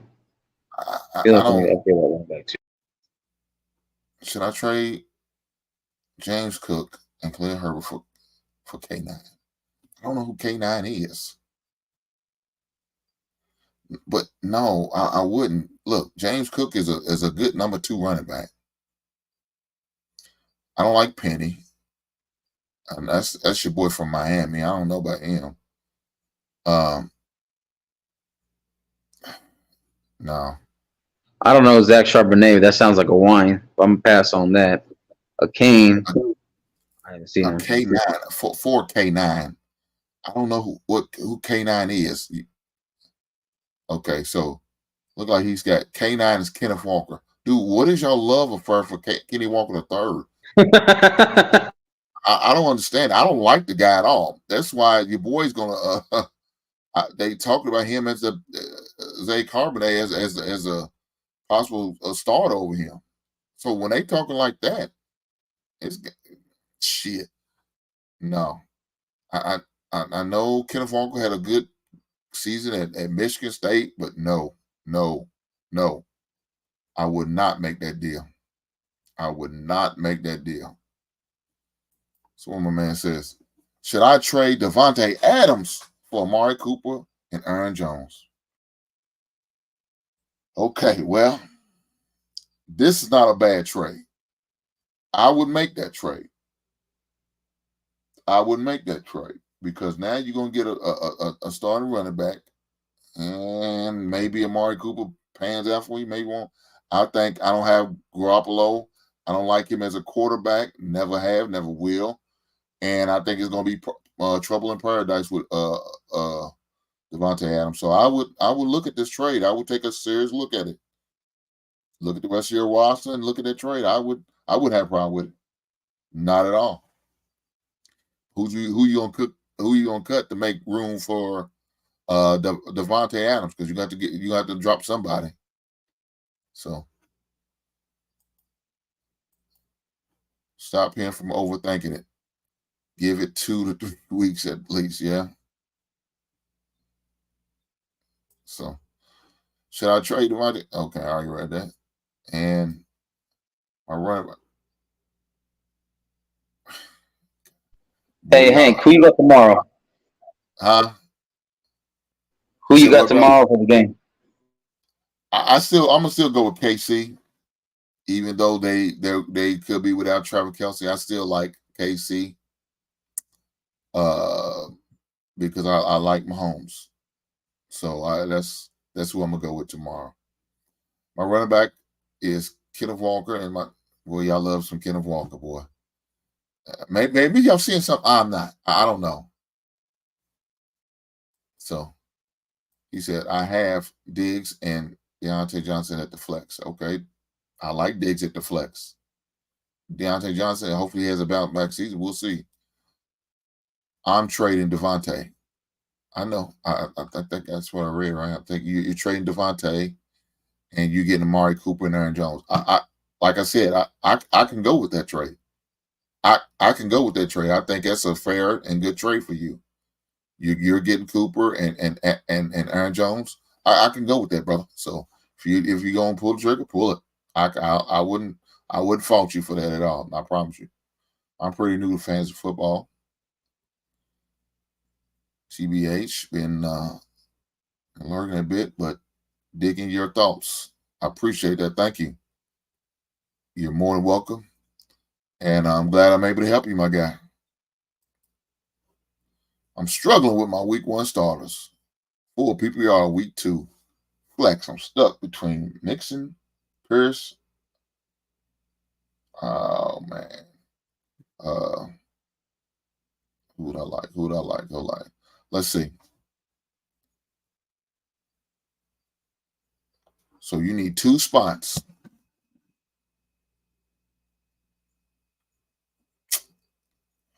I like week 1. I like Pierce and I like Brandon Ayuk. I would go with those 2 spots if it's what you're looking for. 2 flex spots. I would go with Pierce and Brandon Ayuk. I like Ayuk, man. Ayuk's number 1 there. I like him better than Deebo Samuel any day. So yeah, I'm gonna go with Ayuk and Damian Pierce. So those would be the 2. And a close third is Mixon. Yeah, Amari Cooper, he's okay. He's just okay to me. Who should I start in my flex week 1? Khalil Herbert, Jordan Addison, or Zay Flowers? I would start Khalil Herbert. I would start Khalil Herbert till I see he's losing the number 1 spot to Roschon Johnson. That would be my suggestion to you, brother. Kenneth Walker is a home run type player. He's inconsistent, but he's a boom or bust type guy. Dog, you can't afford to go with inconsistent at the running back spot, dog. That's the only thing about fantasy football. You can't afford to go with inconsistent spot. You expect that from wide receivers, but not from your running back. Why? Because wide receivers is deep position. You need a can't miss type running back. That's why I would encourage somebody in a big league to go with a running back first if you're in the top 5 positions, because we know the 2 people going to go first, and that's Chase and Jefferson. Those are usually your first 2, but after that, your next 4 spots are going to be running backs. Maybe Tyreek Hill get thrown in there, but the rest of them going to likely be running backs, and probably be Travis Kelce if he was healthy, but he's not. So, running back is very important, my guy. I'm gonna say that. And Kenneth Walker is not a guy who I would definitely rely on because he's too, like you said, inconsistent. Would you start Higbee or Pitts week 1? Now that Cup is out.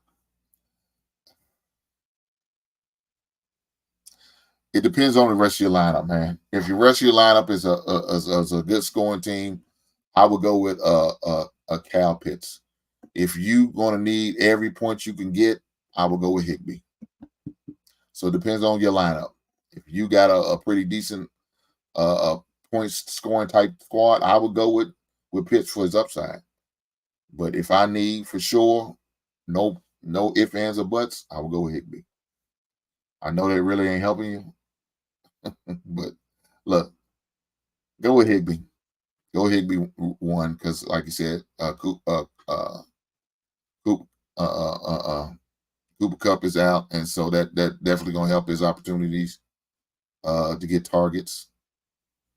But I like the possible upside with Kyle Pitts. I just wish he played better, man. I just wish he played halfway what he did at Florida, but right now he's not. So it's kind of hard to ride with him. So, yeah, I would go with Higbee. 10-man, half-point PPR, 10th pick. 1 quarterback, 2 running backs, 2 receiver, 1 tight end, 1 flex. Josh Allen, Pollard, Sanders. Yeah, your running backs are real questionable, dog. Diggs, Riley, and Ingram are my starters. Flex. Mike Williams, Madison, Gibson, Sutton. Who do you start? Flex.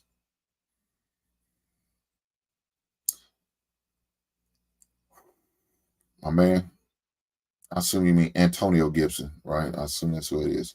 And Alexander Madison.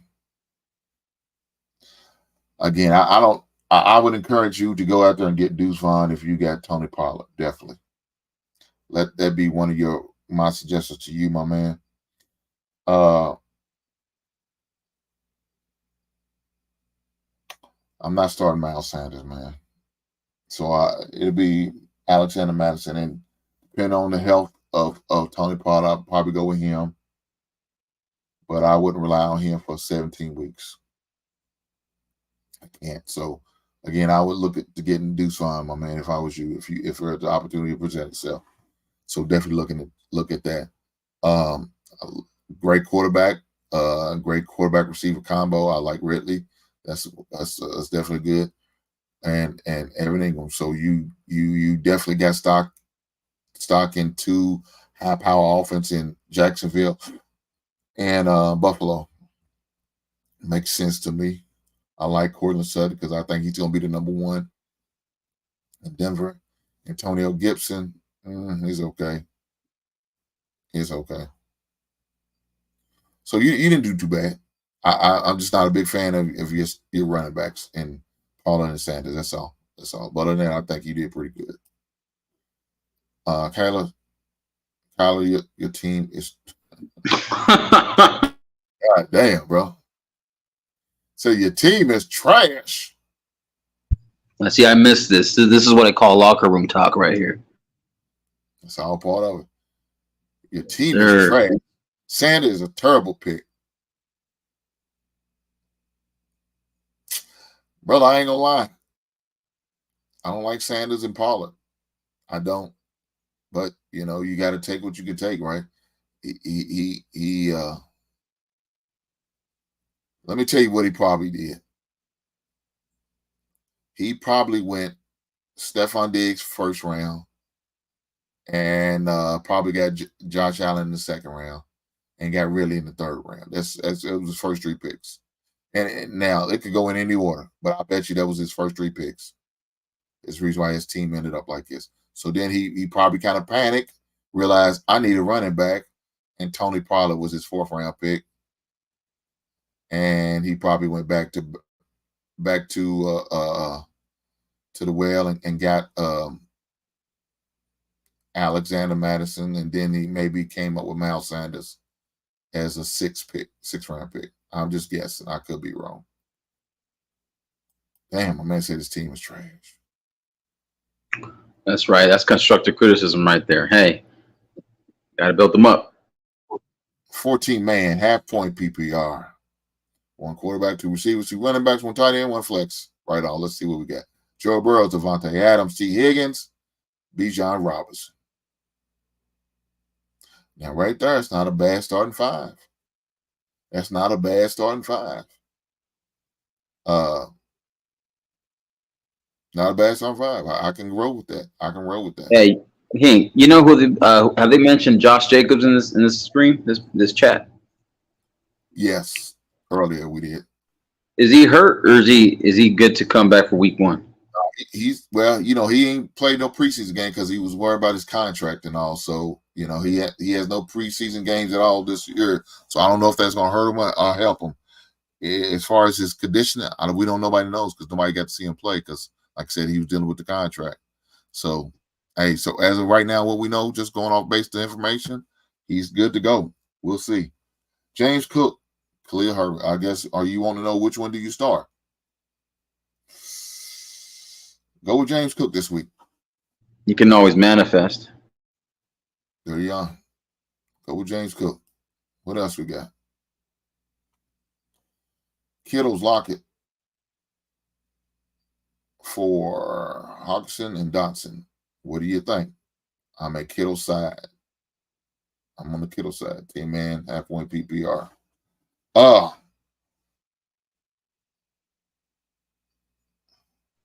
I got Kittle. I like Kittle. Look.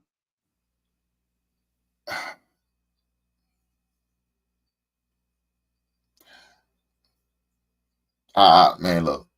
It sounds like it's a trade just to say you trade. I mean, to me, each player washes each other out. My opinion. You're not losing, but you're not benefiting.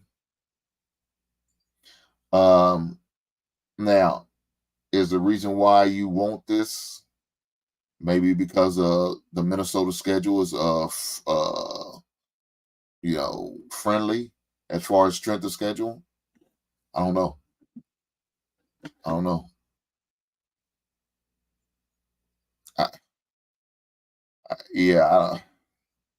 Look. Keep it real, Hank. Keep it real, Hank. If George Kittle is healthy, there's no way I would make this trade. If George Kittle plays like the George Kittle we all know, there's no way I make this trade. This wouldn't even be a question. But now, last year he didn't play up to par, so that's what makes it kind of difficult. Look, man, I wouldn't make this trade. I'm just going to be honest with you. I wouldn't. Because you're trading just to be saying you're trading. So I wouldn't. I wouldn't make that deal. So John Hernandez. You know who I would trade? I would trade Darren Waller. I would trade Darren Waller. Yeah, I mean, if that was an option, yeah. Well, think about it, because he chose to be with a running quarterback. That's what Daniel Jones is known for. He's not known to be a passer. Kyler Pitts, Dallas D. LOL. Sorry, big thumbs. Okay. All right. They paid him, but he's at he's at practice this week. Oh, he's talking about Josh Jacobs. Josh Jacobs, yeah. Does Kyle Pitts bounce back this year? And got him in the 6th round. You could have got him way later than that, for real. I liked his value. My man, I don't know if he's going to bounce back. Dog, he never bounced. He ain't going to bounce back. He never hit. Wasn't he a bust? Like a NFL? Wasn't he an NFL draft bust or some shit? So far, that's all he has been to me. I mean, I know he had like a nice amount of touchdowns for rookie, but bounce back. He never bounced on. Yeah, yeah. So he said he had a record for the rookies. I think he ended up with like 6 touchdowns, something like that. I mean, it's nice.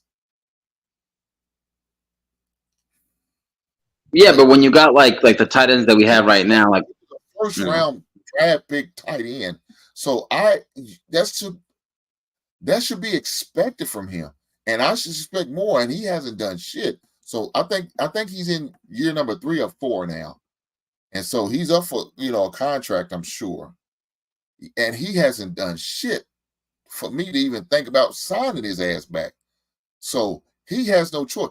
If he does bounce back, he's not going to be with Atlanta no more. Atlanta going to look. I don't know if the local guy down there in Georgia, if their tight end is available. I don't know. I think he's a sophomore. He could be one of those situations like Larry Fitzgerald, be a sophomore, but yet it's been 3 years moved from high school. They may look at that hometown boy down in Georgia. They got a hell of a tight end down there in Georgia. They might look at him to be drafting him next year if Kyle Pitts don't turn the shit on. I'm not impressed with Kyle Pitts, man. I haven't so far. Even his rookie year, I mean, first round pick, I expect you to be doing stuff like that. I don't know, man. I look, for your sake, brother, I hope he does bounce back. I have nowhere, I didn't draft him nowhere, didn't even look his way. So you think TJ Hawks, I assume that's who he's talking about. TJ Hawkinson has a high ceiling, but the reason for the team has Hawkinson and Jefferson and Mattis is essentially his ceiling is capped. I appreciate the insight. I like his upside. I really do like TJ Hawkinson's upside. I think he's going to be the number 2 receiver on the team. I do. I really do. But with that being said, for George Kittles, I mean, man, if George Kittles come on and play like he's possibly could, look, I think George Kittle's gonna be the number 2 receiver in the 49ers. I think number 1 is gonna be Ayuk. I think your boy's gonna play more of a third man role. Again, he's a gadget player, and they're gonna treat him as such. So I like George Kittle to have a good year this year. That's all I'm gonna say about that. I do like TJ Hawkinson. I think he's gonna be a tough player, and I think he's gonna have a good season. But I think Kittles has a higher ceiling than him. Hey Hank, you think Hawkinson reminds you of like a Jeremy Shockey or like a Heath Miller, or like a Todd Heap?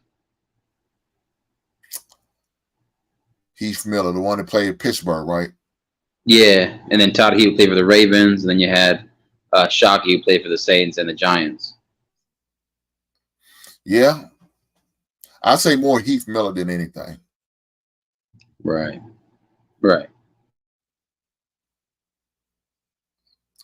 Brock, what's that say? Brock Bowser going from first round draft pick. Yeah. Look, that's who Atlanta need to be looking at, because they currently, September 6, 2023, they don't have a tight end. Not to me, not with Kyle Pitts. He's not impressed me. Now, again, he can have a bounce, like my man said, a bounce back year or a good year. Hey, so be it. But they may need to look at that local tight end down in Georgia if he's eligible for the draft after this season. I don't know. And Derek said, come on, man. Stall him out, Hank. Cut him some slack. Pitts bounce back here on the way.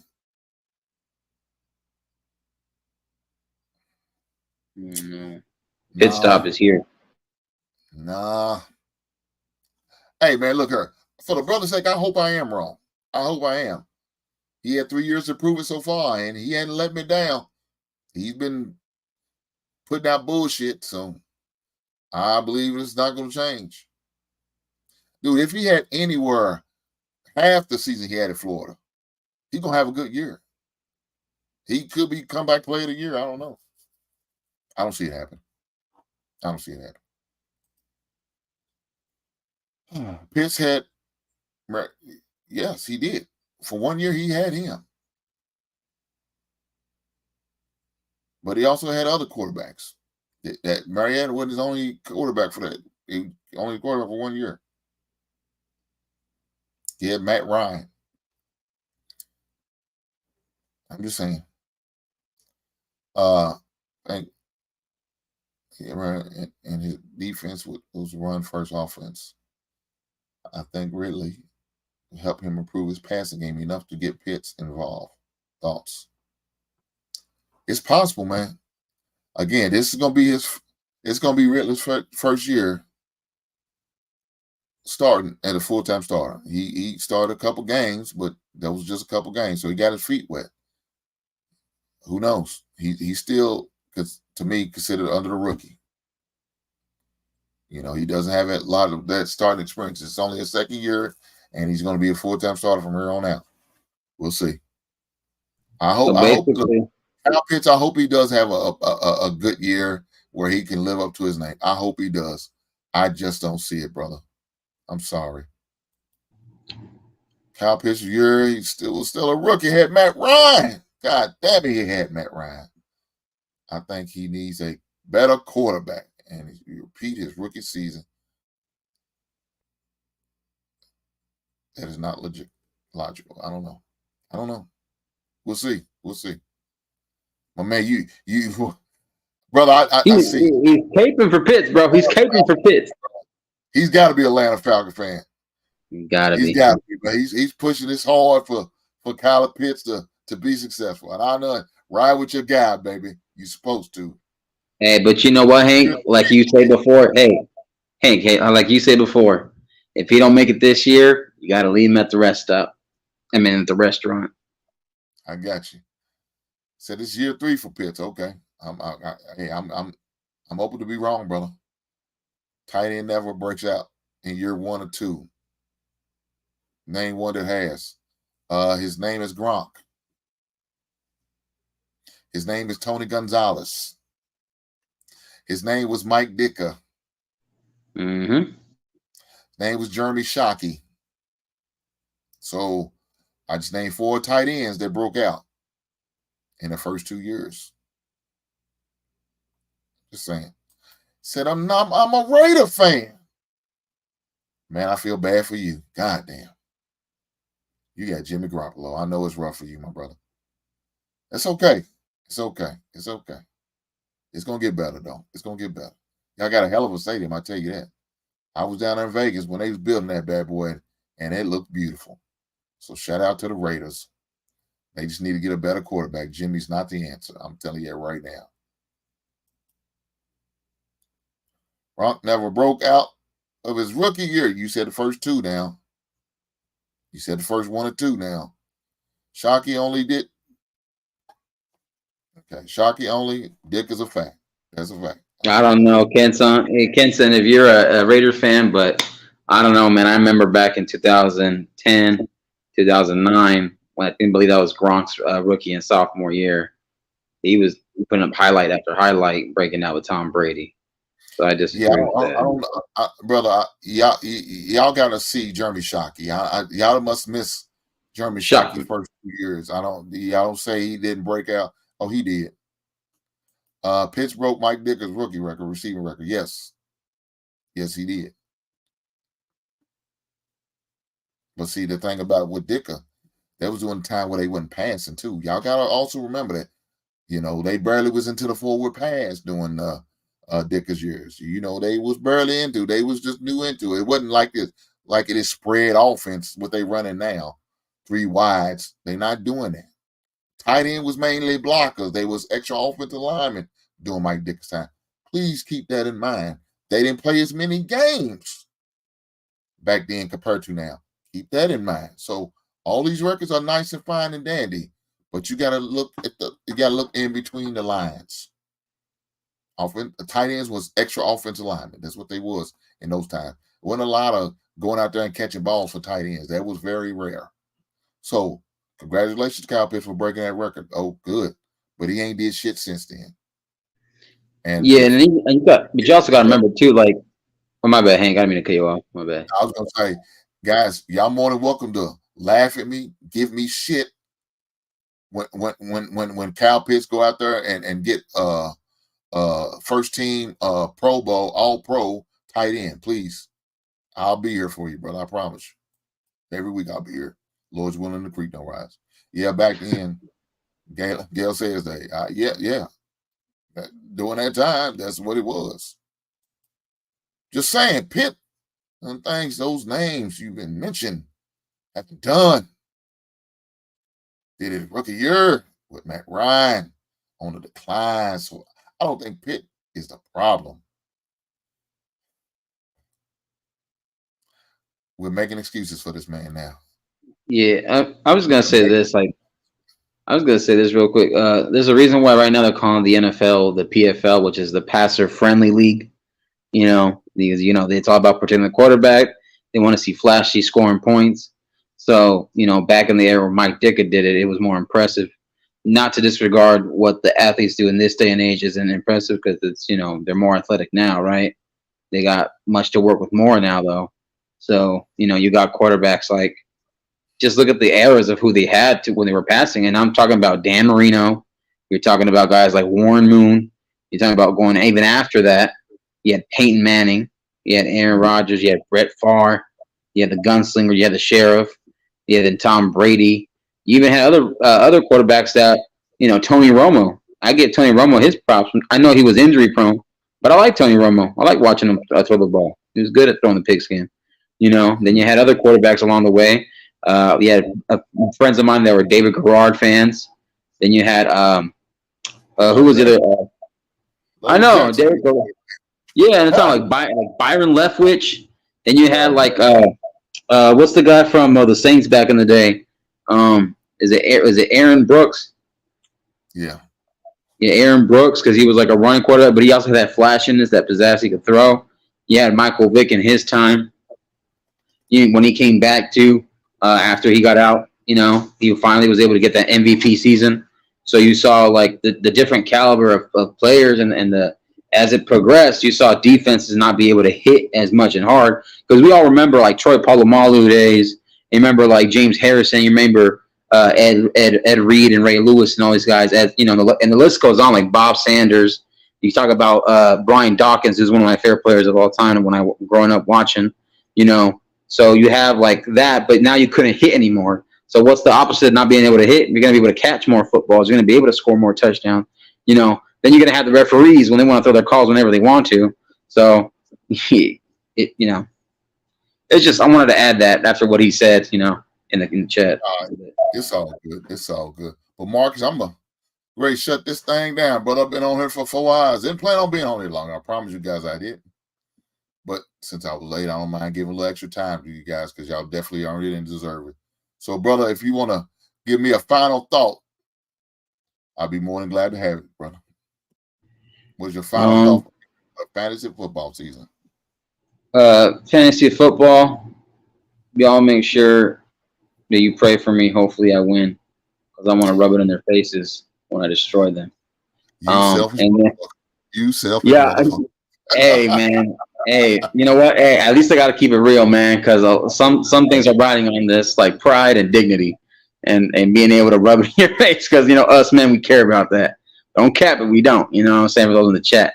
But, plus, bragging rights and stuff like that all comes with the WWE championship belt and the trophy cup. Because we got a cup and we got a belt. So whoever wins, you win for the cup for the season, for the NFL fantasy draft, and you win. Whoever wins the most pool picks of the end of the season, you get the WWE belt and you get money. So, we try to save up like about $1,000, maybe $2,000 if we can. And boom, before you know it, it's a DOGG.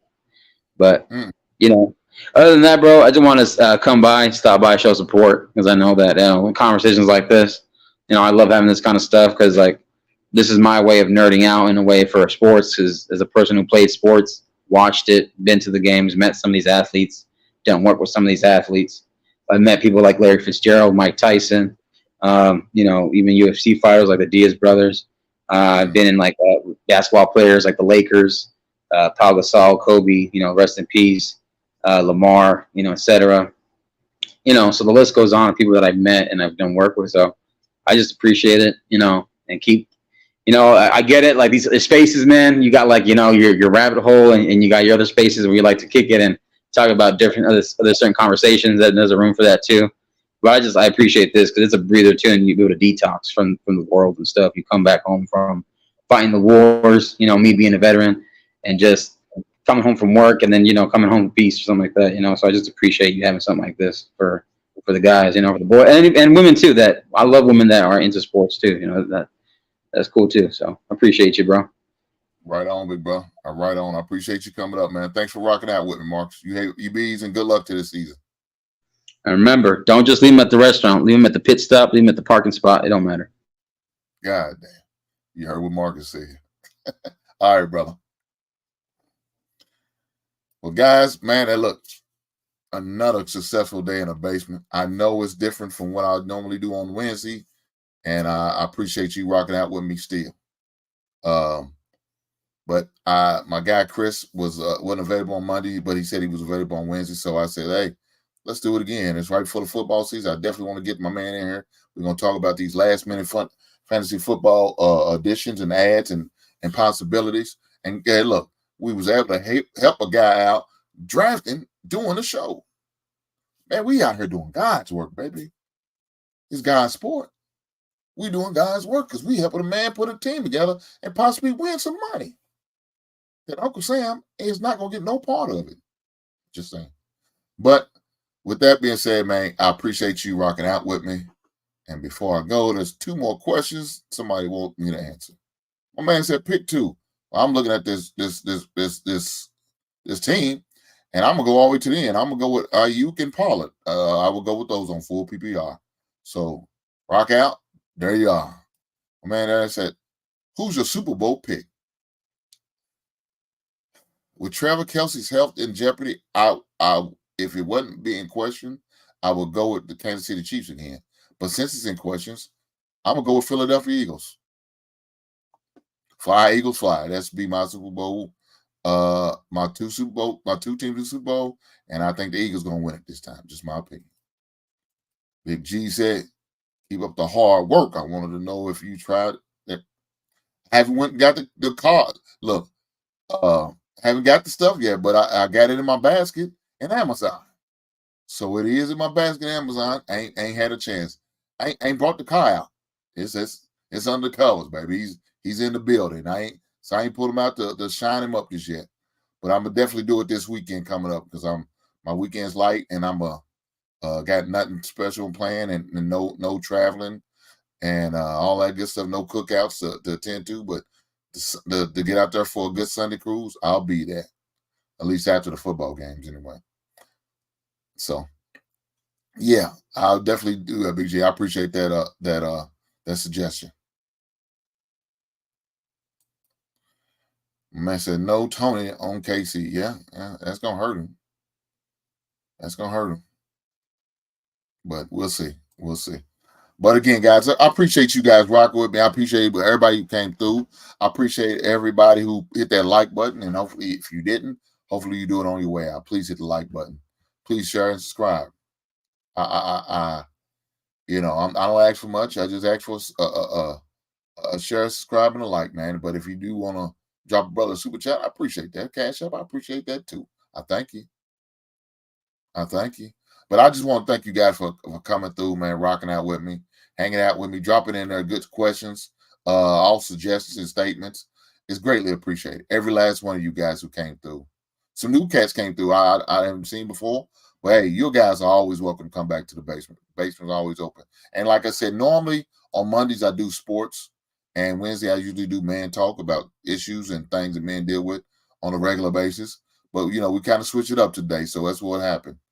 But again, and Mondays usually talk about sports, so we will be definitely on the sports scene on this coming Monday because we're going to talk about all the games that happened this week between the game on Thursday night football, all the way up to college football, and all the way up to the NFL, baby. The season's here. Let's get ready to have fun for the next few months. I'm loving it. I can't wait. Bear down, go Bears. We're going to win the NFC North. I don't give a damn if they pick Detroit as a preseason favorite. The hell with them. The Bears going to win the North. You heard it here first on September the 9th, 2023 at 11:33. Hink said the Bears going to win the NFC North. We in the playoffs, baby. We back in the building. So, with that being said, thanks for joining me. Thanks for hanging out with me. Thanks for rocking out with me and continue to do so. I will see y'all guys on Monday at 7 p.m. Eastern, 6 p.m. Central. Back in the basement, man. Thank you, guys. All right, look, I'm going to do this guys solid. Chris, last question. Who won this trade? Waller and Elijah Moore or Christian Watson? Well, looks like the one who got Waller and Elijah Moore got the better part of the deal. Now, solid for you, and congratulations for the guy who got Waller and Elijah Moore. I think you got the better part of the deal. With that being said, thanks for coming. I will see you guys 7 p.m. Eastern, 6 p.m. Central next Monday, baby. And we're going to talk about this thing we call football.